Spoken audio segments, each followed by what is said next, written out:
keluarga miskin di Jawa Tengah. Ada sekolah gratis, harus ada satu keluarga miskin, satu sarjana.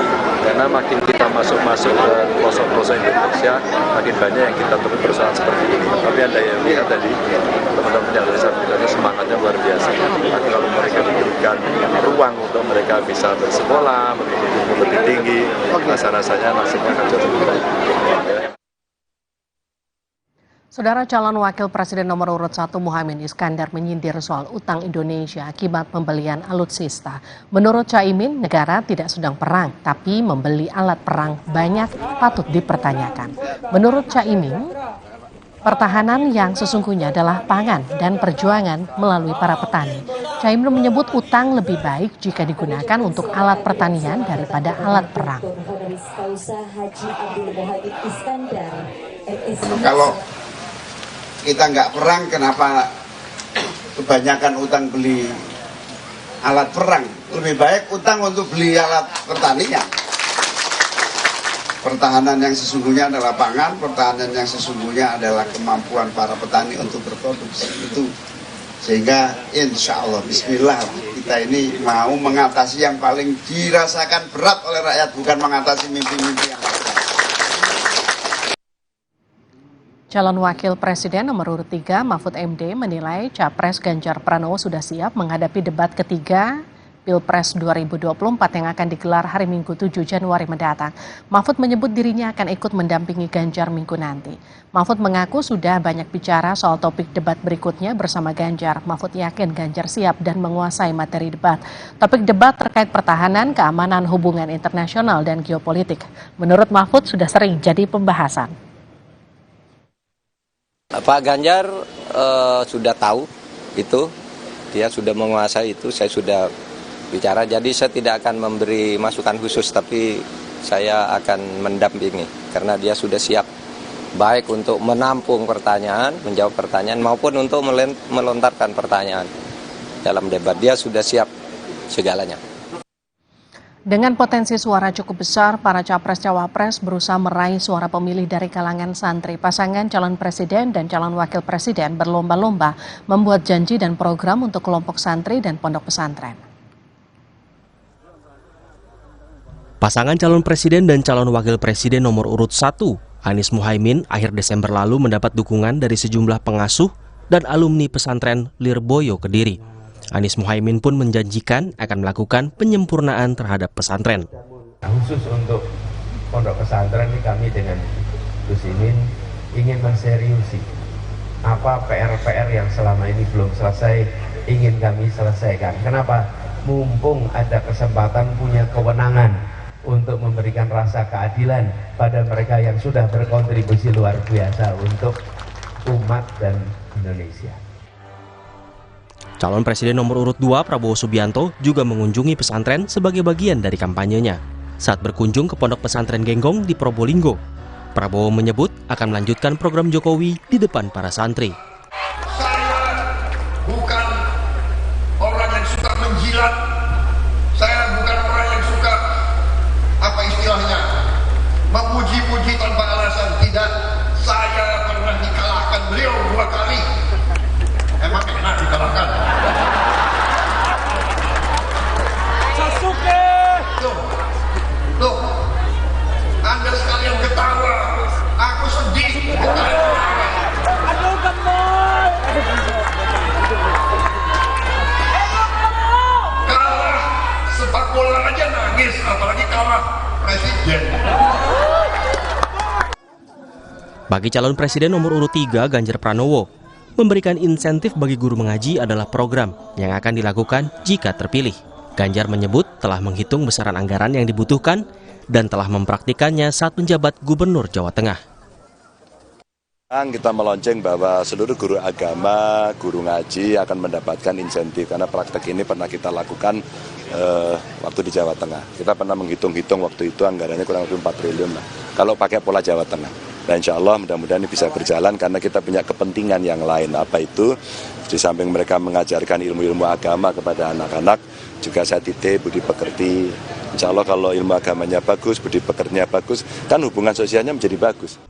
Potensi suara pemilih terbanyak di Indonesia untuk pemilu 2024 ada di Jawa Barat dengan 35,7 juta pemilih atau 17,44% dari total suara nasional. Disusul Jawa Timur 31,4 juta pemilih atau 15,33% dari total suara nasional. Urutan ketiga ada Jawa Tengah 28,2 juta pemilih atau 13,81%. Dan disusul oleh Provinsi Banten dan DKI Jakarta masing-masing 8 juta lebih suara yang berkisar 4% dari suara nasional. Dengan program yang ditawarkan oleh Capres, pemilih tentu memiliki opsi pertimbangan untuk menentukan pilihan. Tim Liputan, Kompas TV.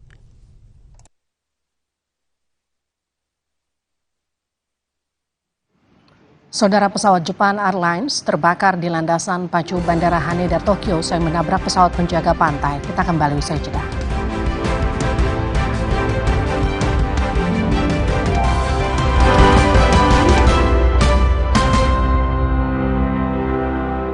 Kompas TV menyiarkan secara langsung debat Capres-Cawapres 2024. Debat ketiga calon presiden Minggu 7 Januari pukul 4:30 sore. Live di Kompas TV, Rumah Pemilu. Mandi pakai sabun saja, kuman kotorannya masih ada. Baru Frogard Daily Purifying, si mineral angkat kotoran sampai pori terdalam. Antibakterial plus lawan 99,9% kuman. Kulit bersih maksimal dengan Frogard Daily Purifying. Wingscare. Jalani hari dengan nikmatnya Nissin Crispy Crackers. Rasa kejunya paling best. Nissin Crispy Crackers, satu rasa terjuta cerita. Mood booster favorit gue nih, mie sedap kari kental spesial.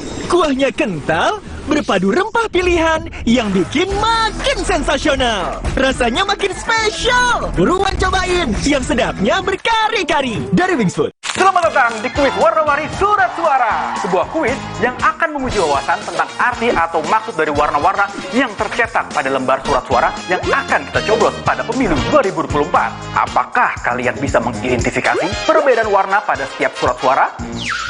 Merah? Benar! Surat suara untuk pemilihan DPD RI. Kuning? Surat suara untuk pemilihan DPR RI. Hijau untuk apa ya? Hijau untuk pemilihan DPRD kabupaten atau kota. Biru. Surat suara untuk pemilihan DPRD provinsi. Ya, dan yang terakhir, abu-abu. Surat suara untuk pemilihan presiden dan wakil presiden. Tetap ikuti berita dan informasi seputar pemilu 2024 bersama Kompas TV, Rumah Pemilu. Salam dan sampai jumpa.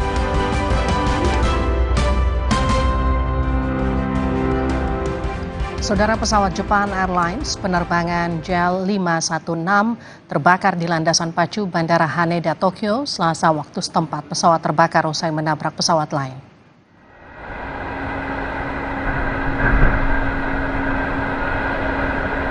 Inilah detik-detik di mana pesawat Japan Airlines menabrak pesawat penjaga pantai yang tiba-tiba melintas sesaat mendarat di Bandara Haneda, Tokyo.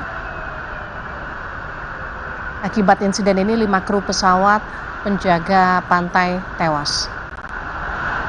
Sebelum api melahap habis pesawat Japan Airlines, 379 penumpang dan kru berhasil menyelamatkan diri.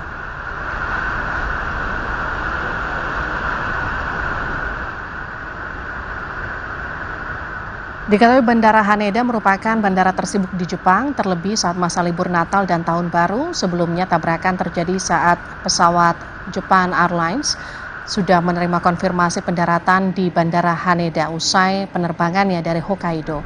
Namun di saat bersamaan pesawat penjaga pantai yang sudah diminta untuk tidak masuk ke landas pacu justru memasuki landasan untuk melakukan penerbangan menuju Prefektur Niigata.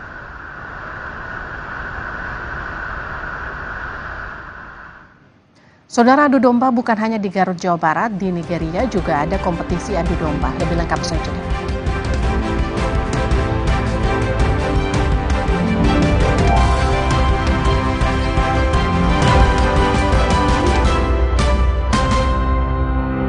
Kompas TV menyiarkan secara langsung debat Capres-Cawapres 2024. debat ketiga calon presiden Minggu 7 Januari pukul 4:30 sore. Live di Kompas TV, Rumah Pemilu. Imajinasi dimulai dari Java Pay. Terbukti untuk gedung tinggi, resort, dan rumah Anda. Java Pay, primer, cat eksterior, dan super interior. Kini dengan mesin tinting dan teknologi insulated emulsion, 2 derajat lebih sejuk. Java Pay melindungi semua yang Anda cintai. Dari Atlantic Ocean Paint, Colors of the World brought home. Selamat datang, silakan. Hah? Emangnya ada waktu buat sakit kepala? Panadol Extra, cepat redakan sakit kepala dan nyeri yang mengganggu. Panadol Extra, cepat redakan sakit kepala, dapat diminum sebelum makan. Mood booster favorit gue nih, mie sedap kari kental spesial. Kuahnya kental, berpadu rempah pilihan yang bikin makin sensasional. Rasanya makin spesial. Buruan cobain, yang sedapnya berkari-kari dari Wings Food. Sedia payung sebelum hujan. Sedia Altex Waterproofer sebelum rembes. Anti rembes. Cat Altex Waterproofer, anti rembes paling the best. Warnanya? Banyak amat. Altex Cat Protector dengan 7 warna natural. Tahan cuaca, anti lumut, anti rembes. Cat Altex Waterproofer anti rembes paling the best. Pemilu 2024 diikuti oleh 24 partai politik. Kenali nama, logo, dan nomor urutnya.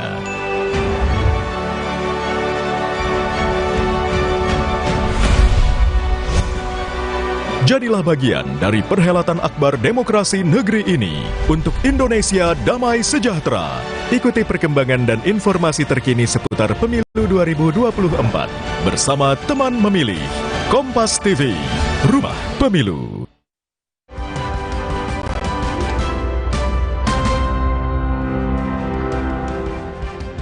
Saudara, ternyata bukan hanya di Garut, Jawa Barat, di Nigeria juga ada adu domba.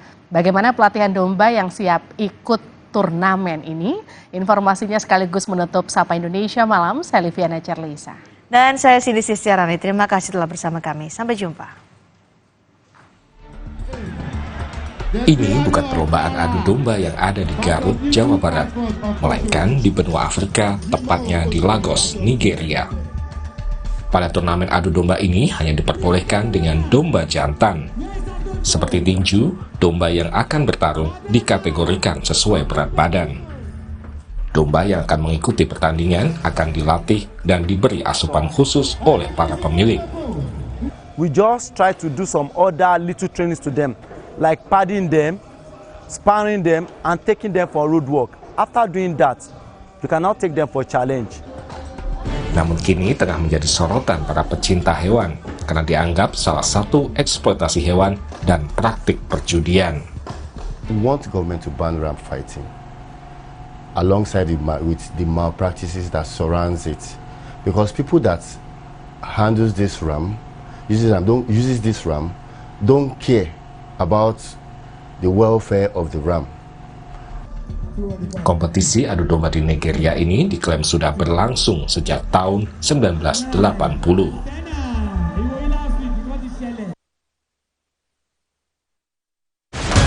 Komisi Pemilihan Umum mencatat lebih dari 1.000 anak muda usia 21 hingga 30 tahun ikut berebut suara menjadi wakil rakyat di Senayan. Apa alasan mereka terlibat kontestasi? Benarkah demi cita-cita memperbaiki kondisi bangsa atau hanya sekadar cari kerja semata? Bersama sejumlah caleg muda, ikuti Satu Meja The Forum Spesial Pemilu, Rabu 3 Januari pukul 8:30 malam di Kompas TV. Sesaat lagi, Anda akan menyaksikan berita utama yang didukung oleh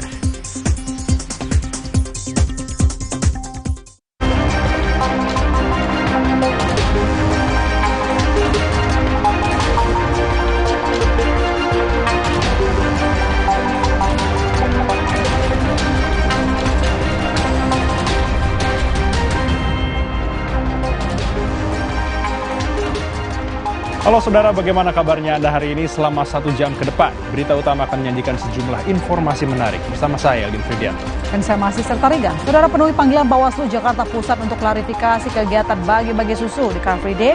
Gibran sebut tak ada kegiatan politik. Informasi dan ulasan lengkapnya akan kami hadirkan bersama berita pilihan yang sudah kami siapkan untuk Anda. Dan berita lain yang aktual untuk Anda simak antara lain.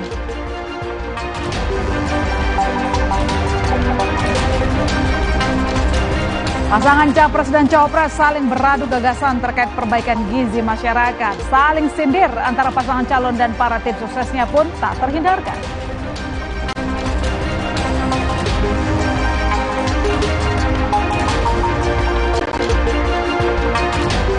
Belas oknum anggota Satuan Pol PP Garut dijatuhi sanksi skorsing tanpa gaji setelah video mereka mendukung Cawapres nomor urut 2 Gibran Rakabuming Raka viral di media sosial.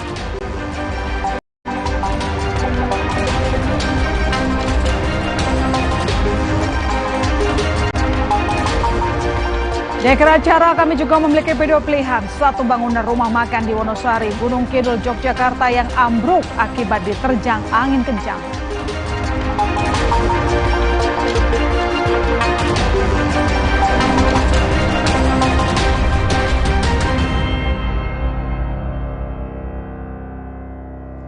Saudara, kita ke informasi yang pertama di Berita Utama hari ini. Kebakaran kembali melanda pemukiman warga di Jakarta Rabu siang. Belasan rumah di 3 RT pemukiman padat penduduk kawasan Jelambar Grogol Petamburan, Jakarta Barat ludes terbakar.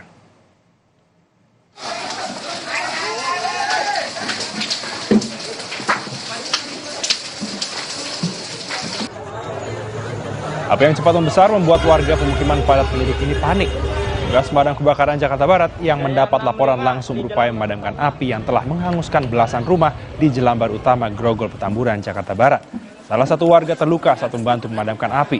Dari data sementara, sebanyak 13 rumah permanen terbakar dalam peristiwa ini. Belum diketahui penyebab kebakaran, namun diduga kebakaran disebabkan korsleting listrik dari salah satu rumah warga.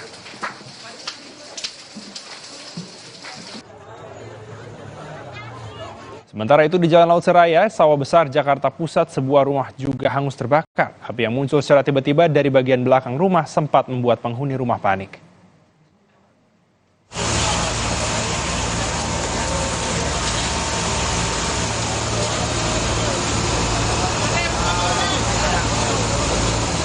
Kobaran api dengan cepat melahap habis rumah warga Selasa malam. Meski sempat membesar, api akhirnya berhasil dipadamkan setengah jam kemudian dengan menggunakan belasan mobil damkar. Tak ada korban jiwa maupun luka dalam musibah kebakaran ini, saudara.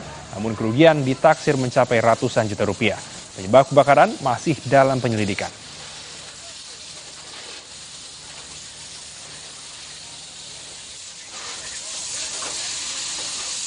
Informasi berikutnya, toko perlengkapan alat upacara di Payangan, Kabupaten Gianyar, Bali ludes terbakar Rabu siang. Api yang cepat membesar sempat merembet ke bangunan milik warga.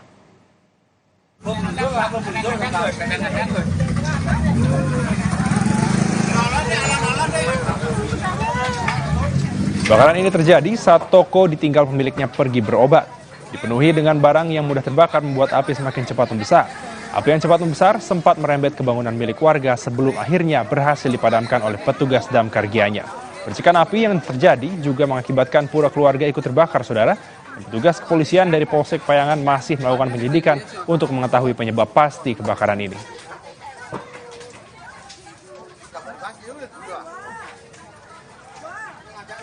Kita ke sorotan lain, saudara. Cawapres nomor urut 2 Gibran Rakabuming Raka penuhi panggilan Bawaslu Jakarta Pusat untuk klarifikasi kegiatan bagi-bagi susu di Car Free Day kawasan Sudirman Tamrin, Jakarta, 3 Desember 2023. Dengan mengenakan kemeja coklat, Gibran hadir di gedung Bawaslu Jakarta Pusat pukul 13.40 waktu Indonesia bagian Barat. Kedatangan Gibran turut didampingi sejumlah anggota tim kampanye nasional Prabowo Gibran. Selama 1 jam menjalani pemeriksaan, calon wakil presiden nomor urut 2 Gibran Rakabuming Raka pun menegaskan tidak ada kegiatan politik saat bagi-bagi susu di Car Free Day. Ada sama sekali kegiatan partai politik. Ya, itu aja. Ya. Presiden ditanyakan oleh Bawaslu disebutkan kan ada klaim temuan baru yang dikonfirmasi yang tersebut tadi. Ditanyain nggak Mas? Nggak Mas. Tidak ada sama sekali kegiatan politik, ya. Kan juga beberapa teman-teman saya ajak juga kemarin, ya. Mas sempat disampaikan dulu tidak asal susunya tidak tahu dari mana Mas. Itu sebenarnya susunya yang dibagikan dari mana ya Mas? Asal susunya. Sebelumnya kan sempat disebutkan tidak tahu asal. Sama sekali tidak dari mana. Ya. Tim kampanye nasional Prabowo Gibran akan melaporkan Bawaslu Jakarta Pusat ke Dewan Kehormatan Penyelenggara Pemilu atau DKPP. Menurut tim advokasi TKN, Prabowo Gibran Bawaslu Jakarta Pusat tidak profesional lantaran Bawaslu Jakarta Pusat mengirimkan surat pemanggilan yang tertulis pada 2 Januari 2023. Selanjutnya, Bawaslu Jakarta Pusat tidak mematuhi peraturan Bawaslu RI yang menyebutkan bahwa dugaan pelanggaran dapat ditindaklanjuti dalam waktu paling lama 7 hari setelah tanggal kejadian. Kami akan melaporkan ketua dan anggota Bawaslu Jakarta Pusat ke DKPP karena alasan ketidakprofesionalan. Peristiwa 3 Desember 2023 bukanlah tindakan kampanye. Mas Gibran tidak memakai baju ataupun atribut kampanye, tidak mengajak pemilih, tidak menyebarkan visi misi kampanye, tidak memiliki citra diri yang mana tidak memenuhi unsur kampanye sebagaimana yang dimaksud oleh PKPU 15 tahun 2023. Sebelumnya alasan Bawaslu memanggil ulang Gibran untuk meminta keterangan dan kejelasan terkait bagi-bagi susu di Car Free Day kawasan Sudirman Tamrin, Jakarta 3 Desember 2023. Bawaslu menyatakan ada temuan fakta baru saat melakukan pendalaman. Namun Bawaslu menyebut tidak ada pelanggaran pidana pemilu yang dilakukan Gibran. Hanya saja lokasi Car Free Day tak bisa dijadikan lokasi kampanye. Saya menyatakan ada fakta dan temuan baru sehingga kita perlu mengundang Pak Gibran untuk kita klarifikasi. Pelanggaran pemilu kan saya sudah pernah bilang, pelanggaran pidana pemilunya sih memang tidak ada, itu udah clear ya. Saya tegas di sini dikatakan bahwa pidana pemilu itu tidak ada pidana pemilu di sini, tapi peraturan lain. Peraturannya apa ya Pak? Secara spesifik Pak mungkin? Apa kalau misalkan di kegiatan di CFD itu apa? Terkait pergub ya? Larangan berkampanye di CFD itu Pak? Ya mungkin. Informasi lain, calon presiden nomor urut 1 Anies Baswedan berjanji akan menghidupkan kembali atau reaktivasi jalur kereta api di Sumatera Barat jika menang dalam Pilpres 2024. Gagasan ini disampaikan Anies saat berada di lapangan Cinduamato, Kabupaten Tanah Datar, Rabu siang. Menurut Anies, Sumatera Barat memiliki jalur kereta api yang paling luas di Sumatera. Tidak hanya untuk transportasi, kereta api dapat berguna untuk wisata. Selain itu, Anies ingin menyediakan kereta dengan harga murah. Satu provinsi di Sumatera yang sudah lama memiliki jaringan kereta api.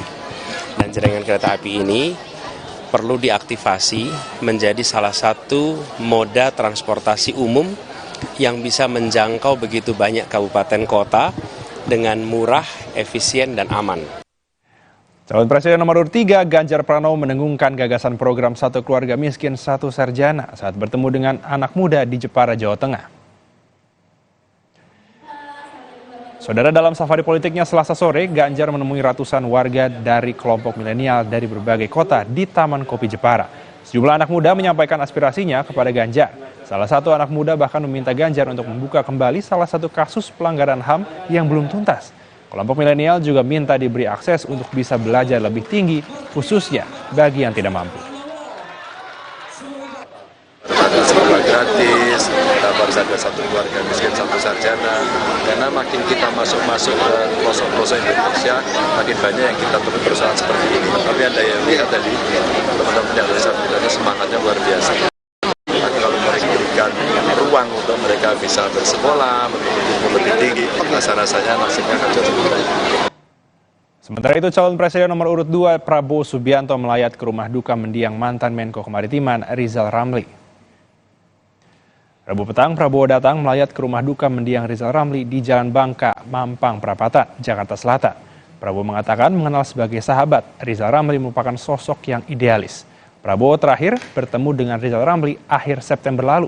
Rizal Ramli tutup usia di usia yang ke-69 tahun maksud kami, setelah menjalani perawatan medis di Rumah Sakit Cipto Mangunkusumo, Jakarta Pusat, Selasa malam. Rizal Ramli memang sahabat saya, beliau seorang intelektual, seorang teknokrat, seorang aktivis yang idealis. Saudara, usai jeda berita utama akan segera kembali dengan suasana politik yang memanas. Peserta Pilpres mulai saling sindir program makan siang dan susu gratis yang digaungkan Prabowo Gibran.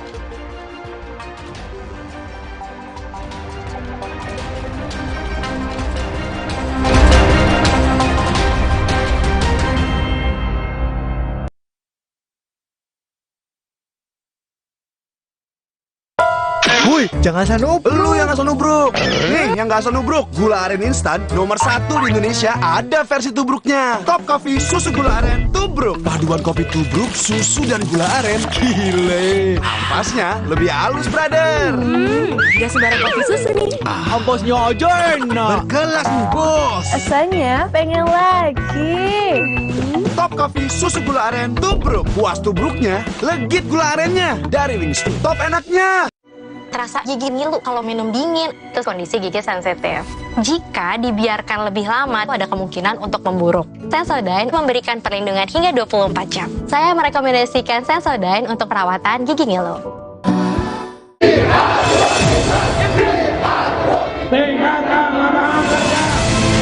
Tanah untuk petani, reforma agraria.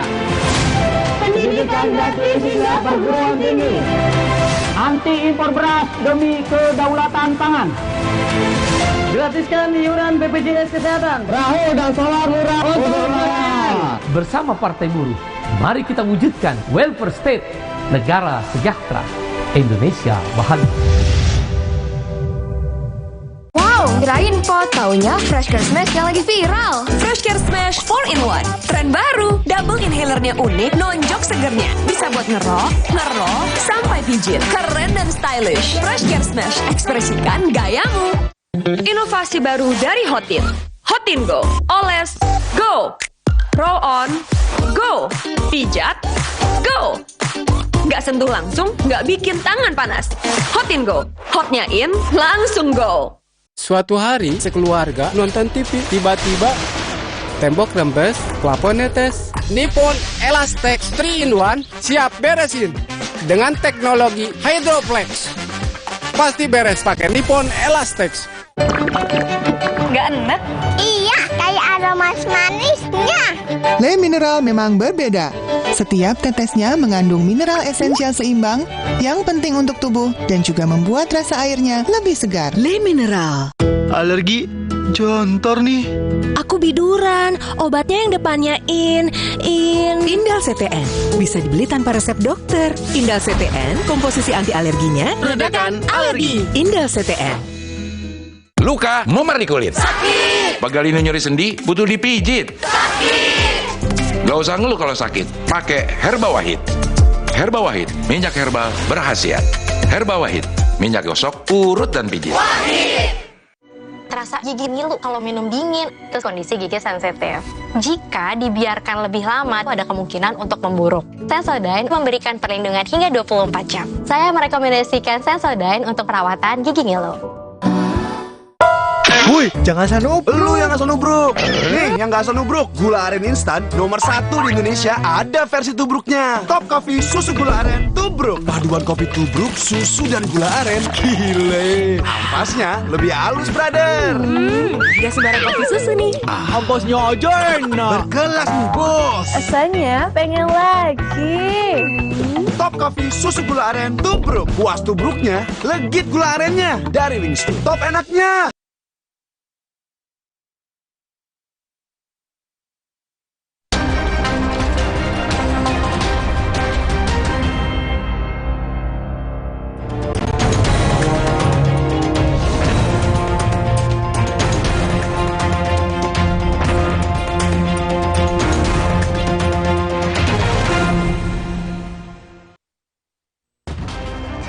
Waktu menuju pemilihan presiden dan calon wakil presiden 2024 sudah semakin dekat. Tensi politik semakin tinggi, bahkan tak jarang saling sindir antar pasangan calon dan para tim suksesnya pun tak terhindarkan. Adu gagasan soal perbaikan gizi kini menjadi isu yang tengah menghangat. Mengusung program makan siang dan susu gratis, pasangan calon presiden dan calon wakil presiden nomor urut 2 Prabowo Subianto, Gibran Rakabuming Raka menuai pro dan kontra. Dalam debat Cawapres 22 Desember lalu, Gibran Rakabuming Raka menyebut program makan siang gratis sebagai bagian dari infrastruktur sosial menuju Indonesia Emas, saudara. Cara itu dinilai akan menciptakan efek ganda. Untuk jangka panjang, pemberian makan siang dan susu gratis dinilai sebagai investasi untuk meningkatkan kualitas sumber daya manusia. Menurut tim kampanye nasional Prabowo Gibran, program ini sudah digagas Prabowo sejak lama. Siang gratis ini adalah investasi menuju Indonesia Emas. Program makan siang gratis 400T ini adalah stimulan untuk ibu-ibu, warteg-warteg, warung-warung, catering-catering yang ada di daerah. Bayangkan 400T mengucur ke daerah-daerah.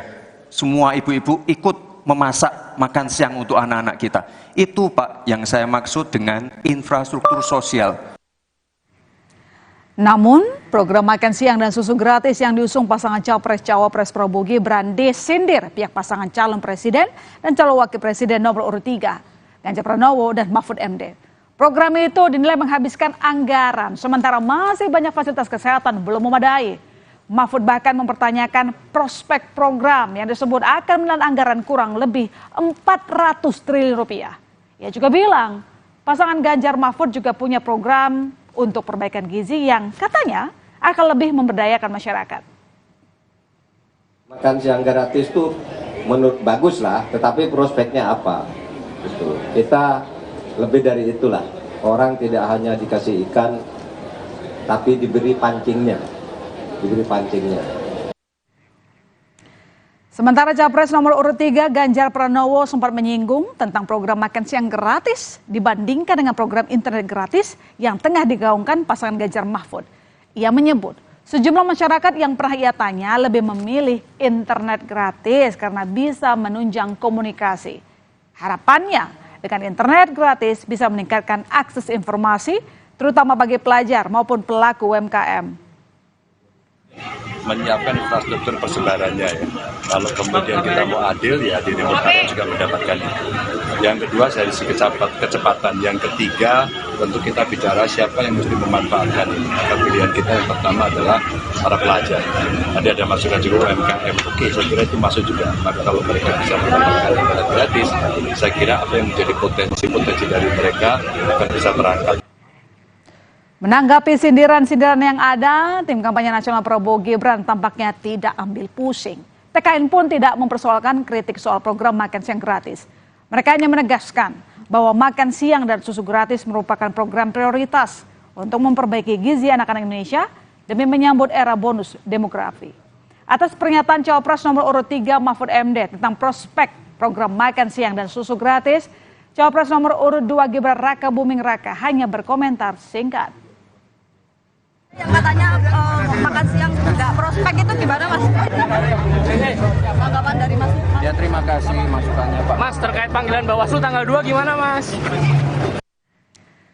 Saudara, kembali pada pernyataan Cawapres nomor urut 3 Mahfud MD yang bilang pihaknya punya program gastronomi yang disebut-sebut sebagai program tandingan dari program makan siang dan susu gratis milik pasangan Prabowo dan juga Gibran.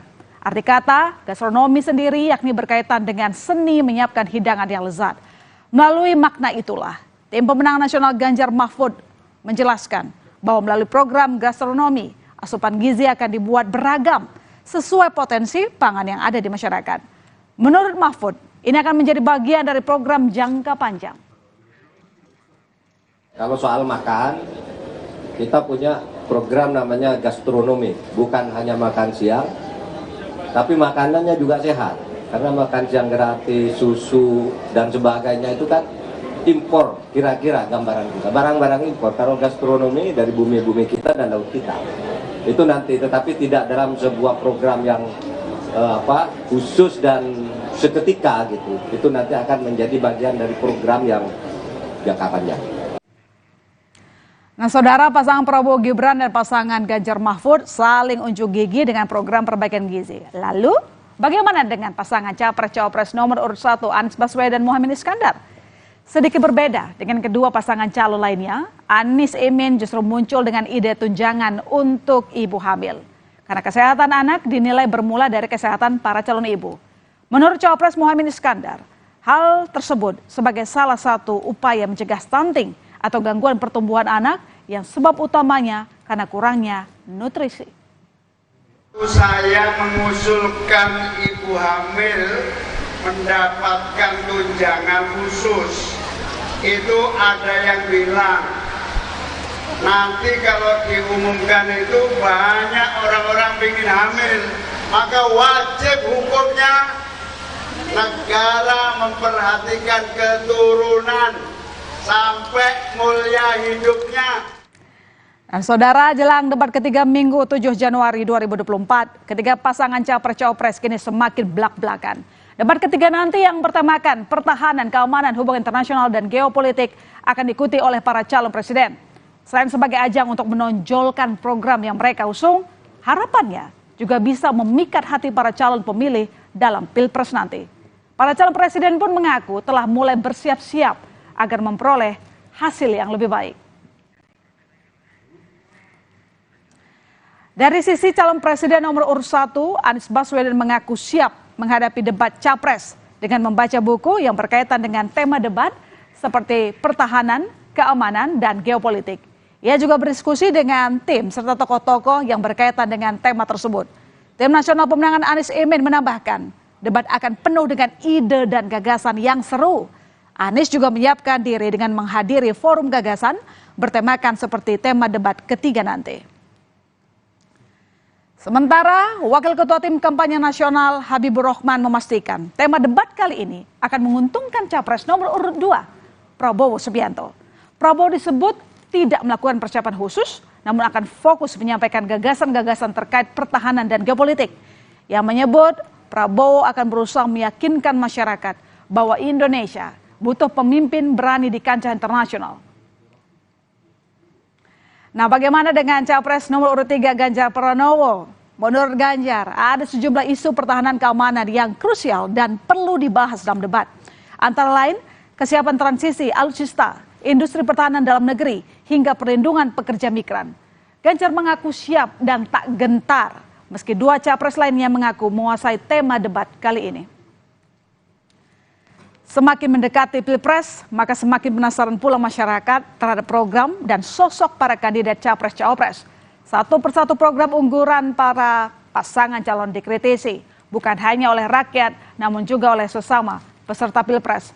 Para capres yang akan berlaga dalam debat ketiga Minggu nanti diharapkan bisa menyampaikan ide-ide mereka dengan lebih jelas.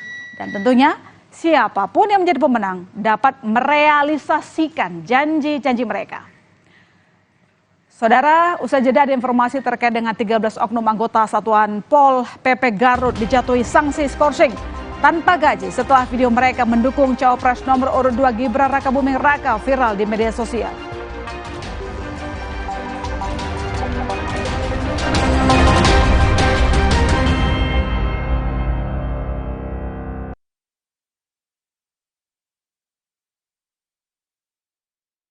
Mari persiapkan liburan akhir tahun luar biasa bersama Pertamina yang juga telah siap menghadirkan pengalaman liburan mengesankan bersama semangat energi terdepan yang dihadirkan Pertamina. Jalani hari dengan nikmatnya Nissin Crispy Crackers.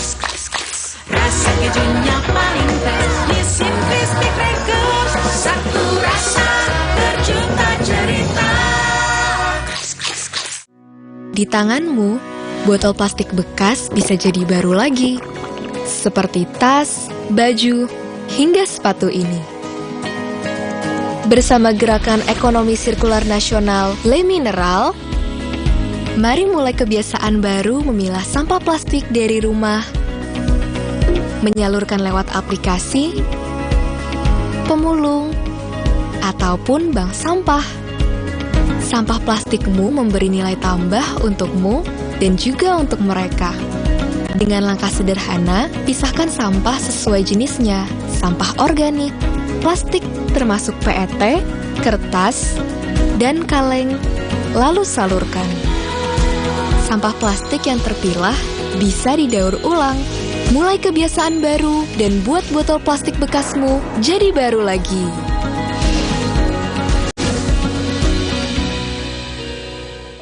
Selamat datang, silakan. Hah? Emangnya ada waktu buat sakit kepala? Panadol Extra, cepat redakan sakit kepala dan nyeri yang mengganggu. Panadol Extra, cepat redakan sakit kepala, dapat diminum sebelum makan. Nippon Elastex 3-in-1 dengan teknologi Hydroflex, perlindungan lebih maksimal, gampang meresap ke pori-pori tembok. Daya sebarnya luas. Pasti beres pakai Nippon Elastex. Inilah Partai Legend, di mana para suhu berkumpul dengan pengalaman yang full. Partai yang selalu segar karena masuknya generasi cerdas, muda, dan tidak mudik. Partai tengah yang nggak setengah-setengah karena cinta semua golongan. Tokoh-tokohnya berpengaruh, lagi kondang, programnya jelas, lagi nendang. Rakyat senang, hidup makin berdendang. Mari lanjutkan kemajuan. Kompas dipersembahkan oleh Morinaga Cilgo. Morinaga Cilgo, nutrisi berkualitas, harganya terjangkau. Cilgo. Saudara, Anda menyaksikan Kompas Update bersama saya Algin Fridianto. Kasus penembakan seorang relawan Prabowo Gibran di Sampang, Madura menemukan titik terang. Penyidik di Treskrimum Polda Jawa Timur menetapkan 3 orang tersangka, 1 diantaranya adalah seorang kepala desa. Polisi telah melakukan penggeledahan 2 rumah dan 1 gudang. Polisi menemukan sejumlah barang bukti senjata tajam serta handphone. Selain ditetapkan sebagai tersangka, ketiga pelaku tersebut juga telah ditahan. Polisi masih menggali keterangan dari para tersangka guna mengungkap motif dan peran masing-masing. Sebelumnya, seorang tokoh masyarakat yang juga relawan Prabowo Gibran di Kabupaten Sampang menjadi korban penembakan orang tak dikenal. Korban ditembak saat sedang ngopi bersama teman-temannya di depan toko. Sekarang ini sudah 13 saksi yang diperiksa dan sudah ditetapkan 3 orang tersangka dalam kasus ini. Kemudian saya sampaikan lagi bahwa sampai saat ini ya tidak ditemukan adanya motif politik ya. Jadi kaitan politik tidak ada. Ini harus kita sampaikan terus kepada teman-teman media. Demikian Kompas Update, saya Algin Fridianto. Sampai jumpa. Kompas Update dipersembahkan oleh Nutrif Benecol.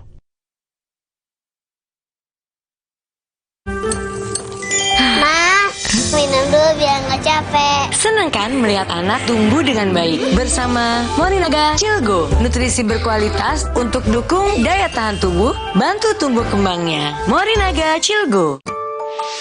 Wah, makan. Udah nggak takut kolesterol naik nih. Kan habis makan langsung Benecol. Lanstan esternya hajar kolesterol dari makanan yang habis kita makan. Nutrif Benecol.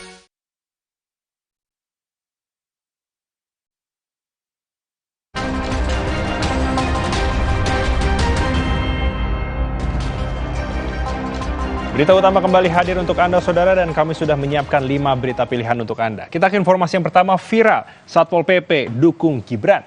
Peristiwa ini terjadi di Kabupaten Garut, Jawa Barat. Viral di media sosial, video yang memperlihatkan 13 oknum Satpol PP yang terang-terangan menyatakan dukungannya kepada Cawapres nomor urut 2 Gibran Rakabuming Raka. Seluruh oknum terkait dikenai sanksi skorsing. Assalamualaikum warahmatullahi wabarakatuh. Kami dari Forum Komunikasi Bantuan Polisi Pamung Praja Kabupaten Garut menyatakan Indonesia membutuhkan pemimpin muda di masa depan. Mas Gibran Rakabuming Raka. Terima kasih. Kami dari Forum Komunikasi Bantuan Viral di media sosial, video 13 oknum pegawai Satuan Polisi Pamung Praja Satpol PP Kabupaten Garut terang-terangan mendukung calon wakil presiden nomor urut 2 Gibran Rakabuming Raka. Bawaslu Kabupaten Garut menegaskan, tindakan tersebut menyalahi aturan dan seharusnya mereka menjaga netralitas. Bawaslu akan memanggil oknum pegawai Satpol PP yang terlihat di video. Karena baru tadi kita dapat informasinya Belum, direncanakan untuk segera akan dipanggil karena ketika membuat video itu menggunakan seragam lengkap Satpol PP, dan bisa dipastikan ada kemungkinan juga tempatnya pun di ruangan atau di kantor. Satpol PP Kabupaten Garut menyebutkan oknum pegawai Satpol PP dalam video viral tersebut bukan aparatur sipil negara. Video dibuat atas inisiatif sendiri, bukan mewakili Satpol PP setempat. Ini murni bukan menggambarkan seluruh Pol PP Garut, tapi ini ada salah satu oknum dari salah satu regu yang bertugas. Ya, kami telah melakukan sidang kode etik, walau bagaimana kita lakukan, karena ini bukan seorang ASN. Kalau ASN atau PNS ini sidangnya nanti di BKD, tapi karena ini tenaga kontrak, kita lakukan internal di sini.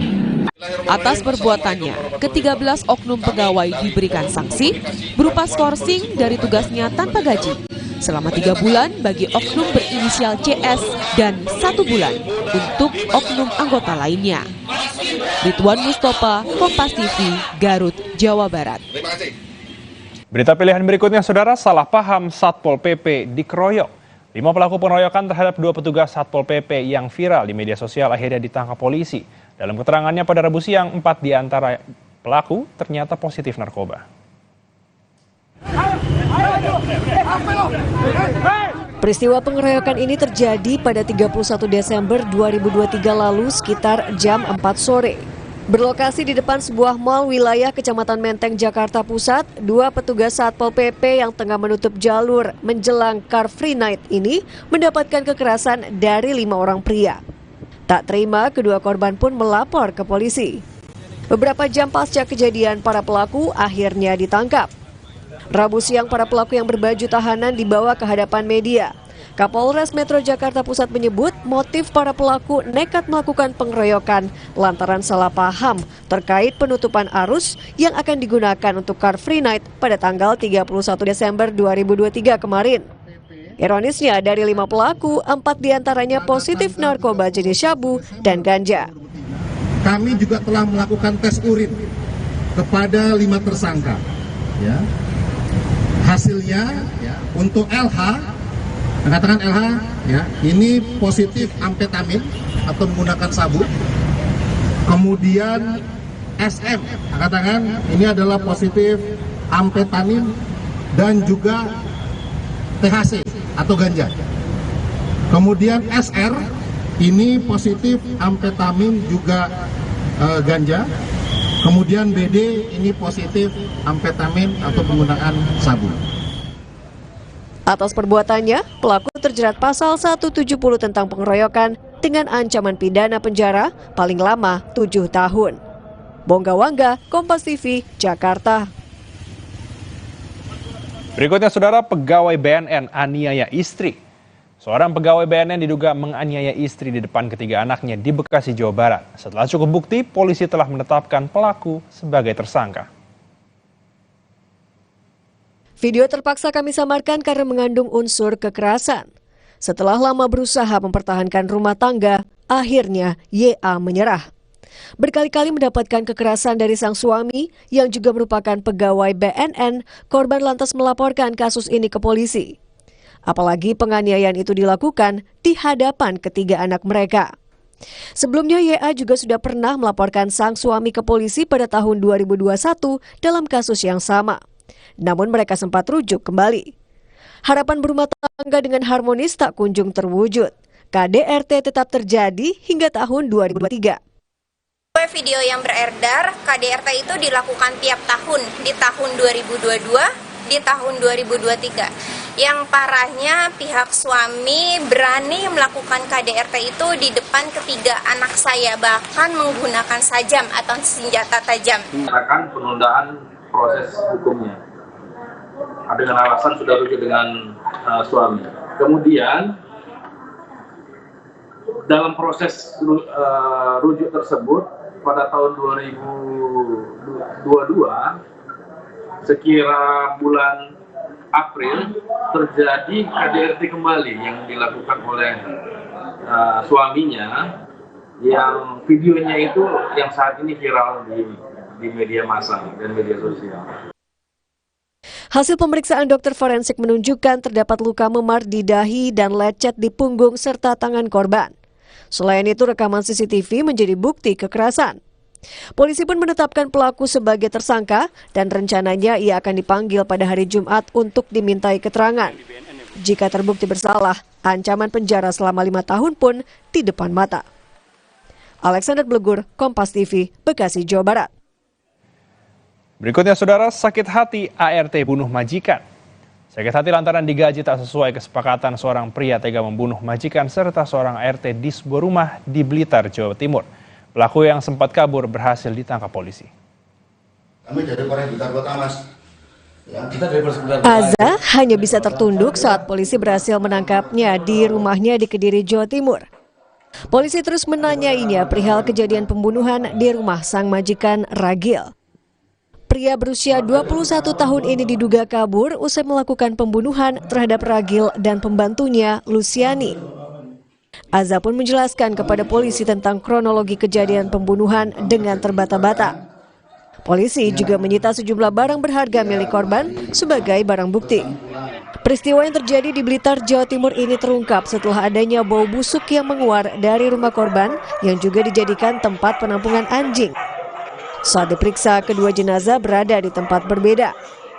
Satu orang ditemukan di teras rumah dengan luka di bagian kepala, sementara yang lain berada di dapur. Lantas, apa motif pembunuhan itu? Awal, ketika melihat iklan untuk tawaran kerja, disampaikan gaji tiap bulan 3.100.000. Namun faktanya ketika sudah masuk kerja, ternyata disodori kontraknya selama 3 bulan dan 1 bulan diberikan gaji 1 juta dan bonusnya tiap bulan 250 bisa diambil setelah akhir kontrak selama 3 bulan. Kini pelaku harus mendekam di penjara dan dijerat pasal 340 KUHP tentang pembunuhan berencana dengan ancaman hukuman seumur hidup. Winanto Soekarja, Kompas TV, Blitar, Jawa Timur. Dan berita pilihan terakhir, saudara, perbaiki pompa air jatuh ke sumur. Hendak perbaiki pompa air yang rusak, seorang pria tewas tercebur ke sumur sedalam 30 meter. Nasib naas menimpa seorang warga desa Sentol, Kecamatan Pademawu, Kabupaten Pamekasan, Jawa Timur. Korban tewas setelah jatuh ke sumur sedalam 30 meter. Peristiwa ini bermula saat korban bersama temannya hendak memperbaiki pompa air yang berada di dalam sumur. Namun saat masuk ke dalam, keduanya justru kehabisan oksigen. Alami sesak napas, teman korban bergegas keluar sumur dan selamat, sementara korban terjatuh ke dalam sumur. Saat kejadian, teman korban langsung meminta pertolongan kepada petugas, namun meski berhasil dievakuasi, nyawa korban sudah tak tertolong. Sementara itu mau memperbaiki kanyo. Ada sekitar 2 orang turun, yang 1 orang sudah naik, berhasil naik, yang 1 orang mungkin sudah kehabisan oksigen murninya, ada campur racun, jadi dia jatuh ke bawah. Aman dari atas 30 meter untuk air, tidak nyampe 30 cm di dalam. Selain kehabisan oksigen, dari hasil pemeriksaan diketahui korban mengalami patah tulang akibat tercebur ke dalam sumur hingga akhirnya meninggal dunia. Nurkhalis, Kompas TV, Pamekasan, Jawa Timur. Usai jeda, saudara, berita utama akan segera kembali dengan informasi polisi tangkap 3 pelaku pengedar uang palsu saat beraksi di Pandeglang, Banten.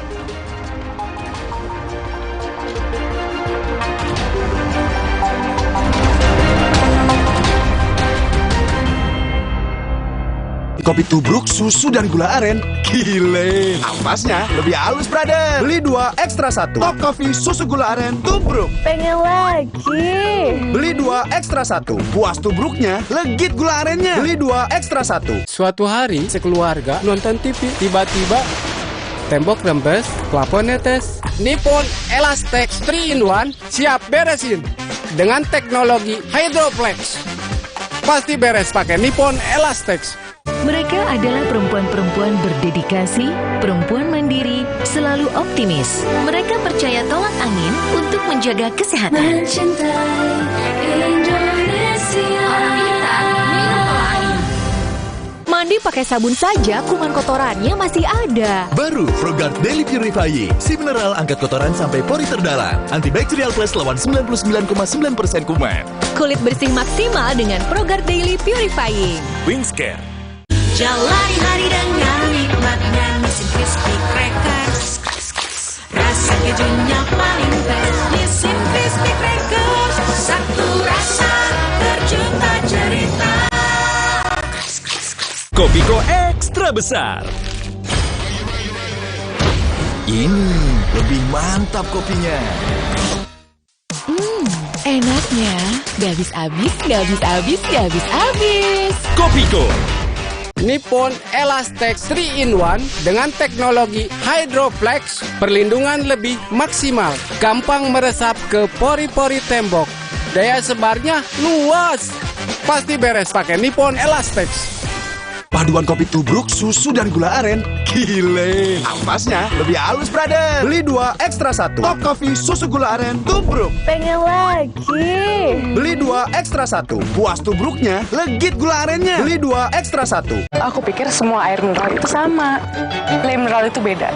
Le mineral memang berbeda. Setiap tetesnya mengandung mineral esensial seimbang yang penting untuk tubuh dan juga membuat rasa airnya lebih segar. Segernya. Le mineral. Jalan yuk. Usia nambah, gerak susah ya. Kesehatan sendi harus diperhatikan. Rajin gerak badan tak berlebihan. Bila perlu, minum Wellmove. Diproduksi dengan teknologi modern, higienis, dan halal. Wellmove, bergerak itu nikmat. Untuk membantu atasi capek, pegal, dan nyeri otot, pakai Hotin Cream. Kalau untuk meredakan nyeri sendi, rematik dan keseleo, nah, itu pakai Hotin DCL baru. Bahan aktif DCL-nya efektif mengobati rematik, lindung, dan nyeri sendi. hotnya Hotin banget deh. Jalani hari dengan nikmatnya Nissin Crispy Crackers. Rasa kejunya paling best. Nissin Crispy Crackers, satu rasa terjuta cerita. di tanganmu, botol plastik bekas bisa jadi baru lagi. Seperti tas, baju, hingga sepatu ini.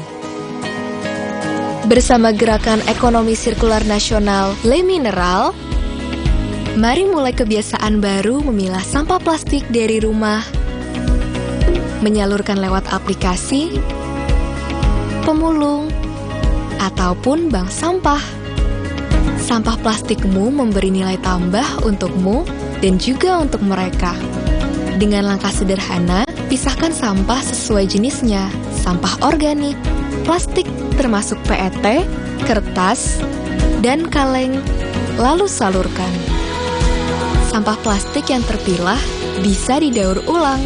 Mulai kebiasaan baru dan buat botol plastik bekasmu jadi baru lagi.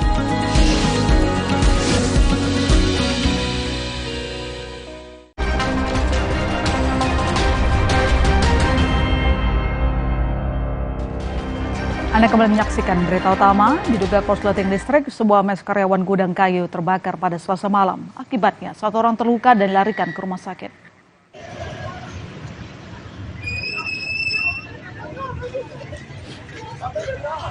Api menyebar sangat cepat dan api berkobar dan menghanguskan mes karyawan gudang kayu yang terletak di Jalan Yomake, Kabupaten Jayapura, Papua pada Selasa malam. Api muncul dari mes karyawan yang berada di lantai dasar. Banyaknya barang yang mudah terbakar membuat api terus membesar. Sebuah mobil damkar serta 3 mobil tangki diturunkan untuk menjinakkan api. Namun, akibat peristiwa ini, 1 orang karyawan terluka akibat mencoba menyelamatkan diri dengan melompat dari lantai 2 bangunan.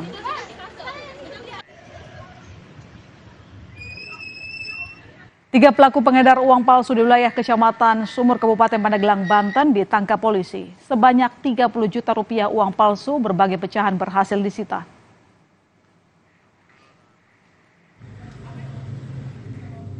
Dua aneh tanya? 3 tuh, mobil itu udah dibawa. Oh, mobil, nah.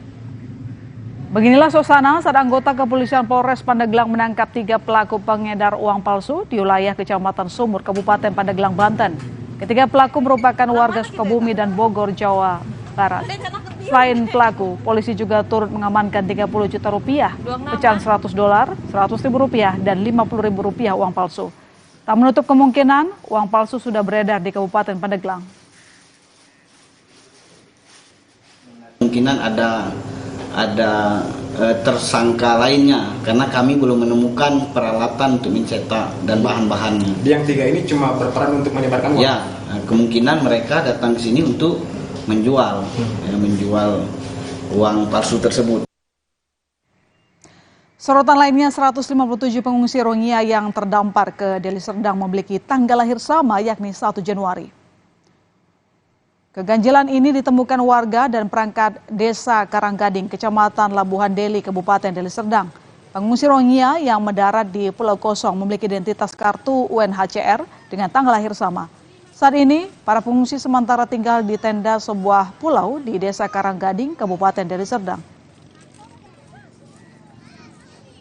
Itu kartunya kartu UNHCR, tapi di tanggal yang sama semua, tanggal lahir sama semua. Tanggal berapa tuh Bang?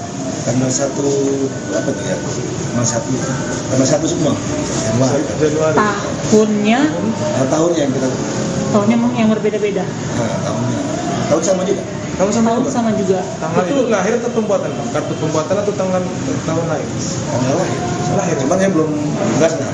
Karena belum saya pegang kartunya, cuman seperti itu informasi. Itu informasi dari siapa? Dari yang pihak pendataan. Itu pendataan itu pihak desa. Pihak UNHCR menjawab keganjilan tanggal lahir pengungsi Rohingya. Tanggal lahir pengungsi merupakan kesepakatan yang dibuat UNHCR karena para pengungsi Rohingya tidak bisa mengingat tanggal lahir dan tidak memiliki dokumen pendukung. Maka disepakati tanggal lahir semua sama, 1 Januari, dengan tahun mengacu pada pengakuan umur mereka saat dibuat kartu. UNHCR memastikan kartu yang dipegang para pengungsi Rohingya tidak palsu. Kartu ini merupakan kartu identitas legal para pengungsi untuk bisa tinggal di suatu negara. Jadi mereka ini kan terutama Rohingya ya Bang ya. Rohingya ini kan memang stateless. Arti stateless adalah mereka itu tidak diakui kewarganegaraannya. Bahkan mereka tidak punya akta kelahiran. Jadi mereka tidak tahu kapan mereka lahir tepatnya. Jadi seperti praktek UNHCR, ya jadi bukan hanya di Indonesia saja nih Bang. Jadi praktek UNHCR di negara manapun, pada saat pengungsi kita daftarkan dan mereka tidak mengetahui tanggal kelahiran mereka, kita selalu merefer ke 1 Januari. Kita ke berita berikutnya. Presiden Joko Widodo meminta para petani untuk mulai menanam padi di bulan Januari. Presiden berharap dengan menanam padi mulai awal tahun akan meningkatkan produksi beras nasional pada bulan Maret nanti. Hal tersebut diungkapkan Presiden Joko Widodo usai meninjau penanaman padi di Banyumas 3 Januari. Presiden Jokowi mengatakan saat ini ketersediaan air dan intensitas hujan yang meningkat adalah waktu tepat untuk menanam padi. Sementara untuk menjawab keluhan petani soal pupuk, pemerintah akan menambah anggaran subsidi pupuk sebesar 14 triliun rupiah serta mengawasi proses penjualan pupuk bersubsidi agar tepat sasaran langsung ke petani.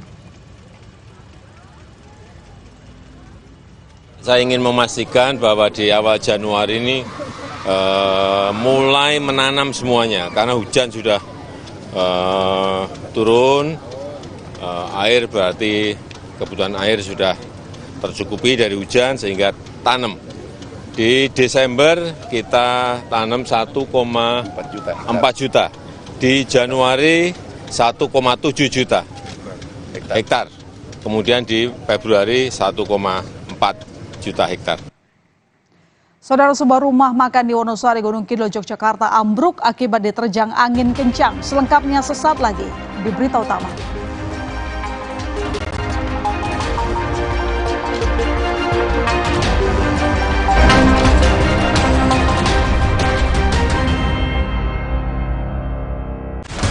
Komisi Pemilihan Umum mencatat lebih dari 1.000 anak muda usia 21 hingga 30 tahun ikut berebut suara menjadi wakil rakyat di Senayan. Apa alasan mereka terlibat kontestasi? Benarkah demi cita-cita memperbaiki kondisi bangsa? Atau hanya sekadar cari kerja semata? Bersama sejumlah caleg muda, ikuti Satu Meja The Forum Spesial Pemilu, Rabu 3 Januari pukul 8:30 malam di Kompas TV. Aku dulu pakai deterjen bubuk. Jadi walaupun baju bersih tapi tangan aku kasar. Enggak, aku nggak mau. Deterjen itu terbuat dari tumbuhan, terus sertifikasi internasional. Cuci cucian bersih, wangi, terus tangan tetap lembut. Udah, pindah aja ke Gentle Gen. Mandi pakai sabun saja, kuman kotorannya masih ada. Baru ProGuard Daily Purifying. Si mineral angkat kotoran sampai pori terdalam. Antibakterial plus lawan 99,9% kuman. Kulit bersih maksimal dengan ProGuard Daily Purifying. Wingscare. Prenagen kaya akan protein, omega 3, dan kalsium. Penting untuk pembentukan organ tubuh bayi. Minum selama hamil 9 bulan. Prenagen. Baru Morinaga Morigrow. Kasih makan anak masih pakai drama? Beri dia Morinaga Morigrow. Susu dengan formula Grow Max. Bantu tingkatkan nafsu makan dan penuhi nutrisi untuk pertumbuhannya. Morinaga Morigrow. Buat aku ya, kalau aku menang PS5 dari Biskuat, aku bolehin main deh. Caranya? Gampang. Beli, scan, kirim fotonya. Menangin hadiah total miliaran. Ikutan yuk. Selamat datang, silakan. Emangnya ada waktu buat sakit kepala? Panadol Extra, cepat redakan sakit kepala dan nyeri yang mengganggu. Panadol Extra, cepat redakan sakit kepala, dapat diminum sebelum makan. Mood booster favorit gue nih, mie sedap kari kental spesial. Kuahnya kental, berpadu rempah pilihan yang bikin makin sensasional. Rasanya makin spesial. Buruan cobain, yang sedapnya berkari-kari dari Wings Food. Ikuti perjalanan Dion Wiyoko, membuka mata dan menyerap inspirasi di sejumlah UMKM, Mitra Umi, Agen Brilian, dan Desa Brilian yang tersebar di seluruh negeri. Apresiasi semangat, upaya, dan karya anak-anak bangsa. Petualangan Brilian. Demi mewujudkan Indonesia Brilian. Petualangan Brilian, The Series, Season 3, setiap Sabtu, pukul 6 petang, di Kompas TV. Dipersembahkan oleh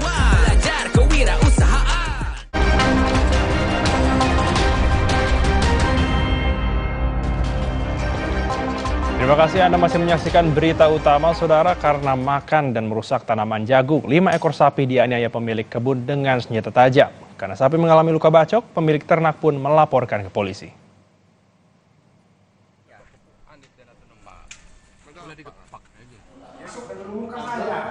Saudara, beginilah kondisi tubuh 5 ekor sapi yang mengalami luka sabetan senjata tajam. Kami sengaja menyamarkan visual ini untuk menghindari kengerian. Sapi-sapi ini hanya terdiam tak bisa berjalan usai mengalami luka bacok di sekujur tubuhnya. Penganiayaan terjadi usai kelima sapi memakan dan merusak tanaman jagung milik seorang petani di Lampung Tengah, Lampung. Pemilik sapi telah melaporkan kejadian ini ke kantor polisi dan berakhir dengan damai.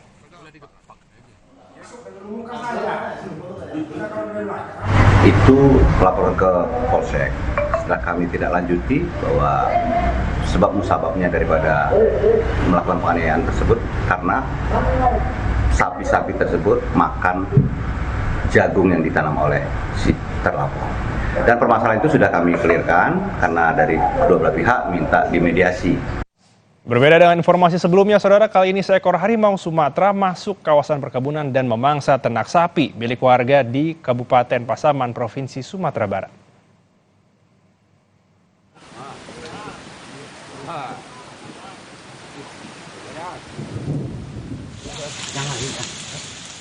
Saudara, inilah rekaman amatir warga saat harimau memangsa sapi.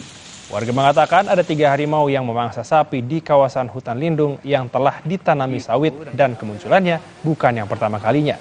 Dan dari kejadian ini, Saudara, pihak BKSDA Sumatera Barat akan mengevakuasi harimau dari kawasan tersebut dengan melakukan penghalauan. BKSDA juga melarang masyarakat beraktivitas di sekitar lokasi.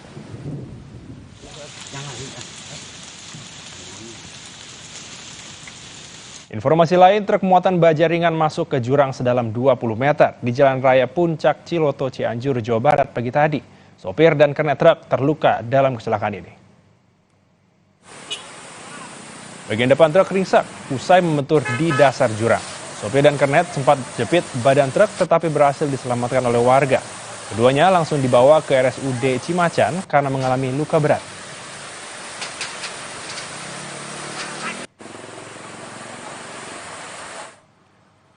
Saudara, menurut polisi, truk muatan baja ringan melaju dari arah Bogor menuju Cianjur. Saat jalanan menikung dan menurun, sopir truk yang diduga mengantuk menabrak truk box yang ada di depannya. Sopir truk muatan baja ringan kemudian membanting kendaraannya ke arah sebelah kiri hingga masuk ke jurang. Truk bermuatan baja ringan pertama menabrak truk yang bermuatan air mineral, langsung yang bermuatan air mineral ke rumah. Korban tidak ada, langsung yang truk bermuatan holo melanjutkan langsung sampai ke jurang. Luka ringan, yang kenek luka berat. Saudara, akibat curah hujan tinggi Sungai Batanghari meluap dan menyebabkan beberapa perkampungan di Kabupaten Dharmasraya, Provinsi Sumatera Barat tergenang banjir.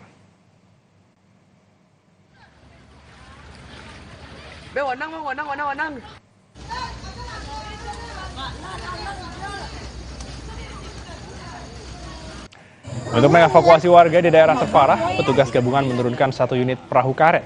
Banjir yang terjadi pada sejumlah perkampungan memiliki ketinggian hingga 70 cm. Meski banjir masih menggenang, namun beberapa warga memilih bertahan di rumah. Beruntung tidak ada korban dalam kejadian ini, saudara, dan kerugian masih dalam pendataan petugas. Yang lebih tinggi, supaya tidak terkena.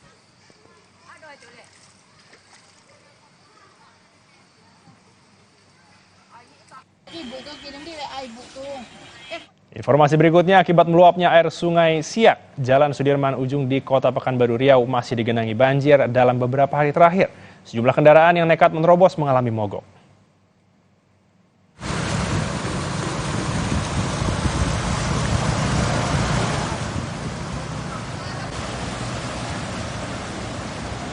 Saudara, inilah video amatir warga yang menunjukkan jalan yang digenangi banjir sepanjang 300 meter dengan ketinggian 50 cm. Sejumlah kendaraan nekat menerobos banjir lantaran jalan ini menjadi akses utama warga dari arah Rumbai Pesisir menuju pusat Kota Pekanbaru dan sebaliknya.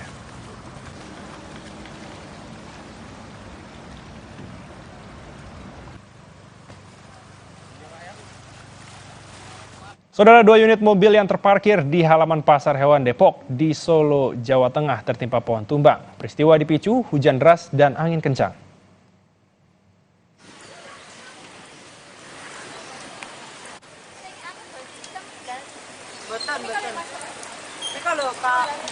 Menurut saksi, awalnya angin bertiup sangat kencang kemudian disusul hujan deras yang mengguyur kota Solo pada Rabu siang. Pemilik 2 mobil yang terparkir ini tidak segera memindahkan kendaraan sehingga tertimpa pohon. Dengan dibantu warga, petugas pun memotong dahan guna memudahkan evakuasi.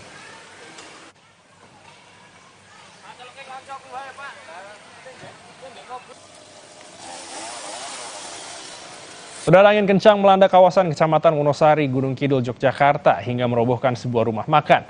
Tidak ada korban dalam insiden ini, namun 1 unit sepeda motor rusak akibat tertimpa reruntuhan.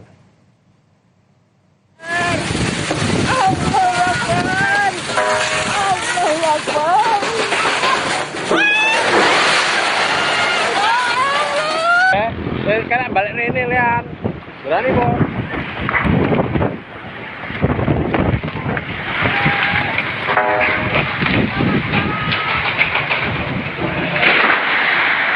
Jangan beromonganku.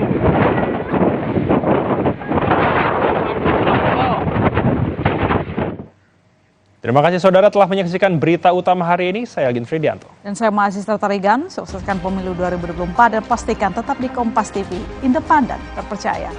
Sampai jumpa.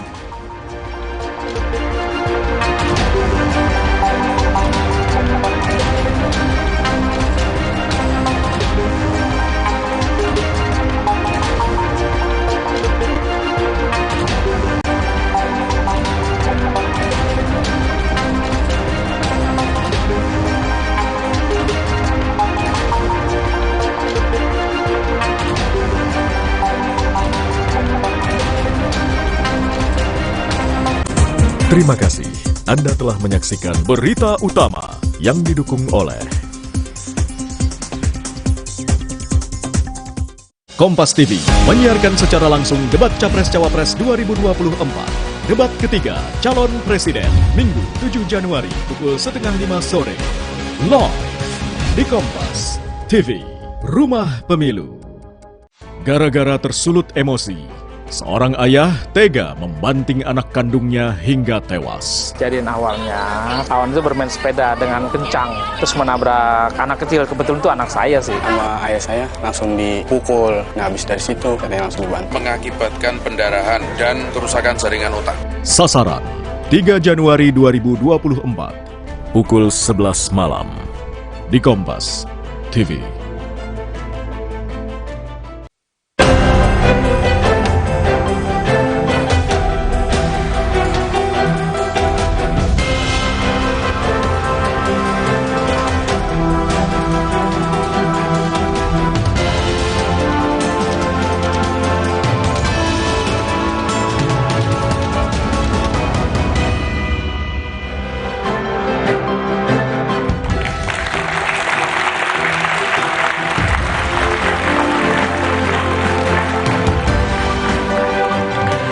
Politik tak lagi menjadi arena yang dihindari anak muda. Ribuan anak muda ikut berkontestasi, berebut suara. Komisi Pemilihan Umum mencatat lebih dari 1.000 anak muda usia 21 hingga 30 tahun terdaftar sebagai caleg tetap pada pemilu legislatif Februari 2024 nanti. Ini baru caleg DPR RI, belum termasuk caleg untuk DPRD tingkat 1 dan 2. Keterlibatan anak muda dalam politik harus disambut dengan tangan terbuka dan riang gembira. Selama ini diniatkan guna memperbaiki kondisi bangsa dan negara.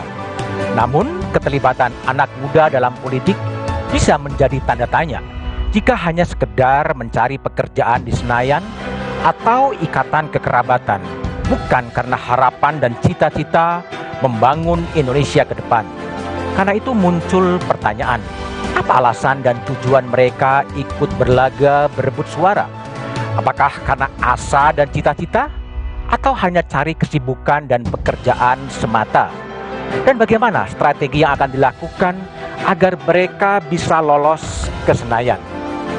Inilah satu meja The Forum spesial pemilu. Caleg muda, cari kerja, atau cita-cita?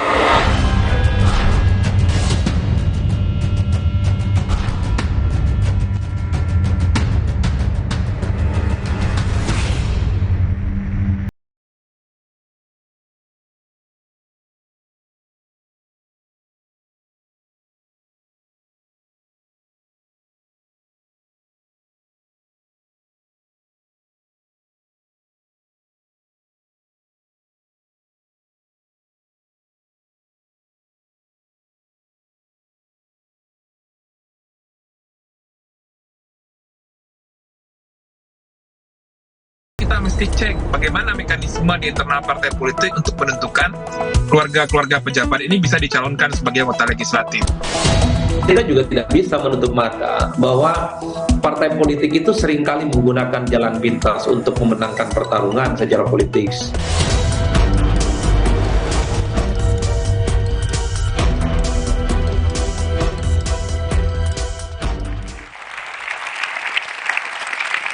Oke, mengawali satu meja The Forum spesial malam ini telah hadir 9 caleg muda dari 9 partai politik.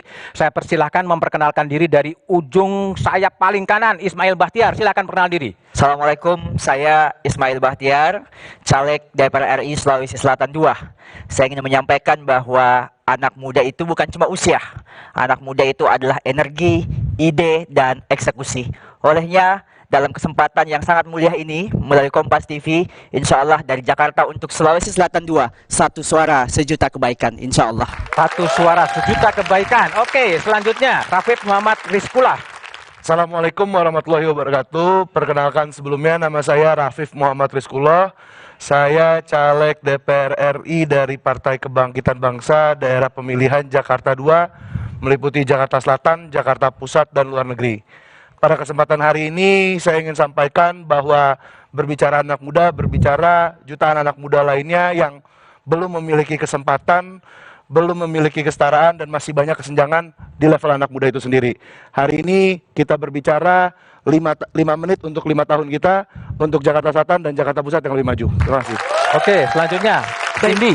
Assalamualaikum warahmatullahi wabarakatuh. Halo teman-teman semua, nama saya Cindy Monica Salsabila Setiawan, caleg DPR RI dari Sumatera Barat 2 yang diusung oleh Partai Nasdem.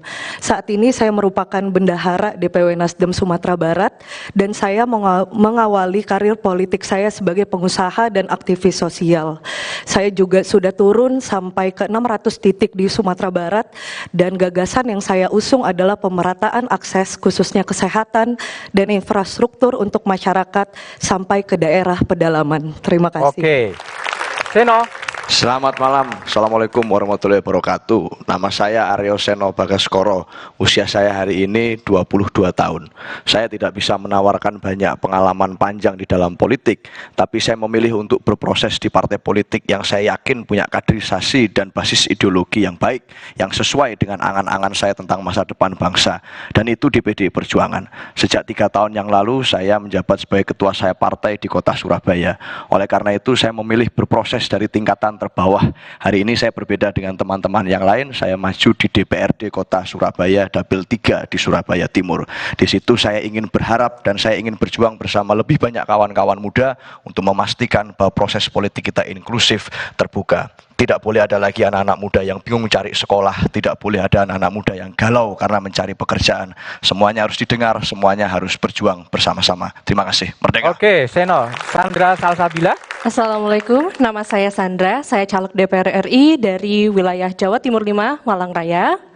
Usia saya sekarang 24 tahun dan background saya sebagai professional data consultant selama 6 tahun saya meniti karir dan sekarang saya berjuang untuk dapil saya agar anak muda mendapatkan kesempatan untuk pelatihan gratis dan juga mendapatkan akses yang cepat untuk mencari pekerjaan. Terima kasih. Cari pekerjaan.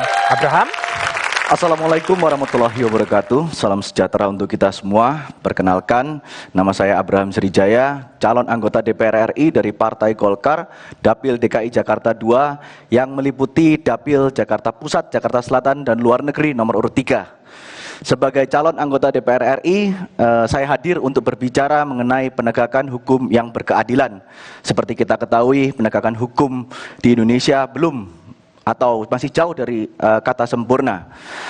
Saya sendiri sebagai seorang advokat dan kandidat doktor ilmu hukum, saya berkomitmen untuk memperjuangkan kebijakan hukum yang berkeadilan. Selain itu saya juga ingin memastikan penegakan hukum yang ada di Indonesia semuanya independen dan bebas serta profesional.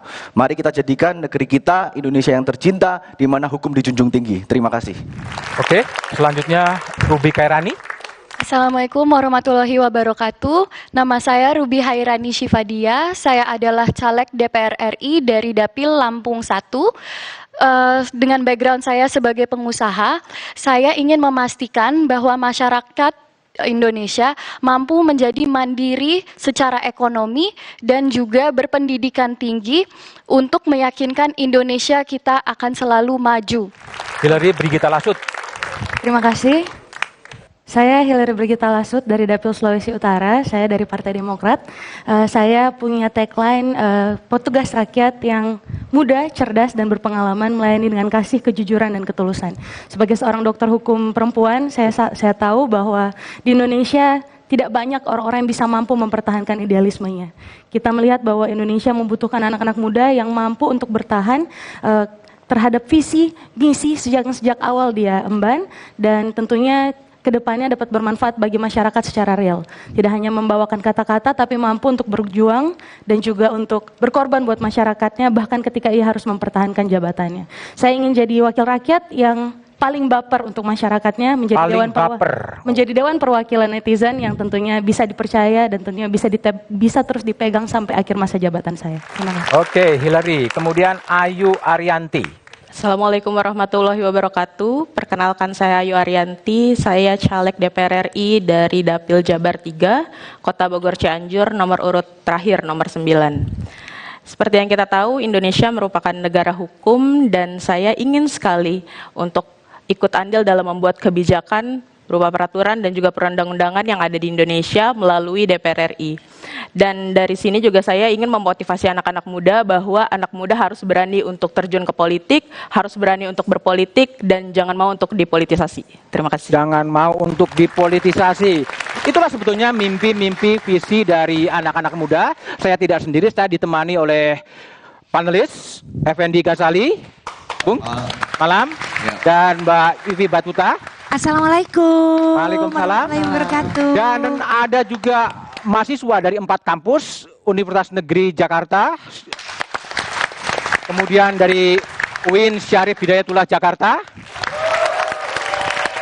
lebih ramai mahasiswanya ya, Universitas Muhammadiyah Jakarta,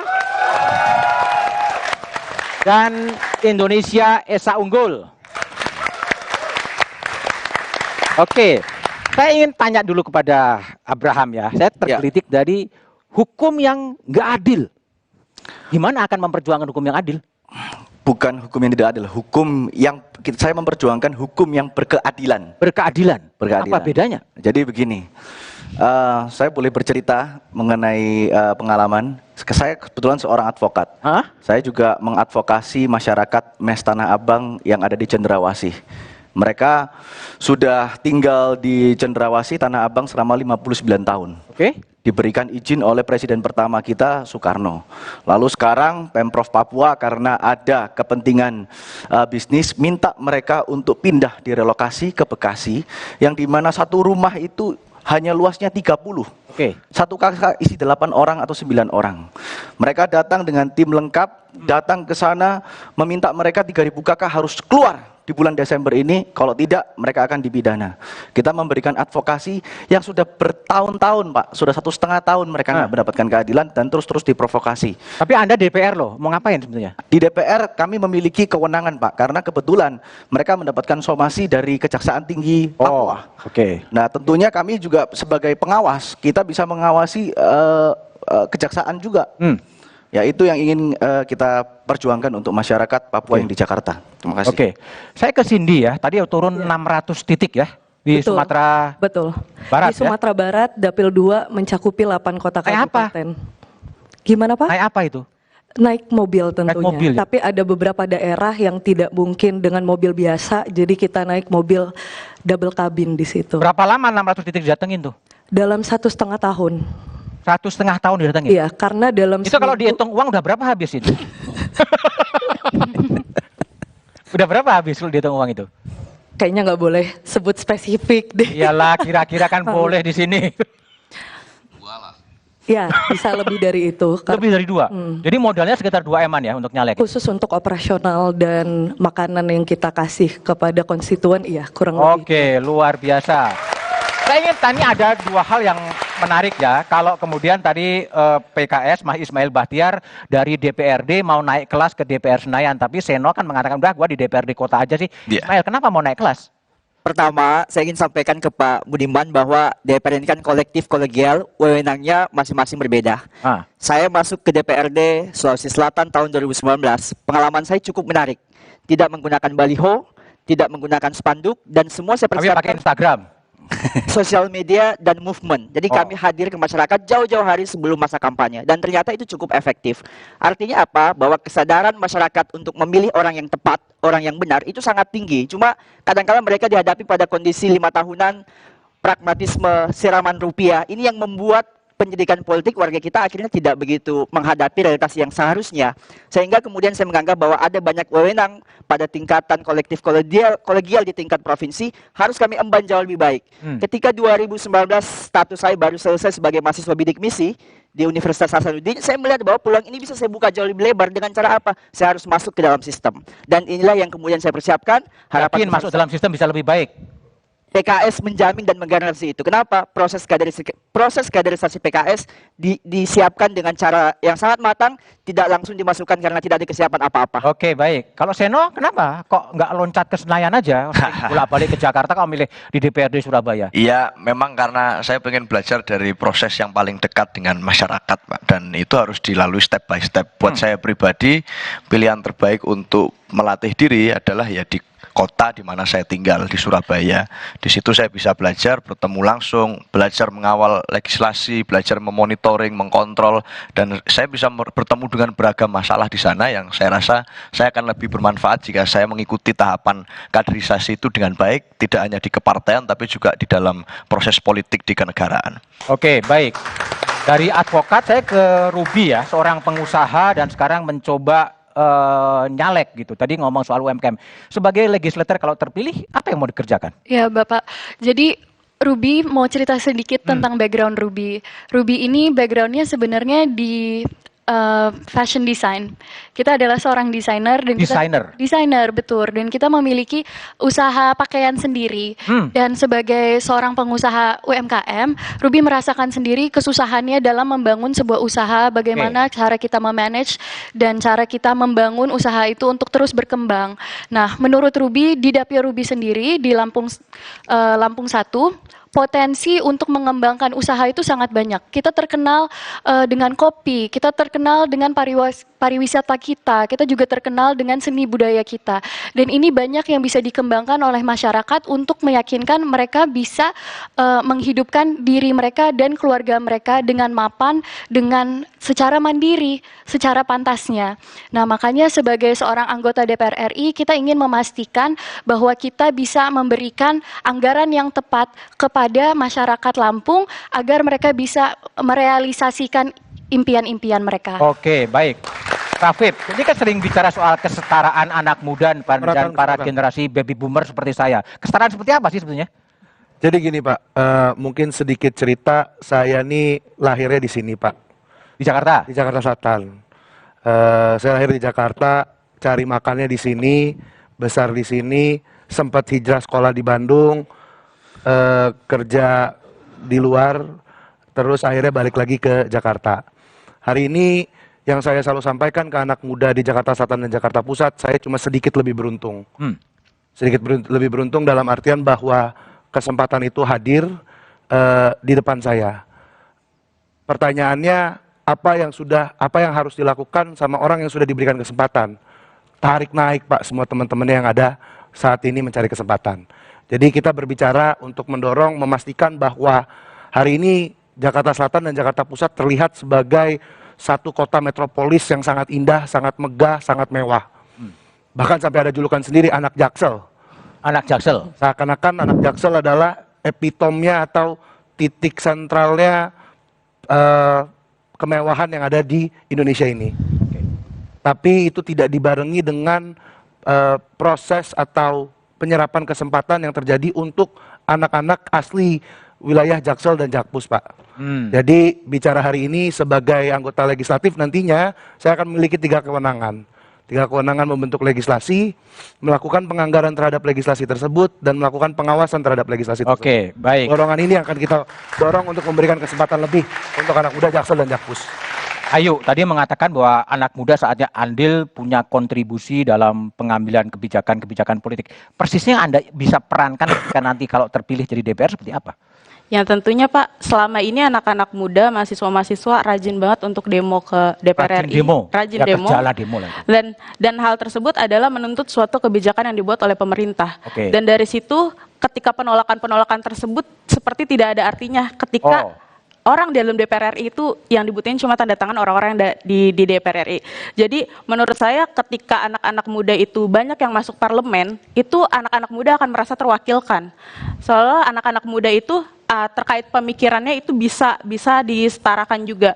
Dan saya yakin anak-anak muda contohnya yang di DPR RI itu dengan persentase pemilih yang hampir 52% anak muda, namun orang yang di dalam parlemen, koreksi kalau saya salah, setahu saya hanya 18 orang dari usia yang di bawah 30 tahun. Dan kebetulan Partai Amanat Nasional di situ punya 5 diantaranya dari 18 orang. Iya, dari 18 anggota DPR RI, 5 diantaranya itu adalah dari Partai Amanat Nasional.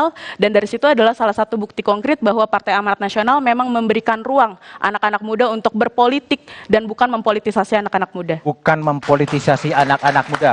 Sandra Salsabila, tadi Anda bicara soal lowongan kerja dan lain sebagainya. Persisnya kalau Anda terpilih sebagai legislator, apa yang mau dikerjakan sebetulnya? Oke Pak, jadi untuk cerita dulu sebagai faktanya sekarang Kabupaten Malang itu adalah wilayah dengan penduduk miskin tertinggi di Jawa Timur. Tetapi fakta lainnya juga adalah Kabupaten Malang itu punya banyak sekali potensi yang belum pernah dieksplor, padahal menurut saya itu ada potensinya sangat besar menjadi Ubud atau Bali kedua. Jadi program saya ada dua. Yang pertama itu saya ingin memastikan bahwa anak-anak di seluruh Malang Raya mempunyai akses untuk pelatihan karir, dan kedua juga untuk pemodalan usaha, karena kita tahu pekerjaan itu paling banyak datang dari UMKM, itu bisa diserap juga oleh anak-anak muda di seluruh Malang Raya juga. Oke, baik. Brigita, Hariri, tadi Anda sebagai dokter ilmu hukum perempuan gitu kan, tadi juga Anda mengatakan petugas rakyat dan Dewan Perwakilan Netizen. Mengapa ini antara netizen, rakyat, dan DPR? Kalau saya sebagai seorang anggota Dewan yang sudah pernah menjabat ya, walaupun hanya 3 tahun dan langsung bukan disingkirkan, yang disingkirkan 3 tahun menjabat, dan sepertinya saya membuat banyak sekali musuh ya di kantor DPR, sehingga banyak musuhnya ya? Mungkin lebih banyak dari teman. Jadi ketika seorang wakil rakyat muda ada di kantor DPR dan dia sifatnya tidak mengganggu dan tidak membuat kerecokan ketika ada terlalu banyak permainan-permainan penguasa yang mungkin, atau permainan orang-orang hebat yang mungkin tidak berdampak positif buat masyarakat. Tentunya seorang anak muda ini dengan modal-modal saya waktu itu, umur saya 22 tahun, ketika saya masuk pasti yang akan saya ciptakan itu lebih baik musuhnya. Sehingga kemudian yang menjadi cara berpikir saya yang utama adalah bagaimana saya harus siap, walaupun saya harus kehilangan jabatan saya, walaupun saya harus berkorban, harus mungkin dibuat seperti apa nama baik saya di luar oleh orang dengan pihak-pihak yang mungkin berkepentingan, ya saya harus tetap berjalan untuk kepentingan masyarakat saya, dan itu nggak akan mudah. Itu nggak akan mudah. Teman-teman mungkin akan berhadapan dengan penguasa-penguasa yang punya jaringan, yang mampu untuk menggerakkan netizen, ya, untuk merusak nama baik teman-teman, dan itu hal yang bukan cuma saya alami, tapi banyak dialami oleh teman-teman yang lain juga. Jadi buat saya, kenapa saya bilang harus ada Dewan Perwakilan yang baper? Karena saat ini semua orang bilang jadi politisi nggak boleh baper. Padahal kita kekurangan orang-orang berperasaan di DPR itu. Oh, nggak berperasaan semua ya? Kurang lebih. Oke, jadi banyak itulah gambaran, kira-kira gambaran dari caleg-caleg muda ya yang telah menyampaikan gagasannya agar baper, ingin membangun ini, membangun itu. Tapi bagaimana nanti panelis melihat persoalan itu setelah jeda berikut ini.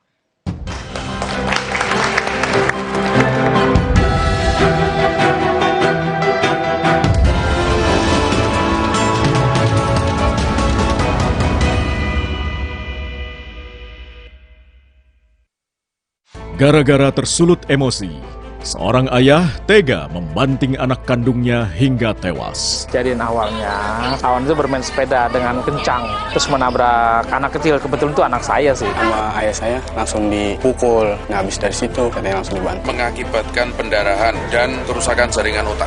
Sasaran, 3 Januari 2024, pukul 11 malam, di Kompas TV.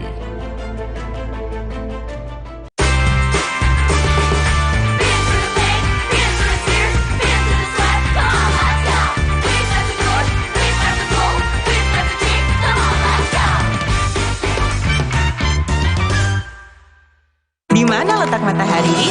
Nggak sampai. Kok nggak sampai ya? Nutrisi berperan penting bantu pertumbuhan. Berikan Pediasure dengan triple protein, bantu tumbuh nyata. Sampai. Pediasure Classic Milky, tersedia di Alfamart. Grip over buy one get one free for eyewear. Syarat dan ketentuan berlaku. Optik melawan.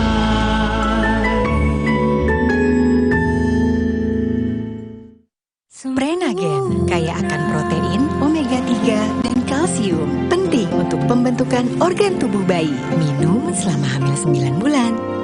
Prenagen.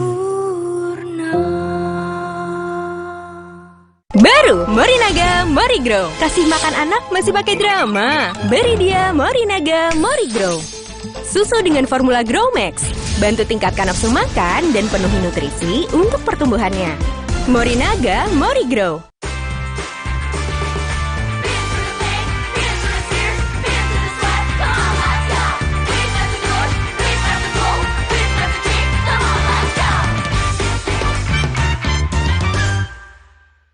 Pemilu 2024 diikuti oleh 24 partai politik. Kenali nama, logo, dan nomor urutnya.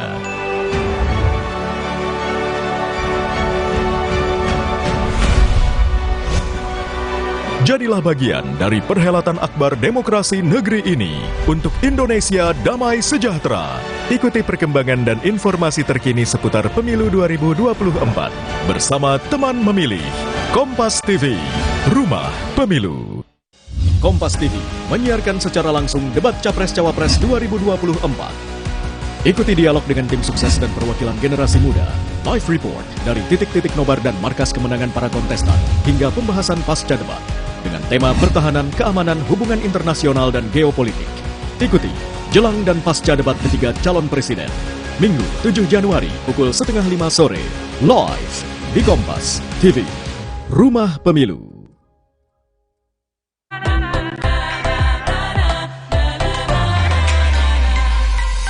Pesta demokrasi sebentar lagi.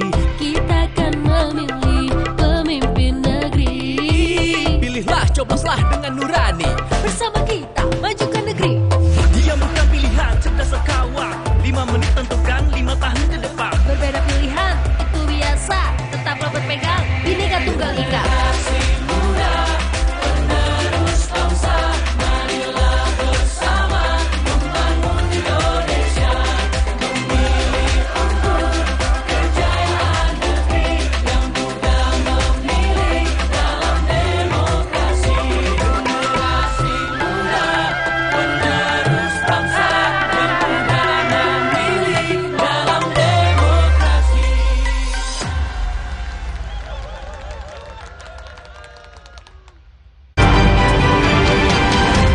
Kompas Update dipersembahkan oleh Prenagen, nutrisi lengkap ibu dan buah hati. Anda menyaksikan Kompas Update bersama saya Masih Tertarigan. Saudara, pohon tumbang berukuran besar menutup rel kereta api Solo Wonogiri. Akibatnya perjalanan kereta terlambat hingga 81 menit. Pohon berukuran besar ini tumbang dan menutup jalur kereta api di wilayah Kedung Lumbu, Solo, Jawa Tengah. Pohon tumbang 800 meter dari stasiun kereta api Solo Kota. Petugas Dinas Lingkungan Hidup BPBD Solo serta dari PT Kereta Api Indonesia langsung diterjunkan membersihkan jalur. Setelah 1 jam upaya pembersihan, akhirnya kereta api Batara Kresna jurusan Solo Wonogiri bisa kembali melintas.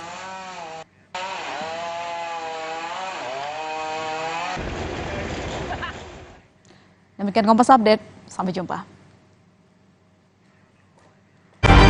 Kompas Update dipersembahkan oleh Morigro. Morinaga Morigro, susu dengan formula Grow Max, bantu optimalkan nutrisi anak. Prenagen, kaya akan protein, omega 3, dan kalsium. Penting untuk pembentukan organ tubuh bayi. Minum selama hamil 9 bulan. Prenagen. Baru Morinaga Morigro, kasih makan anak masih pakai drama. Beri dia Morinaga Morigro. Susu dengan formula Grow Max, bantu tingkatkan nafsu makan dan penuhi nutrisi untuk pertumbuhannya. Morinaga Morigro.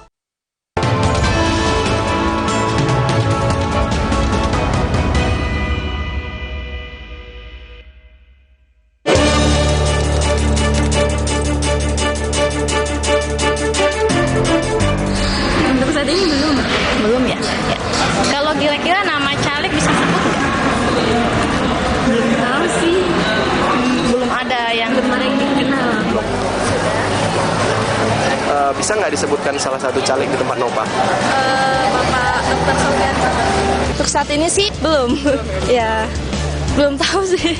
Iya, soalnya karena belum lihat siapa aja yang nyaleknya juga ya.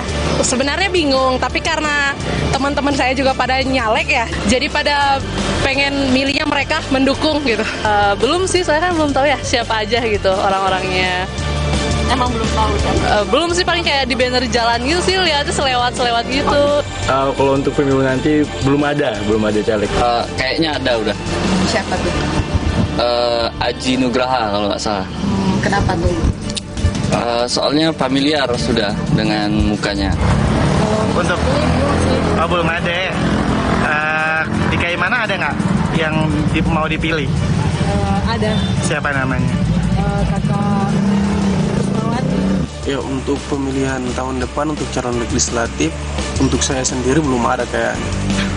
Rasanya persoalannya tidak ada yang saya lihat cocok untuk memimpin. Oke, itulah suara-suara pemilih yang sampai sekarang juga masih bingung sebenarnya mau menentukan pilihan pada siapa. Ada yang sudah pasti, ada yang belum juga pasti. Kalau survei legislatif Litbang Kompas itu 17,7% lah yang masih bimbang untuk memilih calon legislatif. Kalau Effendi Ghazali dan Ivi, Anda udah punya pilihan? Effendi dulu. Oh iya, selamat malam Mas Budiman senior kita semua. Kalau saya itu termasuk yang dalam Litbang Kompas itu, persis 28,7% pemilih bimbang. Itu capres ya, legislatif 17. 17 ya. Kalau saya malah di angka yang itu tuh, karena saya ini komplit bimbangnya. Saya tuh bimbang apakah saya termasuk pemilih bimbang atau pemilih yang sudah ada calon tapi masih bisa pindah gitu. Saya bingungnya di situ tuh.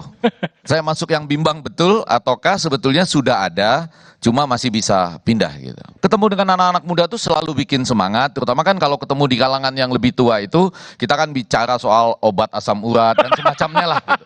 Tapi kalau mereka luar biasa loh tadi. Luar biasa kan? Iya, ingin fasilitas kesehatan kan sampai ke titik yang terdalam membuat balai latihan kerja. Saya sebetulnya mau langsung titip pertanyaan sesuai dengan judul nih, caleg muda cari kerja atau cita-cita. Semua pasti cita-cita lah ya. Yang saya mau tanya itu cari kerja atau cari dana dulu.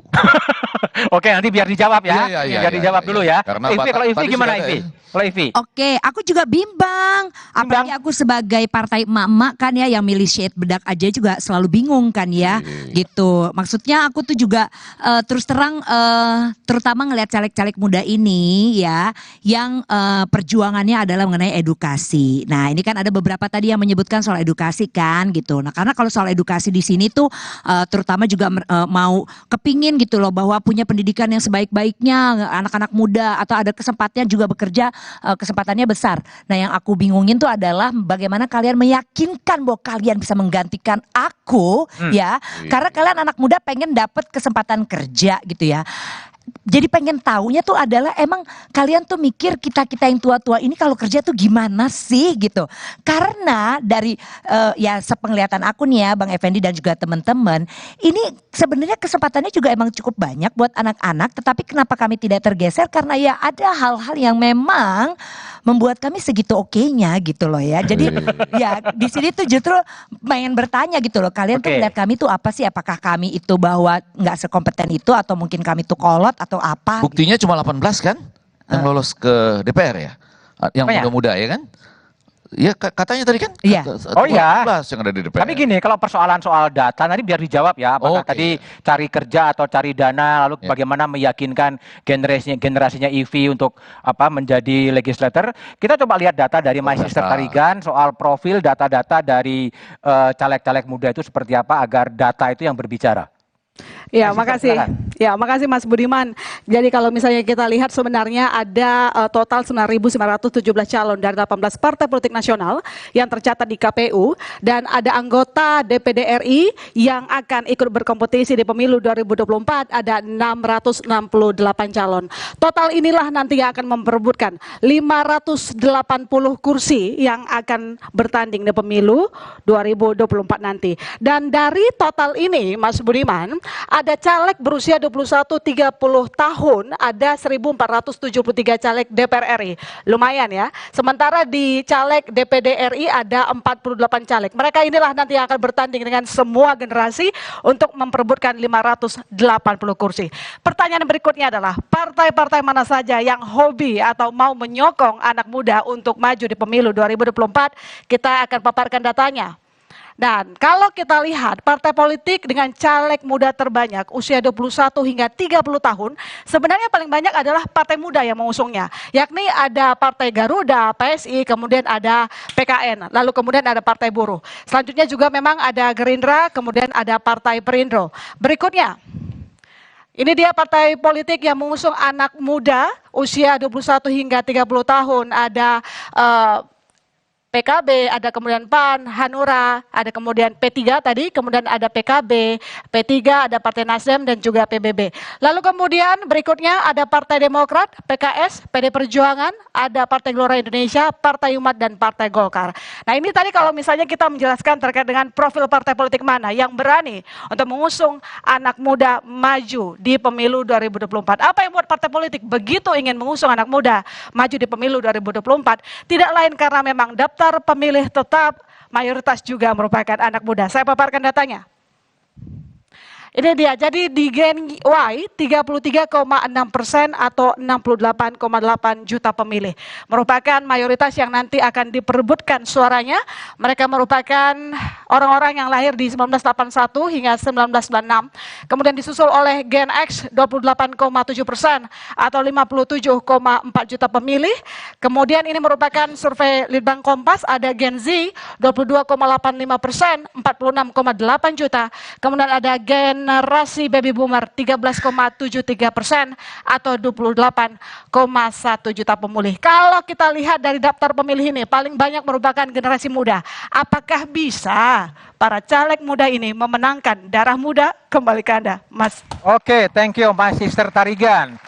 Ya, memang banyak problem Mbak Effendi Ghazali ini caleg-caleg muda yang pertama kali dia akan bertarung ke Senayan, kira-kira apa ya handicap atau hambatan yang bisa melancar atau membuat mereka gagal ke Senayan? Apa kira-kira analisa Effendi Ghazali? Kalau salah satu kekuatan anak muda itu kan jujur ya. Jujur? Ya itu kan tadi ya mestinya paling tidak di depan yang tua nggak jujur ya? Yang jujur itu maksud saya gini, kalau tadi balik ke soal cari dana gitu ya, bayangan Anda ini kurang lebih, tadi saya sudah sempat menyebut 2M itu kurang lebih untuk ke 600 titik ya. Sebetulnya enggak, itu 4 kan ya. Enggak, maksudnya kira-kira target Anda berapa nih? Supaya kita tahu ya, anak muda mungkin targetnya berbeda dari yang sudah punya pengalaman gitu. Mungkin karena kelebihannya untuk cari dana yang katakanlah seminimnya untuk sampai ke DPR tuh targetnya berapa? Sering sekali kontestasi pemilu ini dikaitkan dengan logistik yang kita punya. Tentu memang sebagai caleg muda kita itu perlu ada logistik kayak yang tadi saya udah paparkan. Lebih sulit karena penantang. Dana. Maksudnya 600 titik itu tentu butuh dana operasional.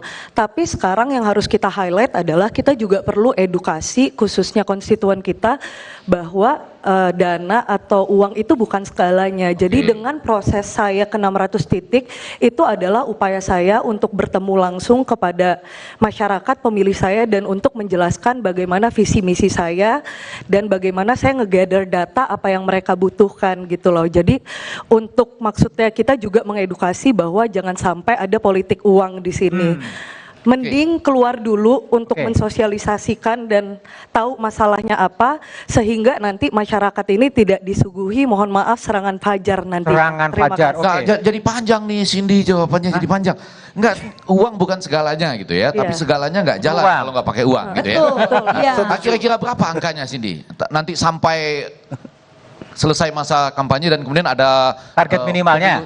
Pemilu serentak di 14 Februari. Enggak apa-apa. Kalau ada yang berani menyebutkan angkanya? Mungkin 4M skala maksimal di level saya. Mungkin kalau ada saya boleh jawab Prof. Jadi sepengalaman saya di 2019 ketika maju di DPRD tingkat 1, memang budget itu adalah satu instrumen yang begitu penting. Tetapi kala itu ketika saya maju, rasanya ketika saya tidak terpilih mungkin habis 300-an juta. 300 juta. Karena angka-angka rupiah itu kita bisa kolaborasikan. Jadi yang kabupaten ikut memberikan, provinsi pun juga demikian. Tapi kalau ditanya conclusion, ada berapa rupiah yang kita harus siapkan untuk pemilih ini, maka angka-angka survei yang muncul di sejumlah lembaga itu realistis itu. Angka ketika DPR RI harus ready 5 miliar sampai 10 miliar itu memang realitas lapangan. Seperti itu kondisinya. Jadi sudah ada 3 sampai 10. Ya, kira-kira begitulah.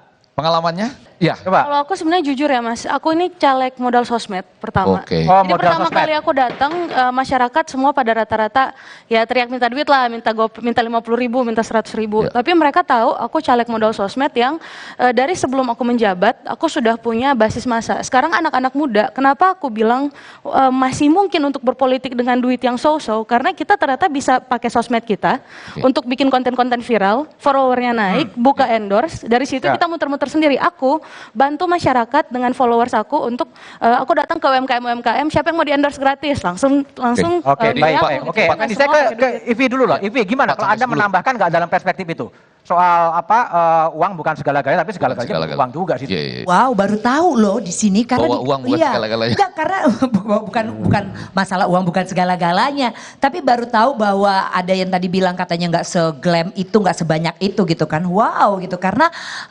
sebagai emak-emak yang aku dengar di antara rumpian kita nih gitu ya, rumpian komplek ya, tempat aku tinggal ya nggak kayak gitu kan. Tapi kan ternyata ada angka-angka yang juga cukup tadi kan kayaknya realistisnya tuh di 4 sampai 10 M. Nah, tapi aku mau menanggapi dulu nih ya tadi ya. Ketika Bang Effendi bilang bahwa ini kalau caleg-caleg muda ini menarik karena biasanya anak muda jujur. Tunggu sebentar. Tunggu, benerin duduk dulu, benerin poni. Tunggu. Karena gini. Nanti saya belain lagi, tenang. Gini, aku nggak bilang mereka nggak jujur. Enggak, aku nggak bilang gitu, jangan salah. Cuman aku mau ngingetin aja ya. Ini loh, anak-anak muda zaman sekarang bukan caleg-caleg ini, tapi kalau misalnya korupsi pun juga gila-gilaan loh. Mereka itu belajar kayak misalnya begini, yang kemarin Coldplay aja, coba tuh ya yang 8 tiket yang ngejual tiket itu berapa 40 miliar waktu angkatan kita Bang. Ya walaupun memang sih ya kalau tingkat inflasi misalnya dulu ngambilnya 1 miliar atau 2 miliar dibandingin sekarang 1-2 miliar tentu pasti ada pertambahannya. Tapi juga nggak 40 miliar kan gitu. Dan sekarang ada banyak berita kan yang anak-anak muda tuh yang kayaknya udah ngumpulin duitnya karena mereka entah bagaimana ya juga mungkin dengan sosial media dan lain sebagainya, jadi cara mereka untuk value atau bagaimana mereka berbeda ya? Iya berbeda gitu loh. Jadi 300 juta tuh aku tadi agak, itu 2019. Ya. Udah ada sosial media loh itu 2019. Saya DPRD ya? 2019 justru pakai sosial media sebenarnya. Jadi traffic ketika maju 8.000 followers sampai setelah menjelang pemilihan ada kurang lebih 30.000 followers dan itu terkonversi. Akhirnya suara yang saya peroleh 16.000. Jadi saya bisa simpulkan bahwa ternyata peranan sosial media juga cukup berpengaruh untuk media campaign kita di lapangan. Aku sih mau bilang begini aja ya, ini kan kalau caleg-caleg muda nih anaknya kalian adalah mereka tampang-tampang kalian. Kalau kita nih dari aku yang generasinya bukan generasi kalian adalah pertama tampang. 3 hal nih ya dari caleg muda yang biasa dilihat. Tampang. Nah, di sini ganteng dan cakep. Semua yang ada di depan di sini. Yang kedua tuh pasti nama. Nama Effendi udah nggak ada lagi Effendi. Nama Ivi udah nggak ada lagi. Kalian Cindy, Sandra udah cakep-cakep. Ruby gitu ya. Nama udah Seno DPRD. Ya, Seno bagus. Makanya nama. DPRD dulu. Makanya Seno DPRD. Oke, yang ketiga apa nih? Iya, yang ketiga rekam jejak. Nah, aku butuh diyakinkan aja rekam jejak kalian gitu loh. Oke. Ya. Jadi itulah sebenarnya pertarungan caleg muda di arena politik. Apakah memang ada rekam jejaknya, ada nasibnya, atau juga demi politik kekerabatan? Kembali setelah jeda berikut ini.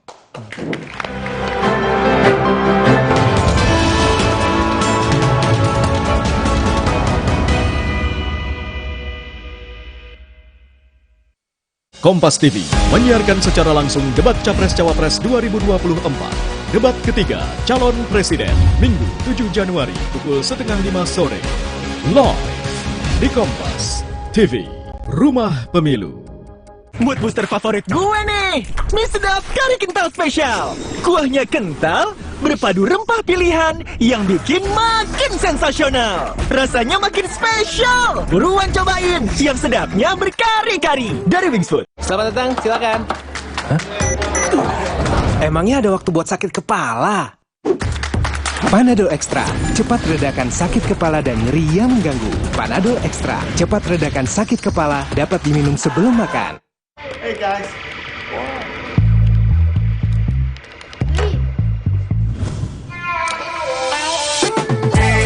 Lihat aku, putar celup jadi seru. Hey, lihat aku. Dia cerita ke saya, kenapa setiap minum dingin, saya merasa ngilu. Itu semua karena memang dia memiliki kondisi gigi sensitif. Jika dibiarkan lebih lama, itu ada kemungkinan untuk memburuk. Sensodyne teruji secara klinis untuk menenangkan gigi yang sedang ngilu dan memberikan perlindungan hingga 24 jam. Akhirnya mereka bisa bebas mengkonsumsi makanan tanpa harus takut lagi. Saya merekomendasikan Sensodyne untuk perawatan gigi ngilu.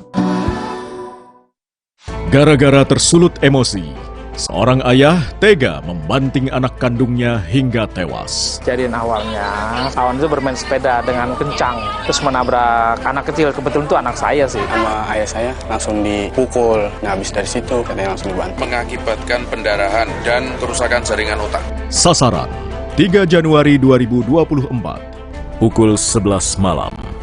Di Kompas TV. Pemilu 2024 diikuti oleh 24 partai politik. Kenali nama, logo, dan nomor urutnya.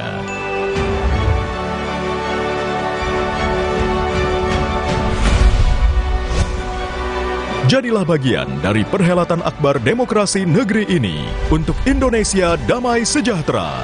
Ikuti perkembangan dan informasi terkini seputar Pemilu 2024 bersama teman memilih. Kompas TV, Rumah Pemilu. Kompas TV menyiarkan secara langsung debat Capres-Cawapres 2024. Ikuti dialog dengan tim sukses dan perwakilan generasi muda. Live report dari titik-titik nobar dan markas kemenangan para kontestan hingga pembahasan pasca debat dengan tema pertahanan, keamanan, hubungan internasional, dan geopolitik. Ikuti jelang dan pasca debat ketiga calon presiden. Minggu 7 Januari pukul 4:30 sore. Live di Kompas TV. Rumah Pemilu.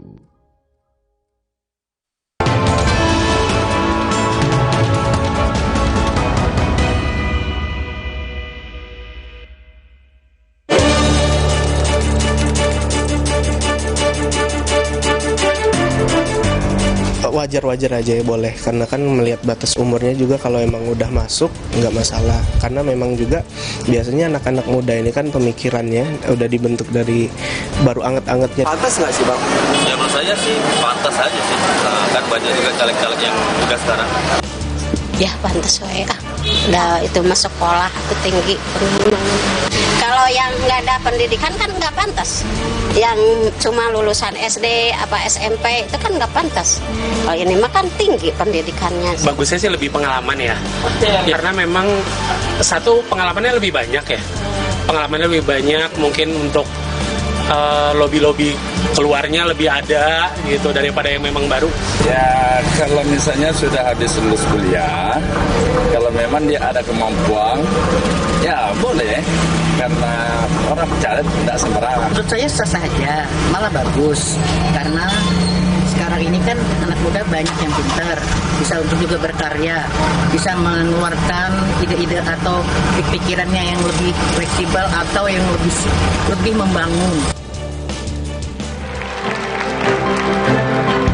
Oke, itulah keterangan dari warga soal lulus kuliah langsung nyalek. Rafif, jadi Anda juga begitu selesai kuliah langsung nyalek. Duitnya dari mana ya kalau modalnya segitu gede?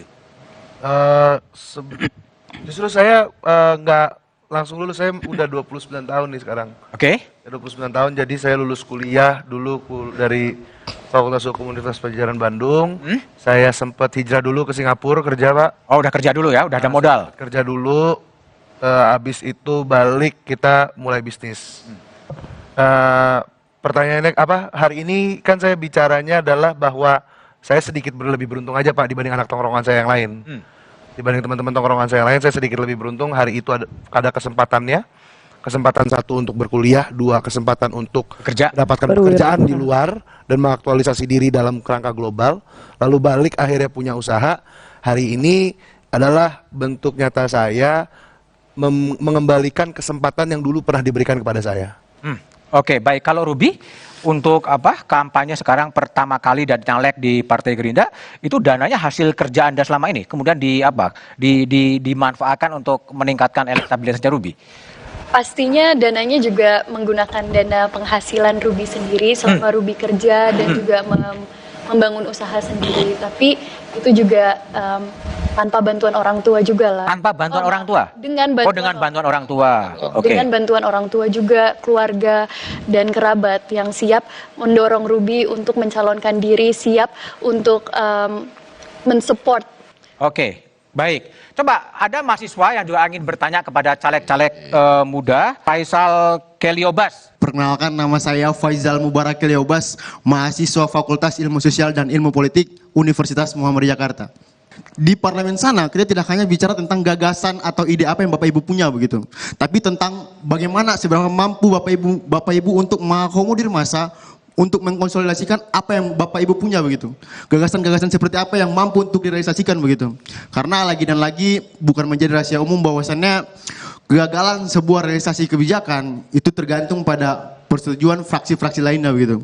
Singkat dan sederhana yang ingin saya tanyakan kepada Bapak Ibu, ketika nanti memang terpilih sebagai wakil rakyat, sebagai orang-orang yang akan menduduki kursi-kursi di parlemen nanti, mampukah Bapak Ibu untuk berdiri untuk menyatakan perlawanan kepada hal-hal yang mungkin tak sejalan dengan idealisme yang Bapak Ibu punya begitu? Oke, baik. Saya minta Seno untuk menjawab.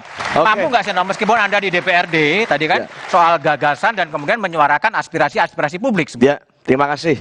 Buat saya berhadapan dengan situasi yang tidak mengenakkan untuk posisi dan situasi saya itu sesuatu yang sudah lumrah.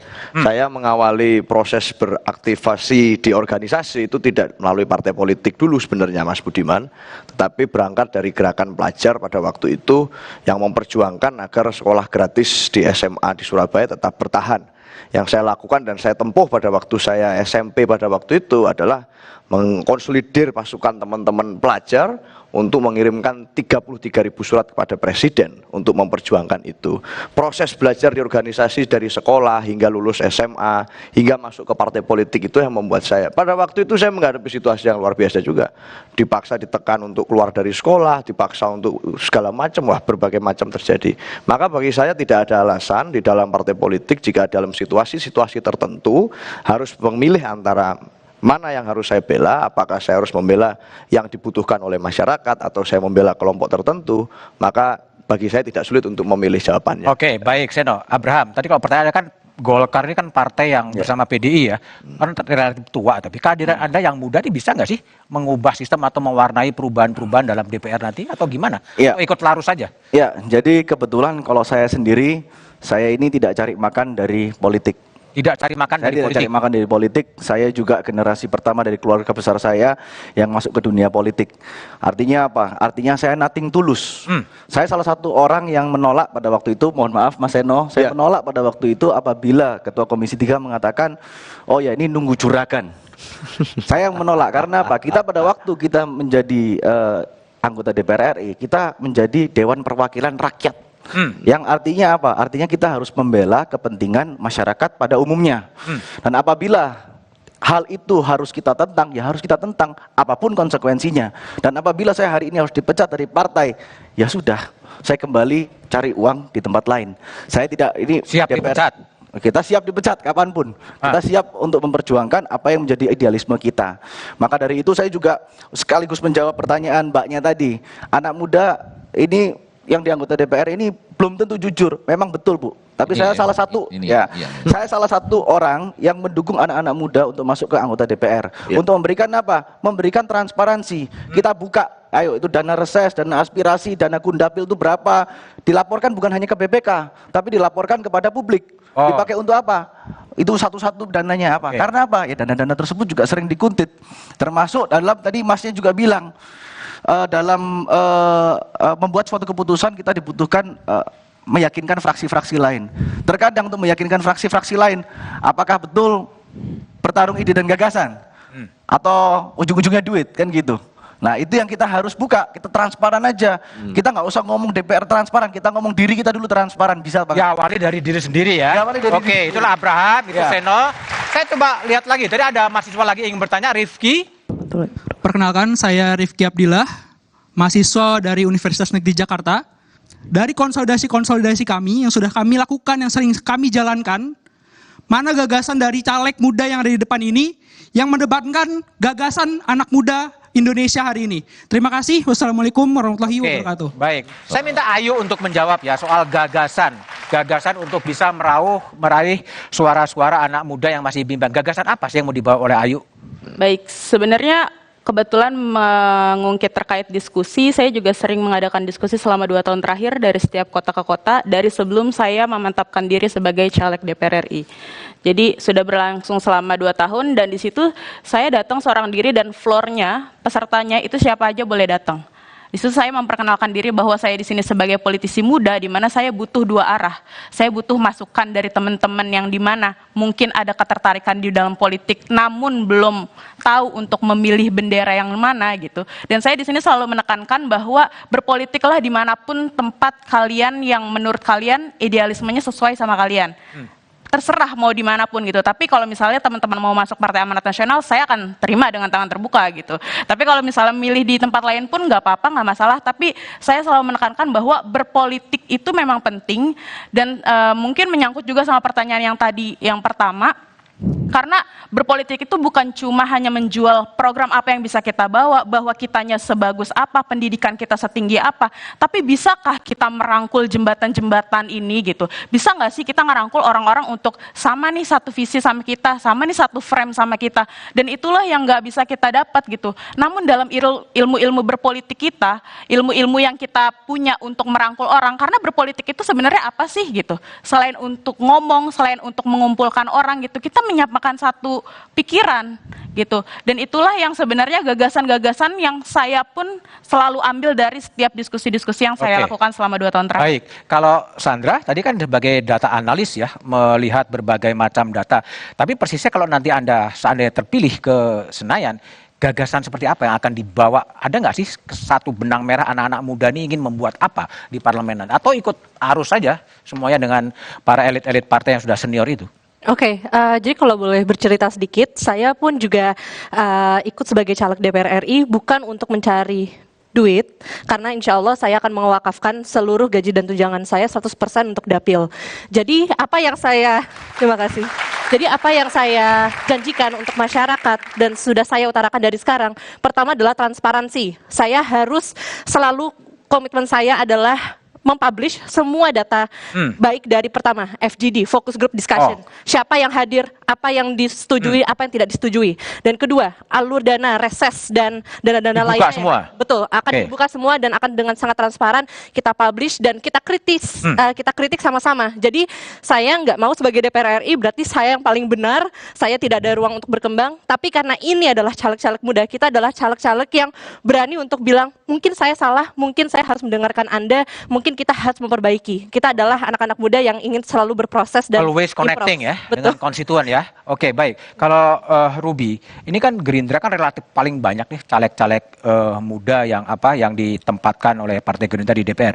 Tapi strategi Anda untuk mengatasi senior-senior dari Partai Gerindra kira-kira dan senior partai lain tentunya apa strategi khusus yang Ruby siapkan? Kalau menurut Ruby, senior-senior di partai itu justru kita jangan anggap musuh. Mereka adalah mentor kita. Mentor kita. Tapi kalau satu dapil kan saingan juga nanti. Tapi tetap aja mentor kita. Mau gimana pun kita masuk ke partai, kita harus masuk internal partai, itu sangat penting sekali. Dan kita harus mengerti kebutuhan partai itu apa, kebutuhan masyarakat apa, dan untuk mempunyai senior sebagai mentor yang memang sudah pernah mencalonkan diri seorang petahana, itu ilmu tambahan bagi Rumi untuk bisa bertukar ilmu, untuk membagi gagasan. Itu sesuatu yang menurut Ruby sangat penting bagi kita caleg muda. Jangan dengan pikiran kita saja, tapi juga menerima input dari orang yang sudah mengerti pekerjaannya itu sebenarnya seperti apa. Oke, baik. Ivi, sudah memasarkan ide-ide dan gagasan. Anda masih bimbang, masih bingung atau sudah? Masih bimbang, masih ragu sebagaimana. Apalagi yang mau dicari? Sudah terlihat dari wajahnya sudah. Iya, karena keren-keren sebetulnya idenya. Sekali lagi kan ya gini ya, tentunya aku masih butuh berkenalan. Wajar dong. Ya kan aku mau jadi, ibarat kata aku mau cari orang yang akan menjadi pendampingku dalam tanda kutip, yang bisa menjadi orang yang menyuarakan kepentinganku untuk tahun yang panjang gitu loh. Jadi ya tentunya aku harus benar-benar lihat satu persatu gitu. Masa kenalan kita baru begini aja belum seberapa, sorry ya teman-teman. Tapi kalian sebagai caleg-caleg muda sih aku apresiasi banget gini. Kalian tuh keren-keren ya, pendidikannya, kemudian cara bertuturnya, ide gagasannya, apa yang sudah dilakukan. Walaupun gitu kan ya, itu tadi mungkin baru sebagian kecil ya. Nggak tahu apakah memang baru segitu atau memang sebetulnya sudah banyak. Ngomongnya mula-mula enak, lama-lama nggak enak. Selalu gitu nadanya, mula-mula enak, lama-lama nggak enak lagi. Iya. Enggak, aku tuh sebenarnya cuma kepingin tahu aja jadinya nanti tuh kalian kalau misalnya kan tadi nih dikatakan bahwa pengen banget anak-anak muda lebih sadar berpolitik gitu kan. Ya terus kalau sadar berpolitik terus iya ngapain gitu, iya kan? Itu sih aku. Atau nyambung kalau boleh, nyambung Ivi sama tadi. Coba pendek. Pertama siapa? Yang Faisal belum terjawab tadi. Rancangan undang-undang daerah khusus Jakarta misalnya gitu ya. Iya. Tapi Faisal, tar dulu Faisal, kamu tadi ngomongnya agak terlalu ketuaan. Santai aja ngomongnya sama yang muda-muda. Santai gitu. Oh, kalau waktunya dikit justru lebih santai lagi. Bro and sis gitu cara ngomongnya. Jangan gitu. Jangankan mereka. Gimana sih? Capres saja di bawah tekanan waktu juga bingung-bingung. Oke, ngomong, silakan ngomong, pendek doang. Ya, kalau boleh. Iya, sadar politik katanya ya. Siapa yang mengetahui isi draft rancangan undang-undang daerah khusus Jakarta itu yang diributkan oleh masyarakat pada saat ini. Ada 2 isu kan ya? Gitu Faisal ya? Ada yang mau memberi tanggapan? Tanggapannya nanti aja. Tanggapannya nanti ya. Sehingga ini memang problem di kaderisasi dan regenerasi internal partai politik. Apakah kehadiran caleg-caleg muda ini bisa terjadi estafet kepemimpinan di legislatur? Jawabannya setelah jeda berikut ini.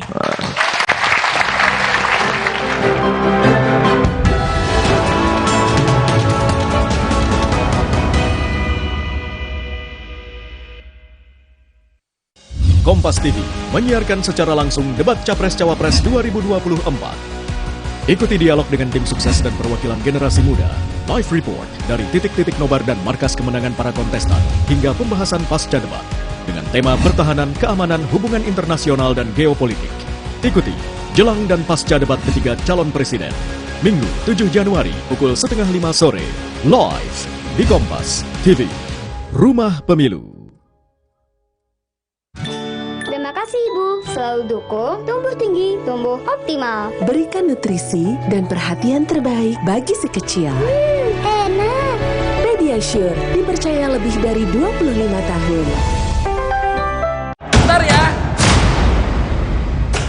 Buat aku ya, kalau aku menang PS5 dari Biskuat, aku bolehin main deh. Caranya? Gampang.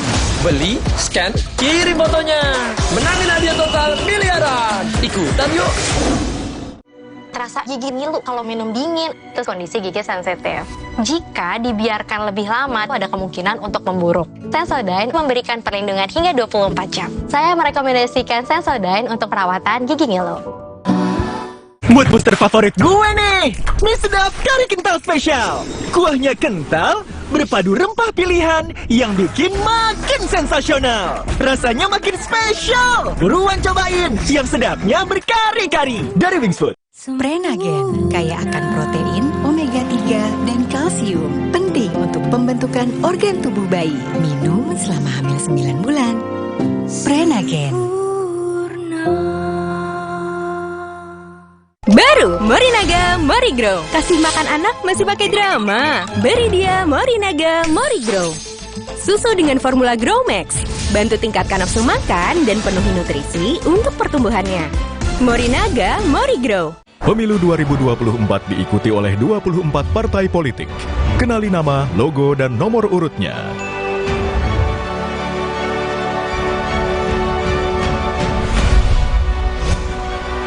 Jadilah bagian dari perhelatan akbar demokrasi negeri ini untuk Indonesia damai sejahtera. Ikuti perkembangan dan informasi terkini seputar Pemilu 2024 bersama teman memilih. Kompas TV, Rumah Pemilu.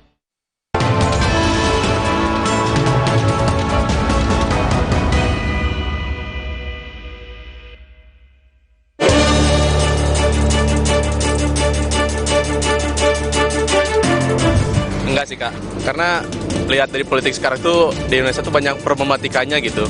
Ya kayak kita nyalek banyak isu-isu yang enggak gitu tentang caleg gitu. Kalau saya mau. Oh ya. Kenapa? Ada alasan tertentu? Saya ingin mencoba hal yang baru dan pasti saya bisa kalau sampai saya ikut caleg. Kenapa ya? Karena nggak terlalu suka sama politik. Mau. Karena alasannya dari saya lihat sendiri keadaan-keadaan politik ini banyak yang nggak jujur, banyak yang korupsi. Mungkin dari saya sendiri ingin merubah sistem. Gitu. Mau gitu ya? Ya. Kenapa?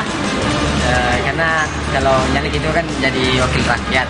Wakil rakyat itu mau bangun daerah rakyat sendiri untuk kepentingan rakyat. Gitu. Secara pribadi, kalau keinginan, saya tidak punya keinginan untuk mengikuti caleg. Mau aja sih.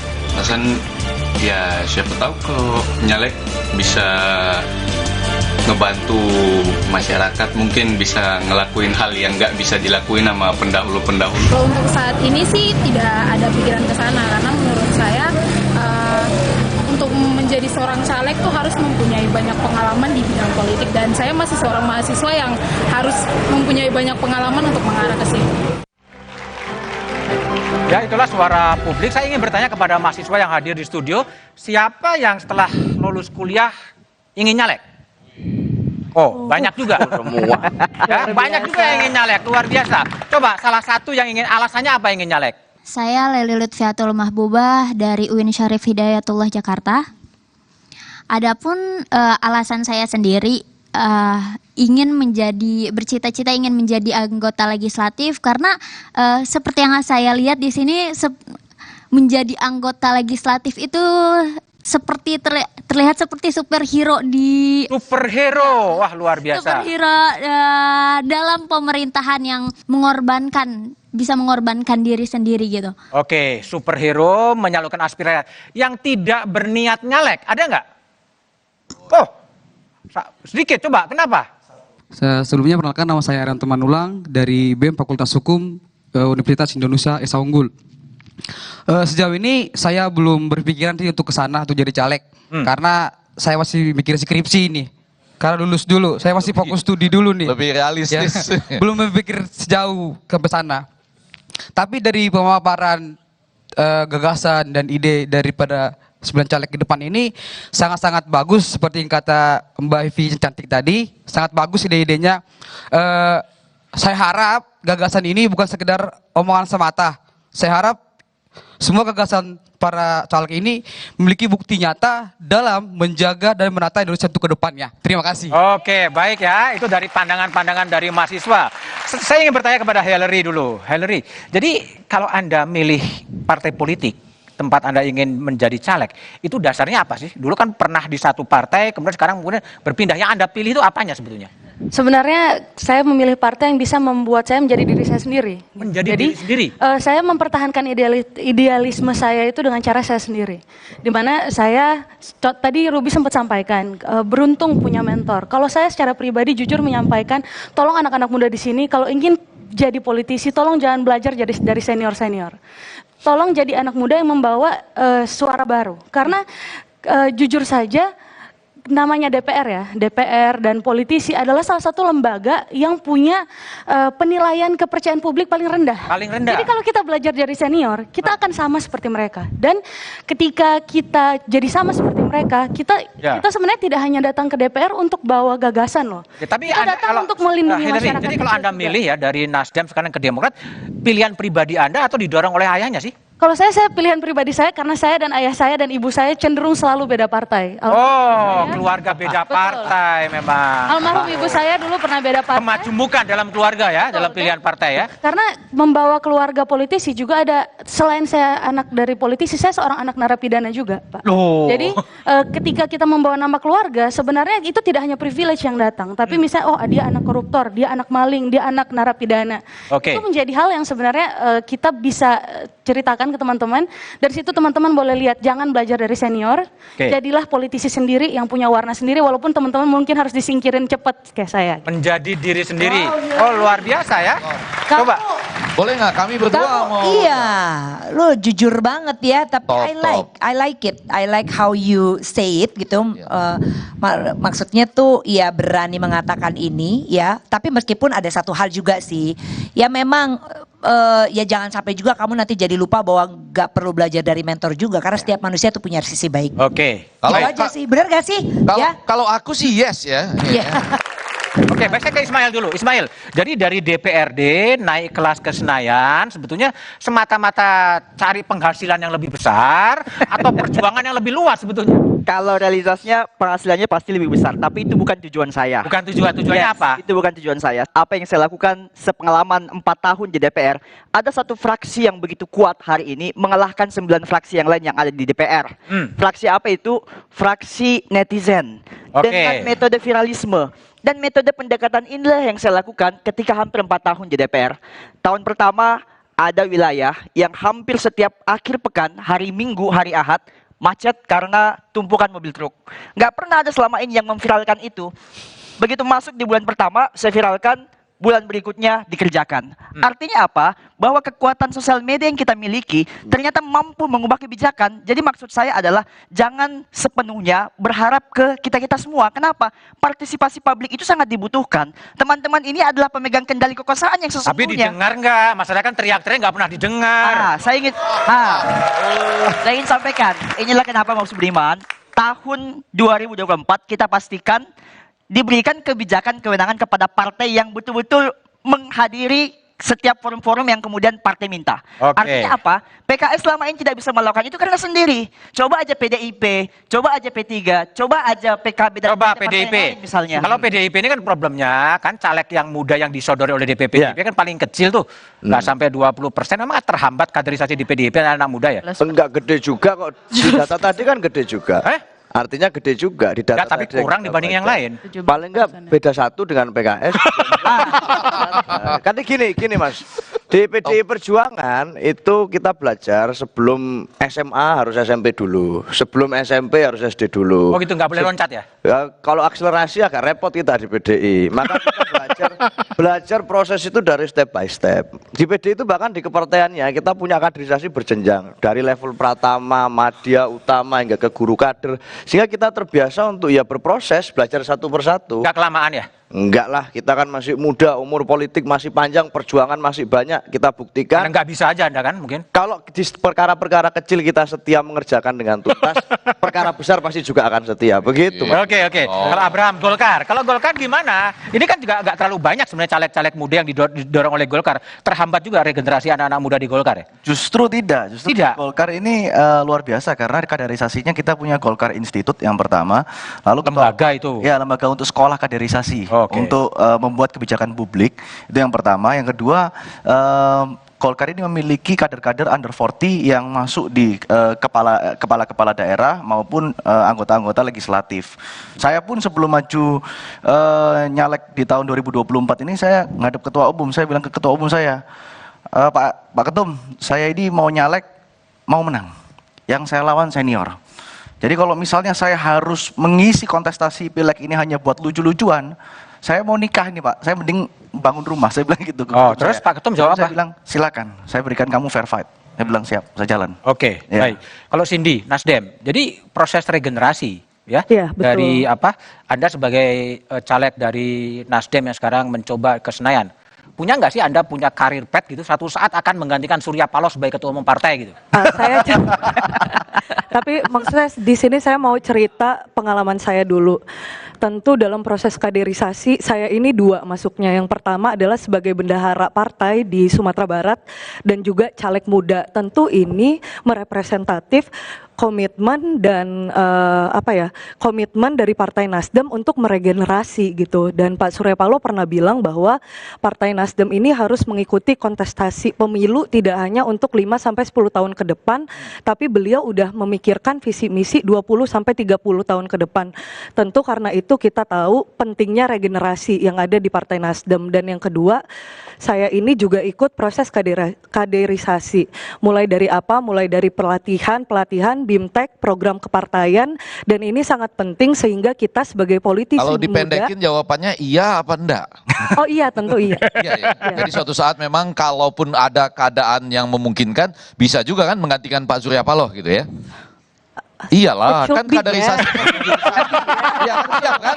Iya dong, ditonton loh ini oleh Pak Surya Paloh ya. Apalagi maksudnya karena kita kan mulai dari usia, kalau saya sendiri 24 tahun, jadi mungkin saya punya waktu yang banyak untuk mematangkan diri saya sebagai politisi gitu. Oke, kalau Sandra, ini kan di P3, caleg muda dan kemudian perempuan. Ada nggak sih handicap dari muda dan gender untuk naik karir politiknya di P3? Oke, sebenarnya kalau dari yang saya rasakan selama ini di P3 justru kita diberikan karpet merah. Karpet merah? Ya, untuk caleg-caleg muda dan apalagi perempuan. Bahkan Ketua Bapilu kita, Bang Sandiaga Uno, beliau pernah bilang tuh pas Rakernas ya, kumpul semua caleg DPR RI bahwa P3 itu sebenarnya partai para perempuan juga loh. Jadi itu memang salah satu dari program-program kita. Jadi kalau dari saya sendiri, saya merasa juga P3 itu secara data sebenarnya partai yang paling inklusif terhadap teman-teman disabilitas juga. Jadi memang kita terbuka untuk semuanya dan justru kita pengen anak-anak muda, ayo lirik dong partai kita yang udah partai Sandra, ikut jadul. Sandra, kamu digelarin karpet merah, bukan karpetnya hijau. Oh iya. Merah sama hijau tuh, Pi. Oke, saya ke Rafif ya. Rafif kalau di PKB ya, sebetulnya bagi anak-anak muda gitu, karir politik itu yang menentukan siapa, apakah memang rekam jejak kinerja atau memang ada juga endorser dari dalam, dan bagi Ars sendiri punya nggak sih target politik? Satu saat saya harus menggantikan Gus Muhaimin Iskandar. Ini bahaya kedua nih, Viv. Karena masih panjang nih, Gus. Panjang, Gus. Jadi gini, kalau bicara Partai Kebangkitan Bangsa, hari ini satu, kita punya ketua umum yang paling muda waktu itu kalau nggak salah pernah menjabat sebagai wakil ketua DPR RI. Tujuan PKB hari ini bukan hanya lagi berbicara mengenai kesempatan anak muda, tapi berbicara mengenai bagaimana anak muda benar-benar bisa direpresentasikan, anak muda benar-benar bisa diwakilkan, dan kesetaraan dan kesempatan terhadap anak muda itu terbuka luas. Itu yang pertama. Jadi bagi saya PKB selain bicara Partai Kebangkitan Bangsa, Bang, dia bicara partai kita bersama. Partai kita bersama. Ruby, jadi kalau Gerindra kan kelihatannya memang banyak kader-kader muda yang kemudian tampil gitu. Tapi yang sering muncul di ruang-ruang publik hanya itu-itu aja. Apakah memang agak tersendat regenerasi anak-anak muda untuk tampil dalam ruang-ruang publik? Mungkin yang disorot bukan yang muda, tapi yang muda tetap ada di ruangan situ. Ada ya? Ada dong. Salah yang salah televisinya gitu. Seperti datanya kan terlihat bahwa memang Gerindra ini top 5 dari partai-partai yang memprioritaskan anak-anak muda. Dan memang di partai itu kita juga dimudahkan untuk berpartisipasi, diberikan tempat untuk memastikan kita ini bagian dari perubahan. Bagian dari perubahan kita diberikan posisi-posisi strategis, kita diberikan kesempatan untuk mencalonkan diri menjadi dewan di dapil-dapil yang terpenting. Oke, baik. Kalau Ayu ya, PAN. PAN ini kan memang cenderung ya, artis masuk ke PAN. Anak-anak muda diberikan ruang. Nah, kalau Ayu sendiri ini target politiknya setelah nanti ke DPR, mau ngapain sih? Punya nggak satu saat, aku harus jadi ketua umum PAN, menggantikan Bang Zulkifli Hasan gitu? Atau jadi presiden sekalian? Kebetulan kalau di Partai Amanat Nasional nggak ada yang nggak mungkin ya. Pendiri pun bisa digeser. Tapi niat nggak? Kalau ada kesempatan akan maju sih. Nah ini yang bagus kan, jelas clear maunya gitu. Ya karena di Partai Amanat Nasional memang partai yang inklusif dan memang kaderisasinya mungkin nggak seperti partai-partai lain gitu. Jadi kalau di PAN itu kalau kita memang pintar, cerdas, dan cerdik, kita bisa lebih licin untuk masuk-masuk ke DPP, untuk masuk-masuk ke jaring-jaringan yang lain. Seperti itu, jadi sesuai aja kalau misalnya kita merasa mampu atas kapasitas dan kapabilitas kita, ya berani aja untuk maju. Ini kalau licin maksudnya gimana kalau licin? Saya agak hati-hati mendengar. Enggak, licin nih, pelan-pelan. Kalau jalanan licin kita gampang kepleset, ya kan? Licin maksudnya? Maksudnya tadi Pak, pintar, cerdas, dan cerdik. Itu kita bisa licin untuk masuknya, gampang gitu. Maksudnya pintar, cerdas, dan cerdik, ya. Licin. Jadi kalau misalnya berdasarkan pengalaman saya juga benar-benar baru 2 tahun terakhir join di politik dan memang saya memilih di Partai Amanat Nasional karena ya saya lihat itu inklusif. Dari sebelum saya menjadi kader, Pak Zulkifli Hasan sudah mengundang saya untuk ke rumahnya makan malam bersama dan satu meja dengan beliau. Maka dari situ saya berpikir emang boleh ya se-inklusif ini gitu. Dan itulah Partai Amanat Nasional. Oke, jadi apa jaminan dari para caleg muda untuk menggayat suara pemilih muda dan pemilih mula? Kami kembali setelah jeda berikut ini.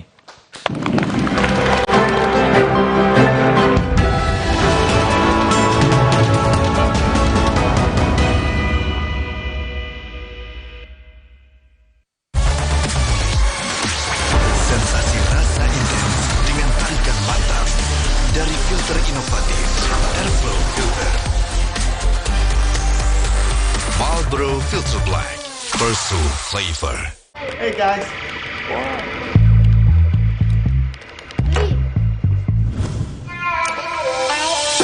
Hey, lihat aku, putar celup jadi seru. Hey, lihat aku. Selamat datang, silakan. Emangnya ada waktu buat sakit kepala? Panadol Extra, cepat redakan sakit kepala dan nyeri yang mengganggu. Panadol Extra, cepat redakan sakit kepala, dapat diminum sebelum makan. Inilah kualitas merah yang semakin mewah.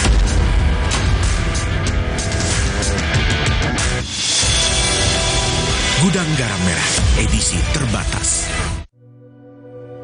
Diceritakan saya, kenapa setiap minum dingin, saya merasa ngilu. Itu semua karena memang dia memiliki kondisi gigi sensitif. Jika dibiarkan lebih lama, ada kemungkinan untuk memburuk. Sensodyne teruji secara klinis untuk menenangkan gigi yang sedang ngilu dan memberikan perlindungan hingga 24 jam. Akhirnya mereka bisa bebas mengkonsumsi makanan tanpa harus takut lagi. Saya merekomendasikan Sensodyne untuk perawatan gigi ngilu. Hey guys.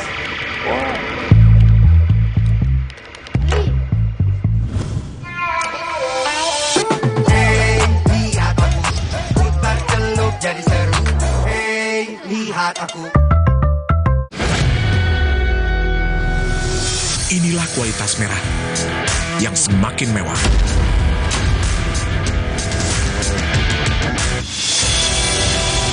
Gudang Garam Merah, edisi terbatas.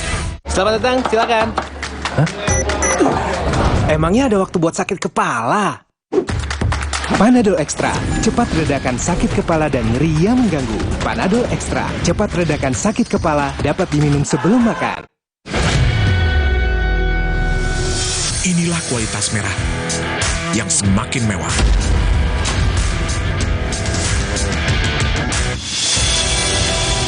Gudang Garam Merah, edisi terbatas.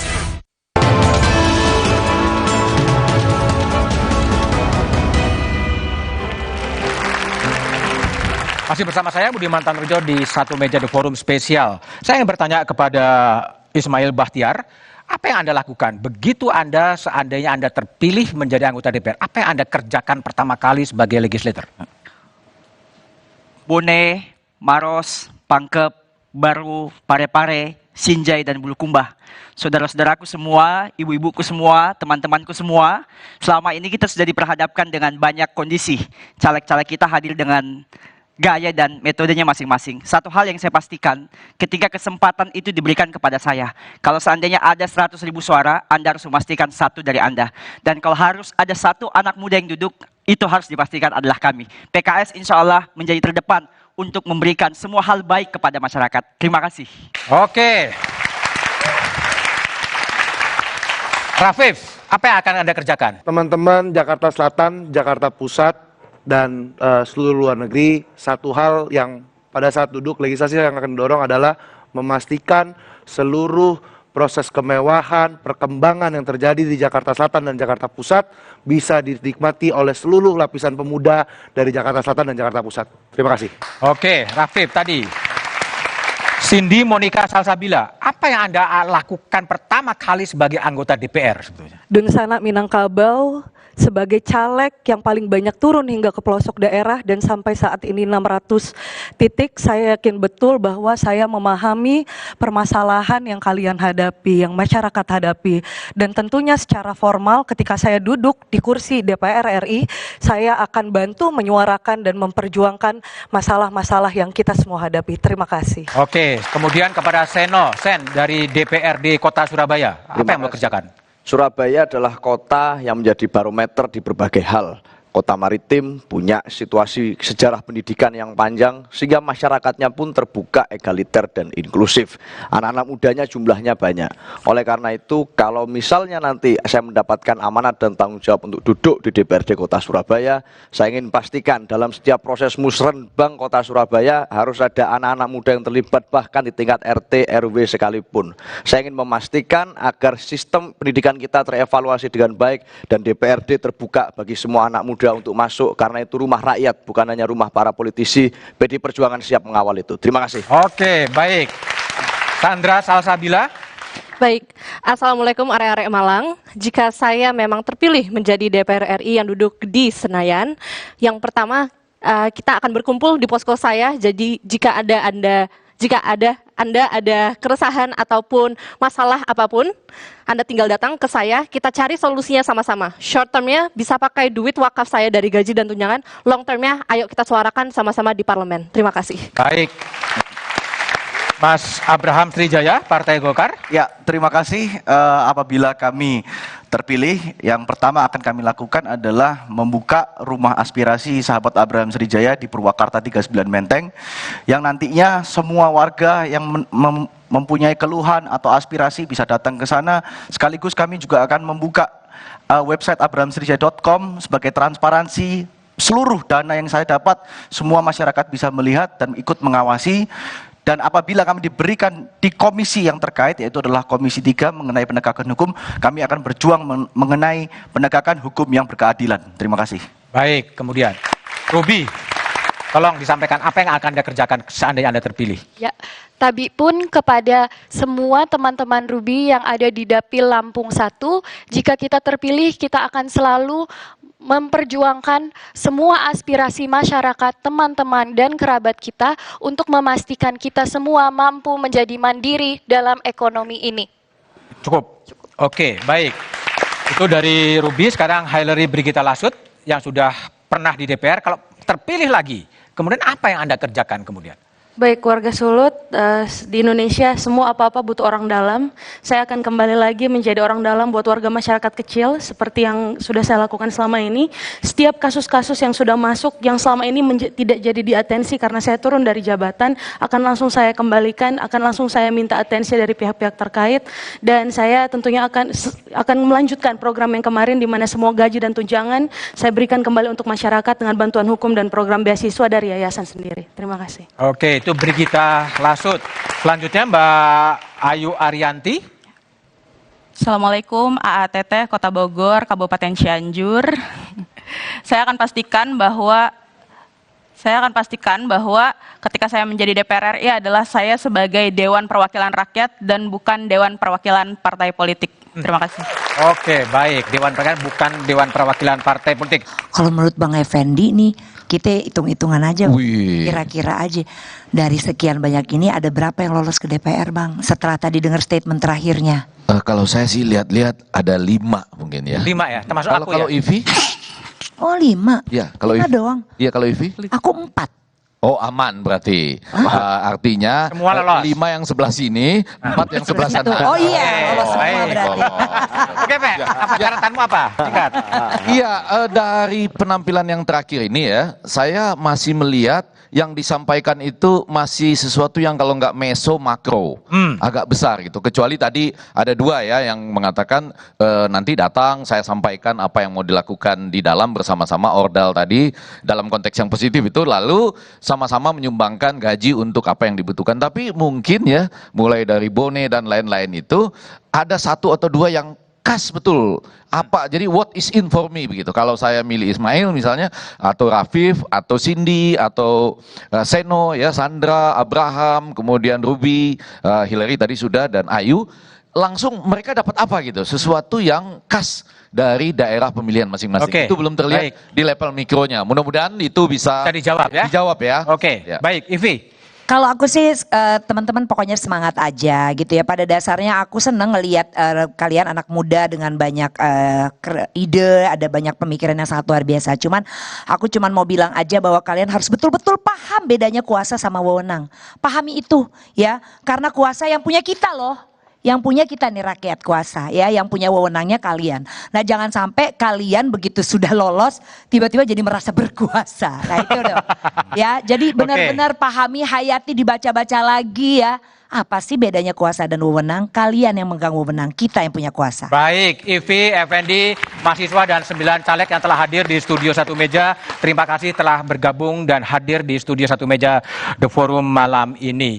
Hadirnya caleg muda bisa membawa harapan, tapi bisa juga berbuah kekecewaan.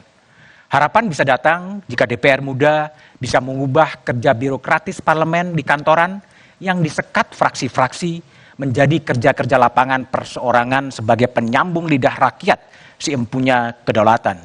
Kekecewaan publik kembali datang jika DPR muda hanya memaknai atribut yang terhormat sebagai pekerjaan dan bukan sebagai panggilan.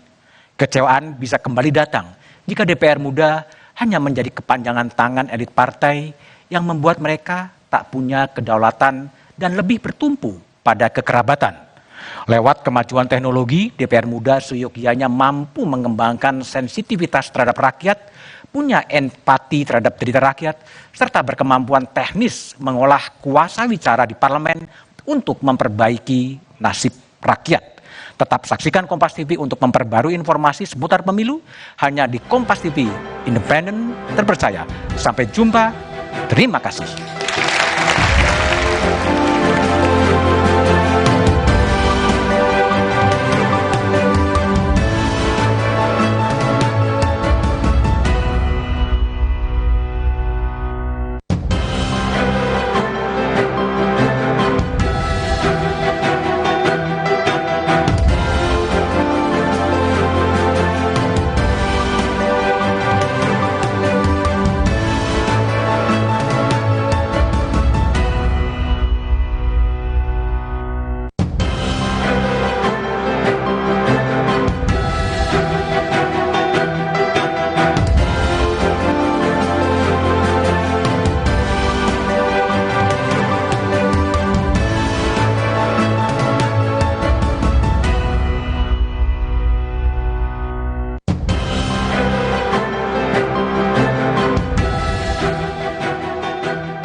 Gara-gara tersulut emosi, seorang ayah tega membanting anak kandungnya hingga tewas. Kejadian awalnya, kawan itu bermain sepeda dengan kencang, terus menabrak anak kecil. Kebetulan itu anak saya sih. Sama ayah saya langsung dipukul. Nah, habis dari situ katanya langsung dibanting. Mengakibatkan pendarahan dan kerusakan jaringan otak. Sasaran 3 Januari 2024, pukul 11 malam, di Kompas TV.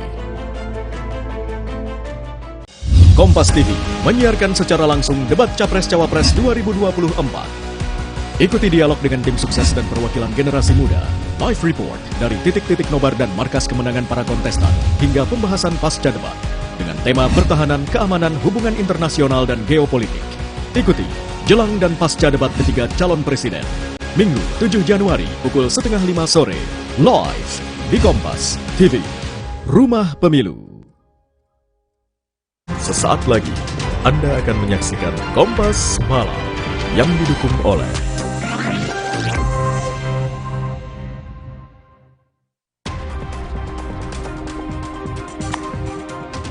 Pegawai BNN pelaku penyiksaan istrinya telah menjadi tersangka. Korban meminta pertolongan ke Komnas Anak dan Komnas Perempuan.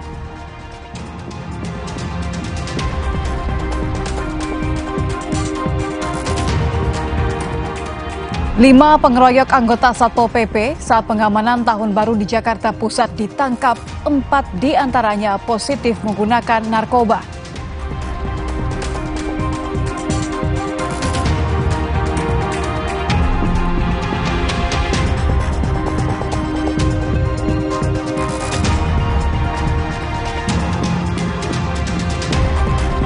Terang-terangan menyatakan dukungannya untuk Cawapres nomor urut 2 Gibran Rakabuming Raka. 13 anggota Satpol PP Garut mendapat sanksi potong gaji hingga demosi.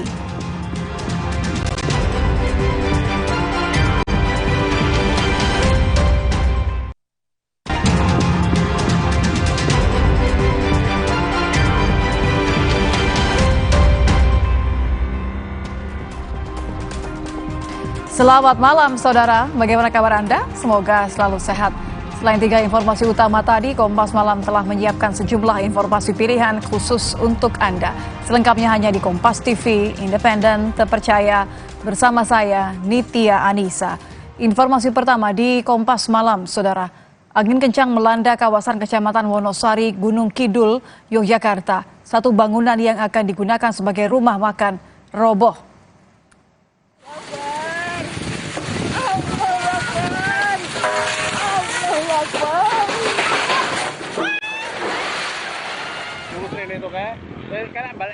Bangunan yang digunakan untuk rumah makan ini ambruk akibat diterjang angin kencang di Desa Jeruk Sari, Kecamatan Wonosari, Gunung Kidul, Yogyakarta.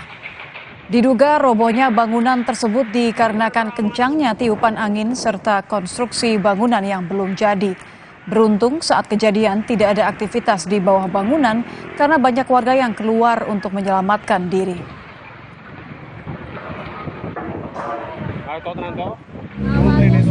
Ada angin besar itu udah pada keluar, udah pada menyelamatkan diri di lapangan.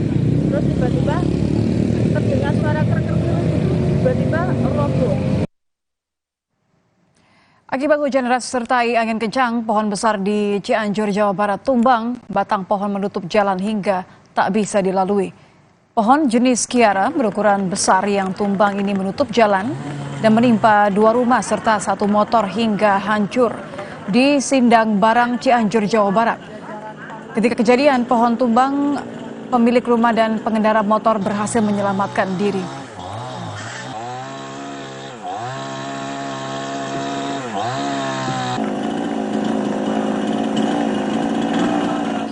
Saudara, kebakaran melanda pemukiman pada penduduk di kawasan Jelambar, Grogol, Petamburan, Jakarta Barat. Besarnya api membuat warga panik dan memadamkan kobaran api. Kelihatan no, jelas banget no, tebel, merah.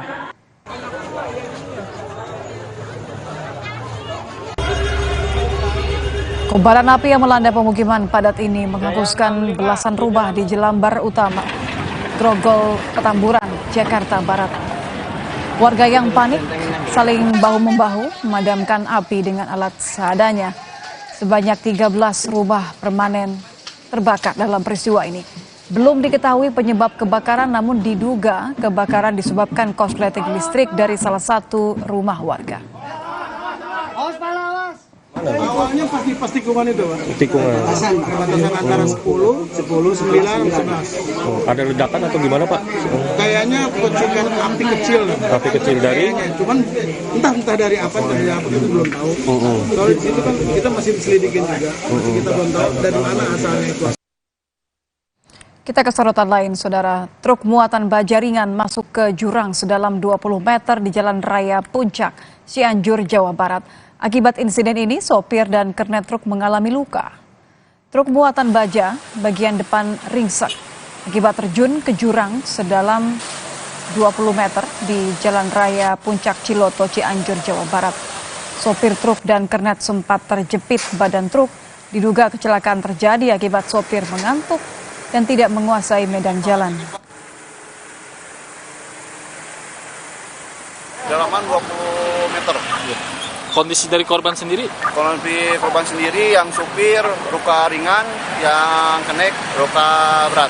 Itu dari arah mana ke mana, Bang? Dari arah Bogor menuju Cianjur. Kurang dari 5 jam, Saudara, 5 pelaku pengeroyokan terhadap 2 petugas Satpol PP di depan pintu masuk Pusat Perbelanjaan Plaza Indonesia, Menteng, Jakarta Pusat, diringkus polisi. Dari 5 orang pelaku yang ditangkap, 4 diantaranya diketahui positif narkoba jenis sabu dan juga ganja. Kelimanya diringkus polisi usai video aksi pengeroyokan terhadap 2 petugas Satpol PP viral di media sosial. Kapolres Metro Jakarta Pusat, Kombes Susatyo menyebut, motif para pelaku nekat melakukan pengeroyokan lantaran salah paham terkait penutupan arus yang akan digunakan untuk Car Free Night pada 31 Desember 2023 kemarin.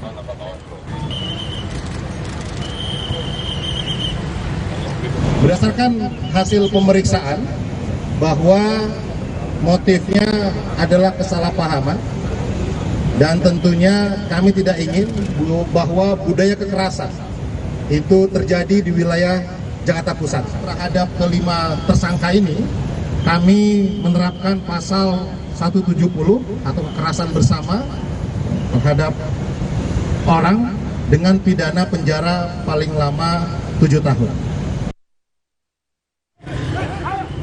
Sebelumnya, 5 orang tampak mengeroyok 2 petugas Satpol PP di pintu masuk Pusat Perbelanjaan Plaza Indonesia di Jakarta Pusat. Peristiwa bermula ketika salah satu korban sedang melerai perselisihan antara seorang pria yang melabrak rekan korban. Tak berselang lama, 4 rekan pelaku ikut melabrak dan mengeroyok 2 anggota Satpol PP.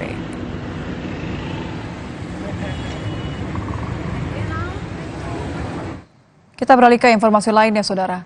Polres Metro Bekasi Kota menetapkan oknum pegawai BNN sebagai tersangka atas kasus kekerasan dalam rumah tangga atau KDRT terhadap istrinya. Penetapan tersangka dilakukan setelah polisi melakukan gelar perkara, pemeriksaan saksi-saksi, serta hasil pemeriksaan dokter forensik.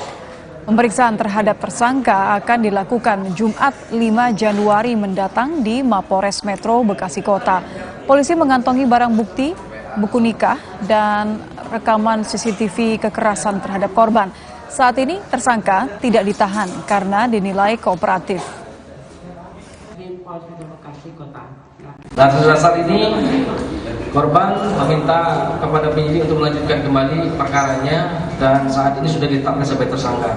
Dan jadwal pemeriksaan tersangka pada hari Jumat minggu ini tanggal 5 Januari 2023 sekitar pukul 10.00 di ruang penyidik Satreskrim Polres Metro Bekasi. Ya, jadi pertimbangan penyidik kenapa tidak dilakukan penangkapan karena selama ini tersangka kooperatif.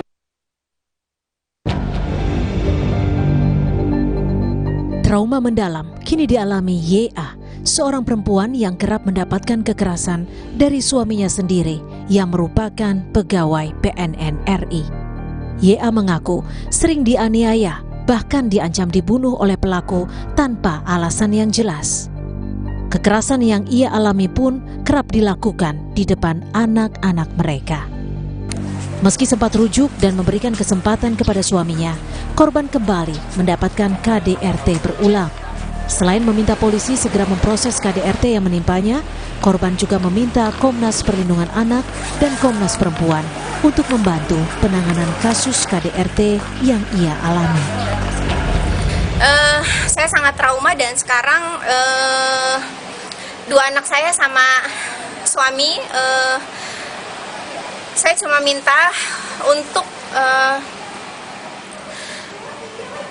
Komnas Perlindungan Anak dan Komnas Perempuan bantu saya dalam kasus ini karena biar bagaimanapun sepertinya suami saya harus diperiksa deh kejiwaannya karena dia sudah berani melakukan tindak KDRT di depan anak-anak. Saya nggak tahu. Sementara itu, AF, suami korban yang kini telah ditetapkan jadi tersangka, dipastikan merupakan pegawai kantor pusat BNN RI. Kepala Biro Humas dan Protokol BNN RI, Brigjen Sulistyo Pujo Hartono menyatakan, AF berstatus sebagai pegawai aparatur sipil negara atau ASN dan bukan seorang anggota Polri. AF ini tengah diperiksa Inspektorat. BNN RI memastikan tidak akan melakukan intervensi terhadap proses hukum AF yang kini ditangani jajaran Satreskrim Polres Metro Kota Bekasi. Saudara AF ya, itu anggota BNN, betul. Kemudian yang bersangkutan memiliki istri yaitu saudara YA. Jadi memang ada permasalahan rumah tangga yang bersangkutan saat ini masih diperiksa oleh Inspektorat ya, itu pas BNN RI. Nah ini prosesnya panjang ya, tentu saja karena ini permasalahan yang tidak langsung terjadi tapi proses resiprokal yang berlangsung lama. Sebelumnya video aksi kekerasan dalam rumah tangga beredar di media sosial. Dari rekaman kamera CCTV memperlihatkan seorang pria melakukan KDRT terhadap istrinya. Aksi kekerasan dilakukan di depan ketiga anaknya yang masih di bawah umur. Peristiwa KDRT diketahui terjadi sejak 2021 hingga 2023. Tim Liputan, Kompas TV. Cawapres nomor urut 2 Gibran Rakabuming Raka memenuhi panggilan Bawaslu Jakarta Pusat untuk klarifikasi dugaan kegiatan bagi-bagi susu di Car Free Day kawasan Sudirman, Tamrin, Jakarta tanggal 3 Desember lalu. Kami hadirkan informasi selengkapnya usai jeda di Kompas Malam.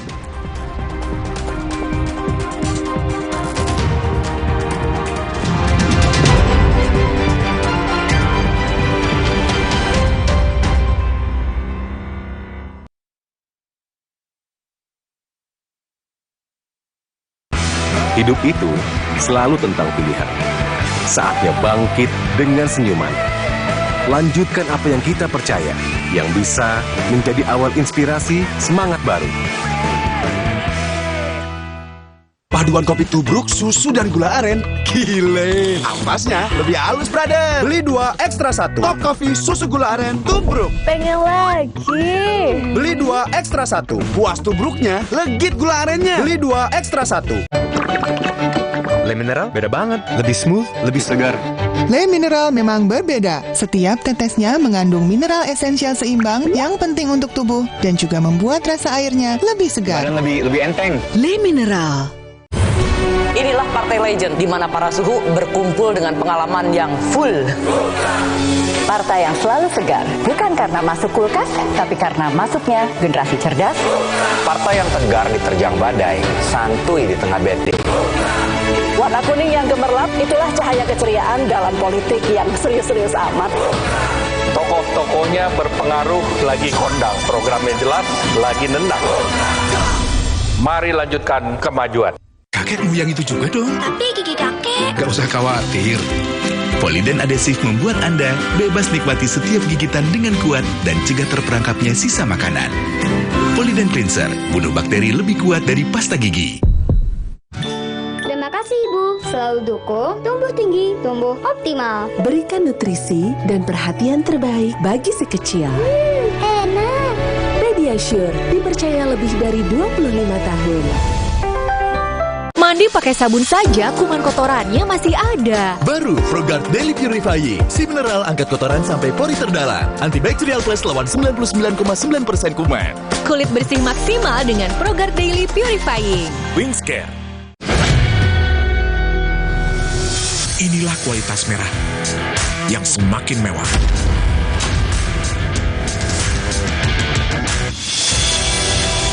Gudang Garam Merah, edisi terbatas. Aku dulu pakai deterjen bubuk. Jadi walaupun baju bersih tapi tangan aku kasar. Enggak, aku nggak mau. Deterjen itu terbuat dari tumbuhan, terus sertifikasi internasional. Cucian bersih, wangi, terus tangan tetap lembut. Udah, pindah aja ke Gentle-Gen. Inilah kualitas merah yang semakin mewah.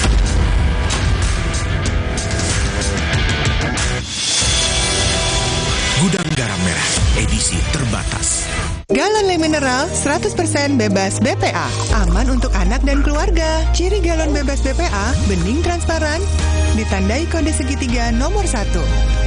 Galon Le Mineral, untuk sehatnya keluarga.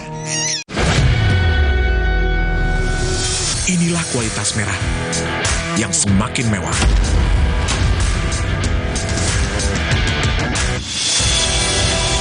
Gudang Garam Merah, edisi terbatas.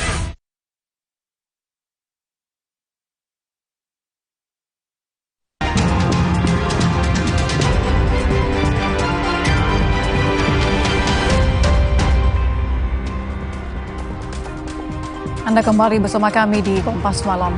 Saudara Cawapres nomor urut 2, Gibran Raka Buming Raka memenuhi pemanggilan Bawaslu Jakarta Pusat untuk klarifikasi dugaan kegiatan bagi-bagi susu di Car Free Day, kawasan Sudirman Tamrin, Jakarta tanggal 3 Desember lalu. Setelah memberikan keterangan di Bawaslu Jakarta Pusat, Gibran menegaskan tidak ada kegiatan politik di acara Car Free Day tanggal 3 Desember lalu. Gibran juga membantah keterangan Bawaslu Jakarta Pusat soal temuan baru dalam kasus ini. Sejumlah saksi telah diperiksa termasuk sejumlah politisi PAN yang ikut mendampingi Gibran membagikan susu kepada warga. Ada sama sekali kegiatan partai politik. Ya, itu aja.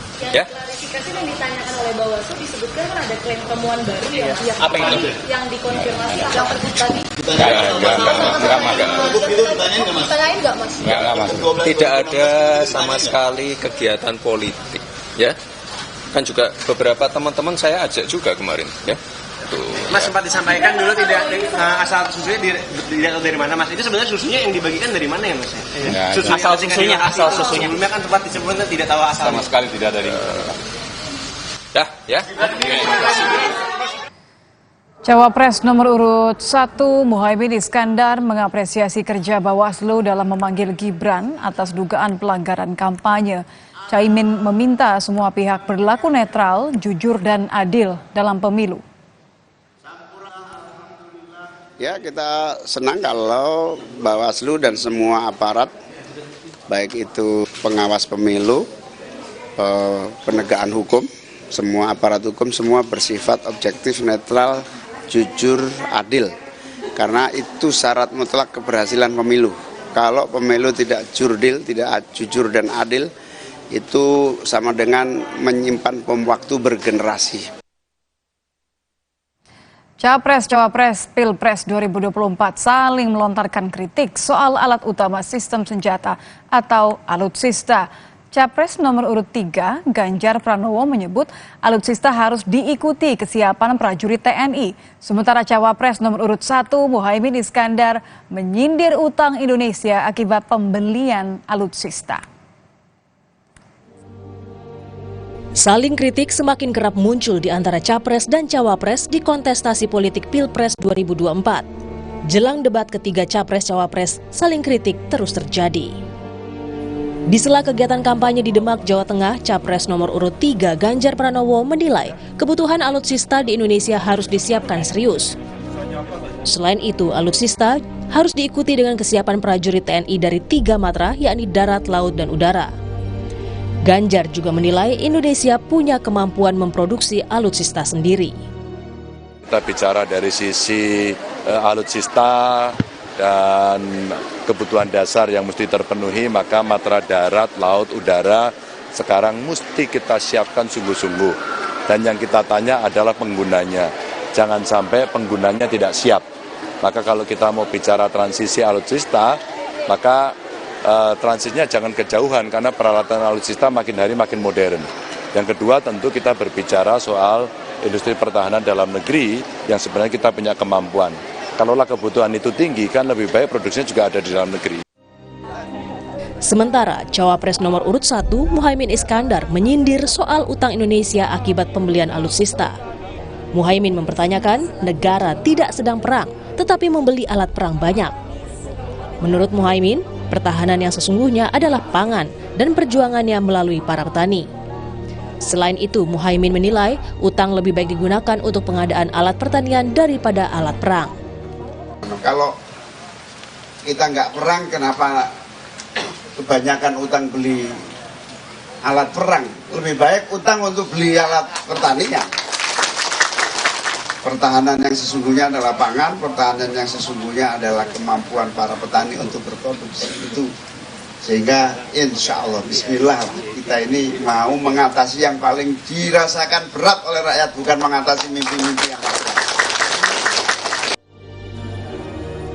Kritik yang dilontarkan Ganjar dan Muhaimin soal alutsista secara tidak langsung menyasar kepada Capres nomor urut 2 Prabowo Subianto yang juga menjabat sebagai Menteri Pertahanan.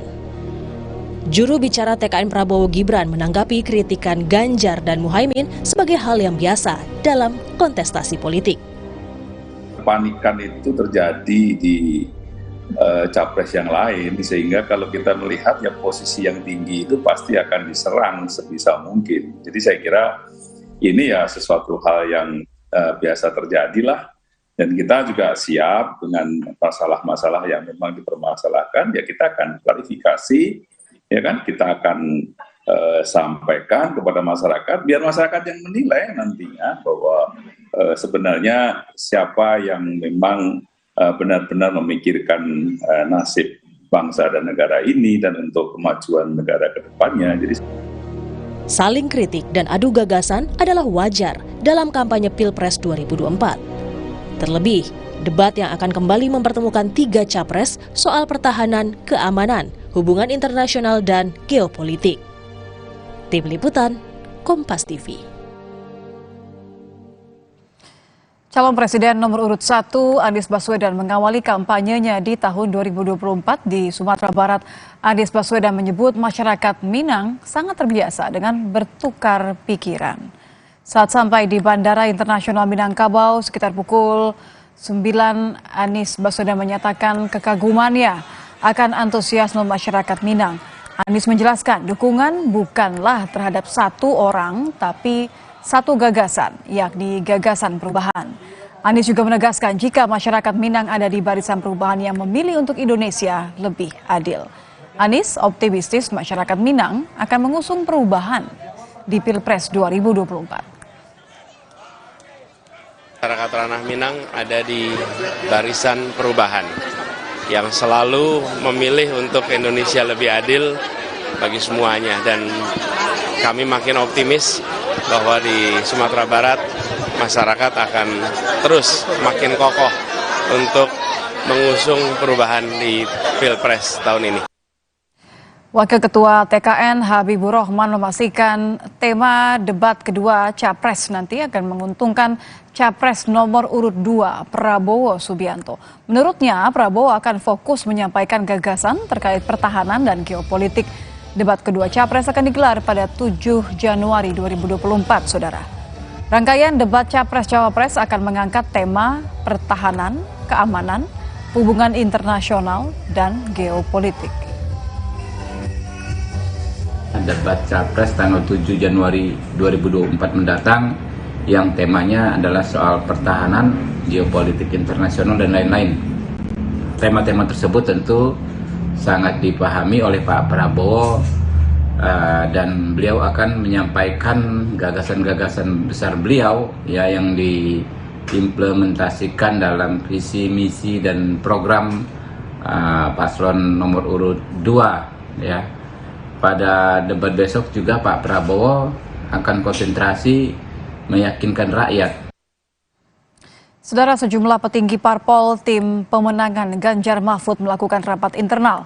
Pertemuan membahas persiapan debat Capres mendatang sekaligus rapat pemenangan Ganjar Mahfud. Rapat internal dihadiri Ketua Umum Partai Politik Pemenangan Ganjar Mahfud, yakni Ketua Umum PDIP Megawati Soekarno Putri, Ketua Umum Partai Hanura Usman Sabtaodang, Ketua Umum Partai Perindo Haritanu Sudibyo, dan PLT Ketua Umum P3 Muhammad Mardiono.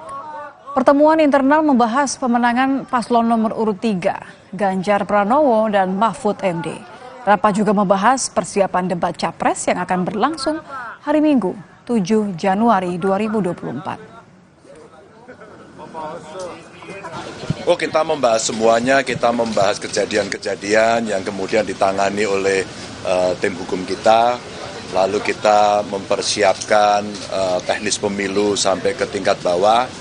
Yang ketiga tentu konsolidasi dari seluruh kekuatan untuk menyiapkan gerakan dari waktu yang tersisa ini, dan semuanya optimis. Insya Allah kita akan bergerak jauh lebih masif begitu. Saudara, KPU Rabu sore menggelar rapat jelang debat kedua calon presiden 2024. KPU mengumumkan lokasi debat ketiga pada tanggal 7 Januari mendatang.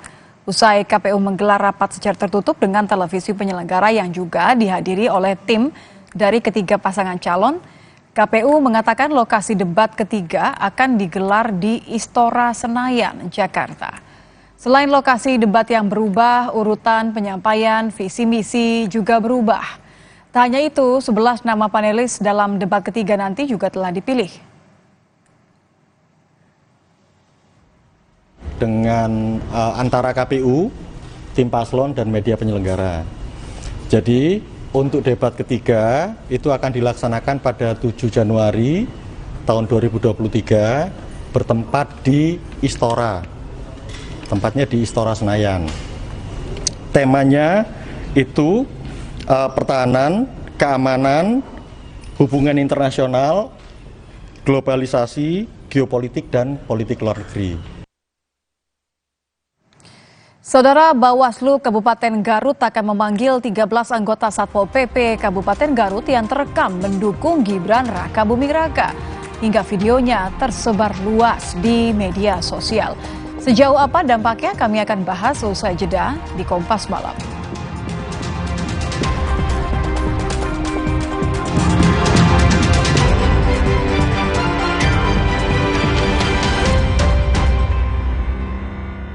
Naga Cilgo, nutrisi berkualitas, harganya terjangkau. Cilgo. Paduan kopi tubruk, susu, dan gula aren. Gile. Ampasnya lebih halus, brother. Beli 2 ekstra 1. Top Coffee susu gula aren tubruk. Pengen lagi. Beli 2 ekstra 1. Puas tubruknya, legit gula arennya. Beli 2 ekstra 1. Selamat datang, silakan. Emangnya ada waktu buat sakit kepala? Panadol Extra, cepat redakan sakit kepala dan nyeri yang mengganggu. Panadol Extra, cepat redakan sakit kepala, dapat diminum sebelum makan. Mood booster favorit gue nih, mie sedap kari kental spesial.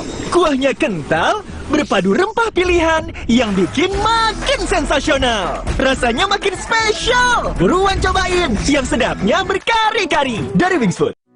Di tanganmu, botol plastik bekas bisa jadi baru lagi. Seperti tas, baju, hingga sepatu ini. Bersama Gerakan Ekonomi Sirkular Nasional Le Mineral, mari mulai kebiasaan baru memilah sampah plastik dari rumah, menyalurkan lewat aplikasi, pemulung, ataupun bank sampah. Sampah plastikmu memberi nilai tambah untukmu dan juga untuk mereka. Dengan langkah sederhana, pisahkan sampah sesuai jenisnya, sampah organik, plastik termasuk PET, kertas, dan kaleng, lalu salurkan. Sampah plastik yang terpilah bisa didaur ulang. Mulai kebiasaan baru dan buat botol plastik bekasmu jadi baru lagi.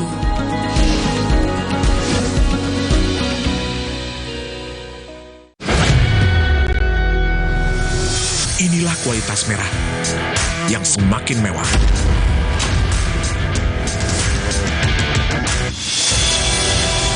Gudang Garam Merah, edisi terbatas. Hey guys.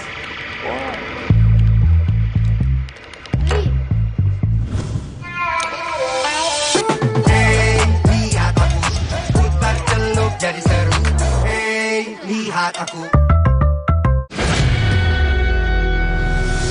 Inilah kualitas merah yang semakin mewah.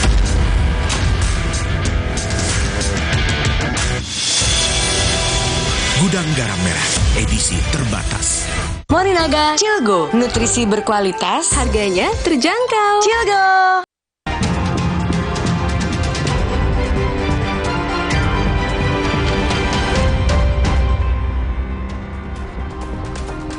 Terima kasih Anda kembali bersama kami di Kompas Malam. Saudara, Bawaslu Kabupaten Garut akan memanggil 13 anggota Satpol PP Kabupaten Garut yang terekam mendukung Gibran Rakabuming Raka hingga videonya tersebar luas di media sosial.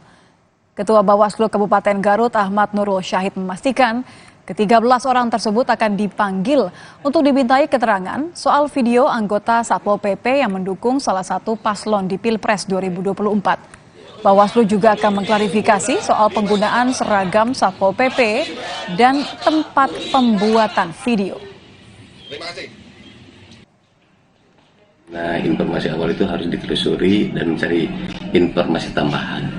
Hasil planonya ya melakukan penelusuran, kemudian nanti ada langkah-langkah selanjutnya, misalkan akan ada pemanggilan dari orang-orang yang ada di video itu. Membuat video itu menggunakan seragam lengkap Satpol PP, dan bisa dipastikan ada kemungkinan juga tempatnya pun di ruangan atau di kantor. Pemimpin muda di masa depan, Mas Gibran Rakabuming Raka. Video berdurasi 20 detik ini memperlihatkan 13 anggota Satpol PP yang menyerukan dukungan kepada Cawapres nomor urut 2 Gibran Rakabuming Raka.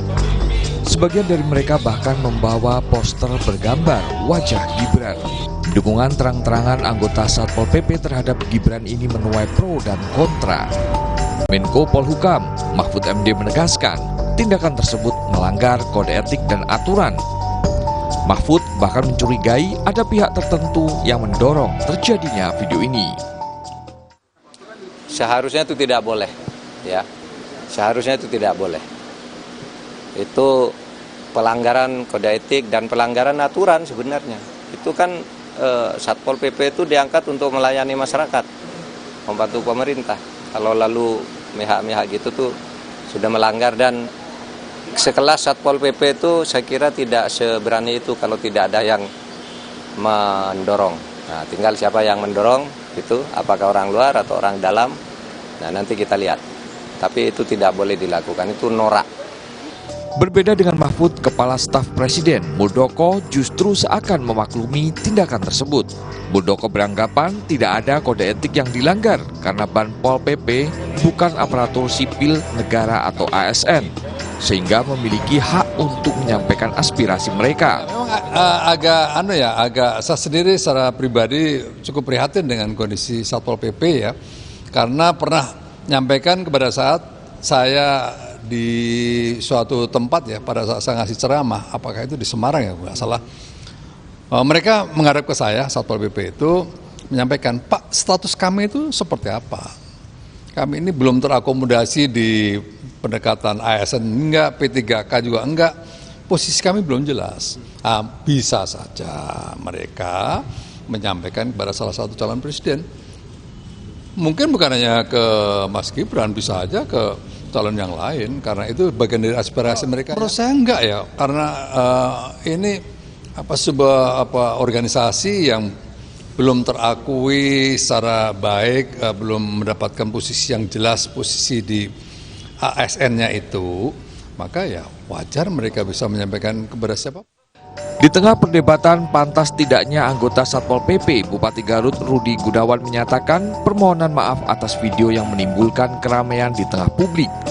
Bupati menegaskan sudah memberikan sanksi tegas kepada pelaku dan berjanji untuk melakukan pembinaan. Saya mohon maaf atas kejadian itu, dan itu sudah diberikan sanksi. Sanksinya ada yang 3 bulan, dia tidak boleh bekerja, tidak mendapatkan gaji, yang paling rendah adalah 1 bulan. Semuanya sudah diberikan sanksi. Paling berat sanksinya apa, Pak? Paling berat sanksinya dia di demosi ya, dan dilakukan tidak pembayaran gaji selama 3 bulan. Ke-13 anggota Satpol PP yang ada di dalam video ini pun tengah diperiksa Bawaslu terkait dugaan pelanggaran karena mereka menggunakan seragam Satpol PP dan merekam video di kantor Satpol PP. Tim Liputan Kompas TV. Ya, ramai reaksi atas video anggota Satpol PP Kabupaten Garut yang terang-terangan mendukung salah satu cawapres. Lalu bagaimana melihat aturan soal netralitas aparat pemerintahan maupun yang dianggapnya sebagai bukan atau non-ASN? Kita akan ulas bersama dengan Bivitri Susanti, pengajar dari Jentara Institute. Selamat malam, Mbak Bibi. Selamat malam. Pak, kalau klaim istana ini kan tidak ada pelanggaran aturan, tidak ada pelanggaran etik karena Satpol PP bukan ASN. Pendapat Anda? Sayang sekali itu yang berbicara seperti itu justru Kepala Staf Kepresidenan ya, karena itu sebuah anggapan yang keliru sebenarnya. Jadi seharusnya seluruh aparatur pemerintahan itu bisa memahami bahwa tidak semua definisi itu saklek mesti diperhatikan dalam konteks kepemiluan seperti sekarang. Nanti kita akan terjebak pada persoalan-persoalan perdebatan yang sebenarnya tidak diperlukan gitu. Intinya adalah yang namanya Satpol PP, kalau mereka mempertanyakan, tadi kan ceritanya Pak Muldoko begitu mempertanyakan status, itu soal yang berbeda. Tapi kalau kita melihat tentang Undang-Undang Aparatur Sipil Negara sendiri, Undang-Undang 5 tahun 2014, itu memang ada beberapa model kontrak. Jadi memang ada model ASN yang dikontrak, tapi dia terkena definisi ASN juga, itu satu. Tapi yang kedua juga harap diperhatikan, memang Satpol PP itu terlepas dari statusnya seperti apa, tapi tetap saja dia di-hire gitu ya, digaji dengan APBD, artinya uang negara juga, uang daerah gitu, dan ada tugasnya tersendiri, dan dia di kontraknya berarti dengan pemerintah daerah, artinya ada kaitannya juga dengan pemerintahan. Nah, jadi saya sangat menyayangkan tuh seorang kepala KSP bisa berbicara seperti itu, seakan-akan memberikan perlindungan di balik definisi ASN itu sendiri dan bagaimana ASN bisa terkena etik dan lain sebagainya. Menurut saya dalam situasi kepemiluan seperti ini kita harus melihatnya secara lebih etik gitu, karena memang semua perangkat peraturan perundang-undangan kita tidak secara rigid mengatur seterang mungkin semuanya begitu ya, karena itu melihatnya harus lebih terang. Kalau menurut saya ya, kontekstualnya adalah bagaimana kemudian mereka bersikap sehari-hari pelayanan terhadap masyarakat begitu ya. Enggak Satpol PP-nya itu sendiri dia di-hire-nya dengan uang negara dan pakai bajunya baju negara dan tempatnya juga di fasilitas negara. Itu saja sudah membuat dia sebenarnya sudah melanggar kode etik. Oke. Menko Polhukam yang juga Cawapres nomor 3 sebenarnya menyebut bahwa tidak mungkin Satpol PP ini berani terang-terangan mendukung calon, membuat video menggunakan seragam seperti yang Anda katakan tadi, bahkan diduga ini dilakukan di kantor Satpol PP. Mahfud menyebut bahwa curiga ada yang mendorong tindakan ini karena tidak mungkin kalau Satpol PP berani atau memiliki ide sendiri membuat video seperti ini. Pendapat Anda, Mbak? Itu tugas Bawaslu nanti untuk mengecek. Tapi yang perlu saya terangkan adalah memang ada 2 aspek hukum di sini. Yang pertama aspek hukum kepemiluan, ini akan diperiksa oleh Bawaslu. Tapi kalau Bawaslu menemukan sesuatu, maka yang akan terkena adalah peserta pemilu. Jadi yang didukung dalam hal ini paslon nomor 2 begitu ya. Tapi ada sisi lainnya yaitu pelanggaran yang terkait dengan aparatur sipil negara, itu yang tadi sudah diberitahukan kata bupatinya sudah diberikan gitu. Nah, jadi kalau balik ke soal apakah ada yang mendorong atau tidak, itu nanti akan dibuktikannya oleh Bawaslu. Itu kan dugaan ya, dan saya kira kita mesti agak memberi diskon nih, karena Pak Menko dalam hal ini juga paslon, jadi dia memberi komentarnya dalam kapasitas apa. Tapi saya makanya setuju kalau Bawaslu mempertanyakan langsung bahwa mereka sudah diberi sanksi ASN, itu baik, tapi mesti dicek oleh Bawaslu-nya sebenarnya ini inisiatif siapa, dan itu mencetak segala macam kan juga perlu uang. Dan tadi mereka malah kesulitan, katanya honornya susah segala macam. Kok bisa dikasih cetakan yang bagus dan lain sebagainya. Berarti kan Bawaslu mesti menginvestigasinya dengan mendalam. Oke, menarik. Cukup nggak kalau Anda melihat ini sudah diberikan sanksi oleh Bupati tadi, bahkan minta maaf. Cukup tidak level instansi memberikan sanksi mulai dari potong gaji sampai ada yang didemosi tadi? Kalau melihat ke kerangka hukumnya ya memang itu yang bisa dilakukan, karena yang dilakukan adalah dalam hal ini pelanggaran etik. Kalau pelanggaran undang-undang kepemiluannya itu dikembalikan kepada peserta pemilunya. Jadi dalam hal ini paslon nomor 2. Kalau bagi merekanya sendiri ya itulah sejauh ini yang bisa dilakukan, tapi memang seharusnya ada penyelidikan mendalam dulu. Sayangnya kan sekarang masih bisa diperdebatkan status mereka, dan komisi ASN juga tidak ada dan seterusnya. Jadi saya kira untuk sanksi yang sejauh ini sudah diberikan paling tidak sudah cukup memadai dengan penjelasan juga kepada publik. Oke, terakhir Mbak, kalau kita ingatkan sebenarnya peringatan, imbauan agar ASN dan semua kemudian yang terlibat dalam penyelenggaraan pemilu agar netral di Pilpres. Ini kan sudah terucap ya dari Presiden Jokowi sendiri sebenarnya. Kenapa kemudian masih ada kekhawatiran di tengah publik soal ini, ada sentimen kemudian bahkan ada kekhawatiran adanya ketidakadilan atau condong pilihan begitu? Iya, kekhawatiran itu wajar, termasuk dari saya sendiri ya, karena kita tahu salah satu paslon dalam ini, apalagi yang tadi dibawa-bawa posternya yaitu Gibran, itu adalah anaknya presiden yang sekarang sedang berkuasa. Itu masalahnya dengan persoalan nepotisme yang sekarang kita hadapi. Mestinya kan memang tidak ada ya idealnya. Tapi kekhawatiran itu jadinya wajar, karena sekarang kalau kita lihat struktur aparatur sipil pemerintahan, memang paling atas adalah presiden. Dan kalau dicek lagi juga Bupati Garutnya dari partai apa dan seterusnya, itu kan semua akan menimbulkan kekhawatiran. Jadi saya kira wajar saja kalau memang imbauan ini tidak boleh hanya sekedar imbauan. Jadi sanksi-sanksi harus tegas sekali. Nanti Bawaslu menemukan apa harus diterangkan kepada publik. Kalau memang ada dorongan, tadi istilahnya Pak Mahfud begitu ya, dari salah satu paslon, maka harus diberikan sanksi yang tegas. Jangan sampai juga nanti Bawaslu ikutan menjadi orang yang takut pada petahana gitu. Itu yang memberikan situasi yang kompleks sekarang. Karena anak dari presiden petahana yang sekarang sedang digadang-gadang jadi calon wakil presiden, dan nyatanya adalah ke bawahnya itu mulai dari fasilitas, kewenangan ASN dan jaringan ASN yang sampai ke bawah sampai ke Satpol PP itu kan paling bawah memang. Itu memang bisa efektif digunakan. Jadi memang makin rawan situasinya dalam konteks yang sekarang. Baik, terima kasih Bivitri Susanti, pengajar dari Jentera Institute, sudah bergabung bersama kami di Kompas Malam. Selamat malam, Mbak. Informasi lain kami hadirkan di Kompas Malam, saudara, diantaranya mengenai gudang penyimpanan pipa di Banjarmasin, Kalimantan Selatan, hangus terbakar.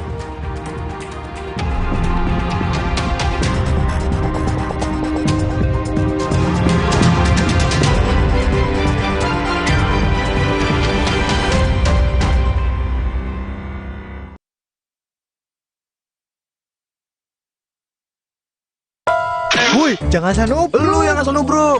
Nih, yang gak asal nubruk, gula aren instan nomor 1 di Indonesia ada versi tubruknya. Top Coffee susu gula aren tubruk. Paduan kopi tubruk, susu dan gula aren. Gile. Ampasnya lebih halus, brother.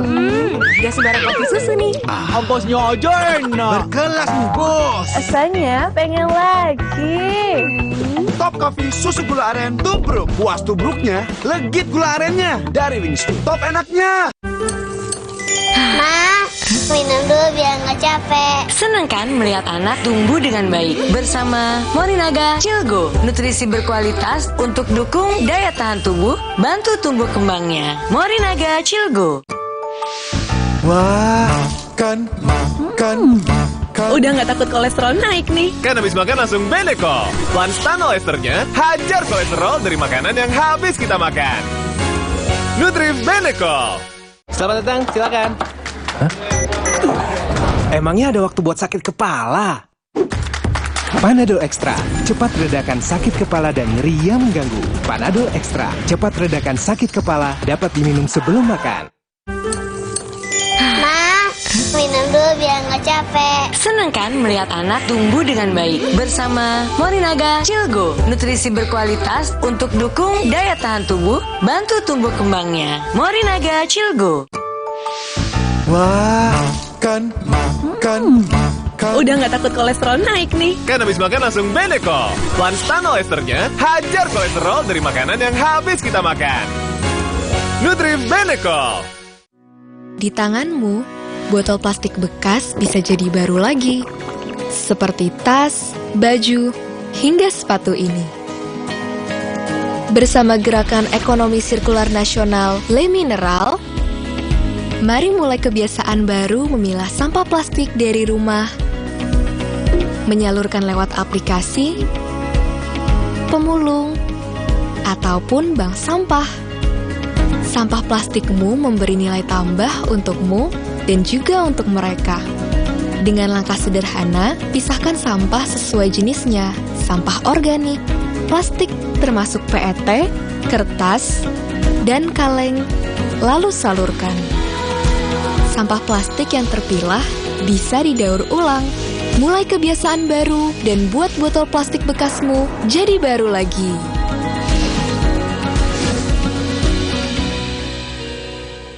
Selamat datang, silakan. Emangnya ada waktu buat sakit kepala? Panadol Extra, cepat redakan sakit kepala dan nyeri yang mengganggu. Panadol Extra, cepat redakan sakit kepala, dapat diminum sebelum makan. Wih, jangan asal nubruk. Lu yang asal nubruk. Nih, yang gak asal nubruk, gula aren instan nomor 1 di Indonesia ada versi tubruknya. Top Coffee susu gula aren tubruk. Paduan kopi tubruk, susu dan gula aren. Gile. Ampasnya lebih halus, brother. Gak sembarang kopi susu nih. Ampasnya aja enak. Berkelas nih, bos. Rasanya pengen lagi. Top Coffee susu gula aren tubruk. Puas tubruknya, legit gula arennya. Dari Wings, top enaknya.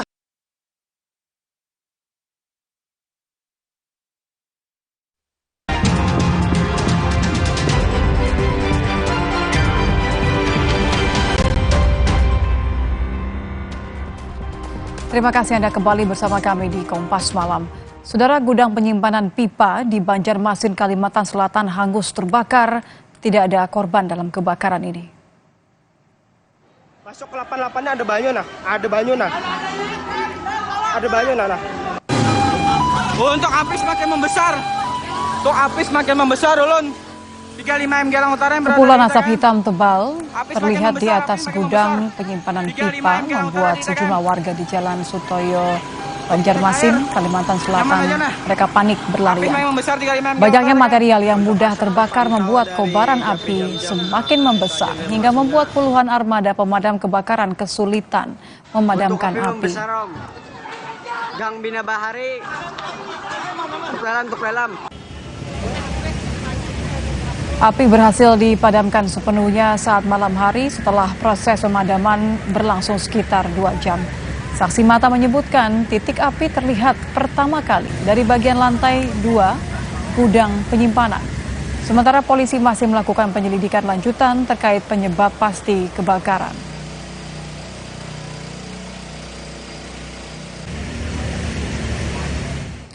Seekor harimau Sumatera terekam kamera warga masuk kawasan perkebunan dan memangsa ternak sapi milik warga di Kabupaten Pasaman, Provinsi Sumatera Barat.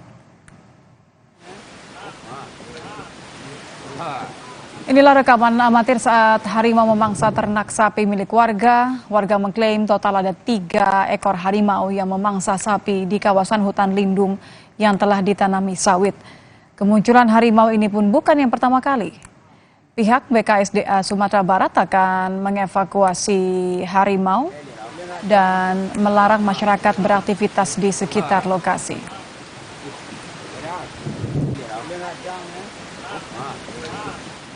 Saudara, gempa bumi bermagnitudo 5,9 mengguncang wilayah Lebak, Provinsi Banten. 28 kecamatan di Kabupaten Lebak terasa getaran mengakibatkan 7 rumah rusak akibat gempa. Getaran dirasakan hampir di sebagian wilayah Lebak Selatan dan Utara. Dari data sementara BPBD Kabupaten Lebak tercatat ada 7 rumah rusak, rata-rata mengalami kerusakan pada bagian dinding. Dari ke-7 rumah warga yang rusak berada di Kecamatan Malingping, ada 3 rumah, kemudian 1 di Kecamatan Lebak Gedong, 1 rumah di Kecamatan Cijaku, dan 1 rumah di Kecamatan Cirinten, serta 1 lagi di wilayah Kecamatan Bayah. Nah, dari 7 rumah yang terdampak ini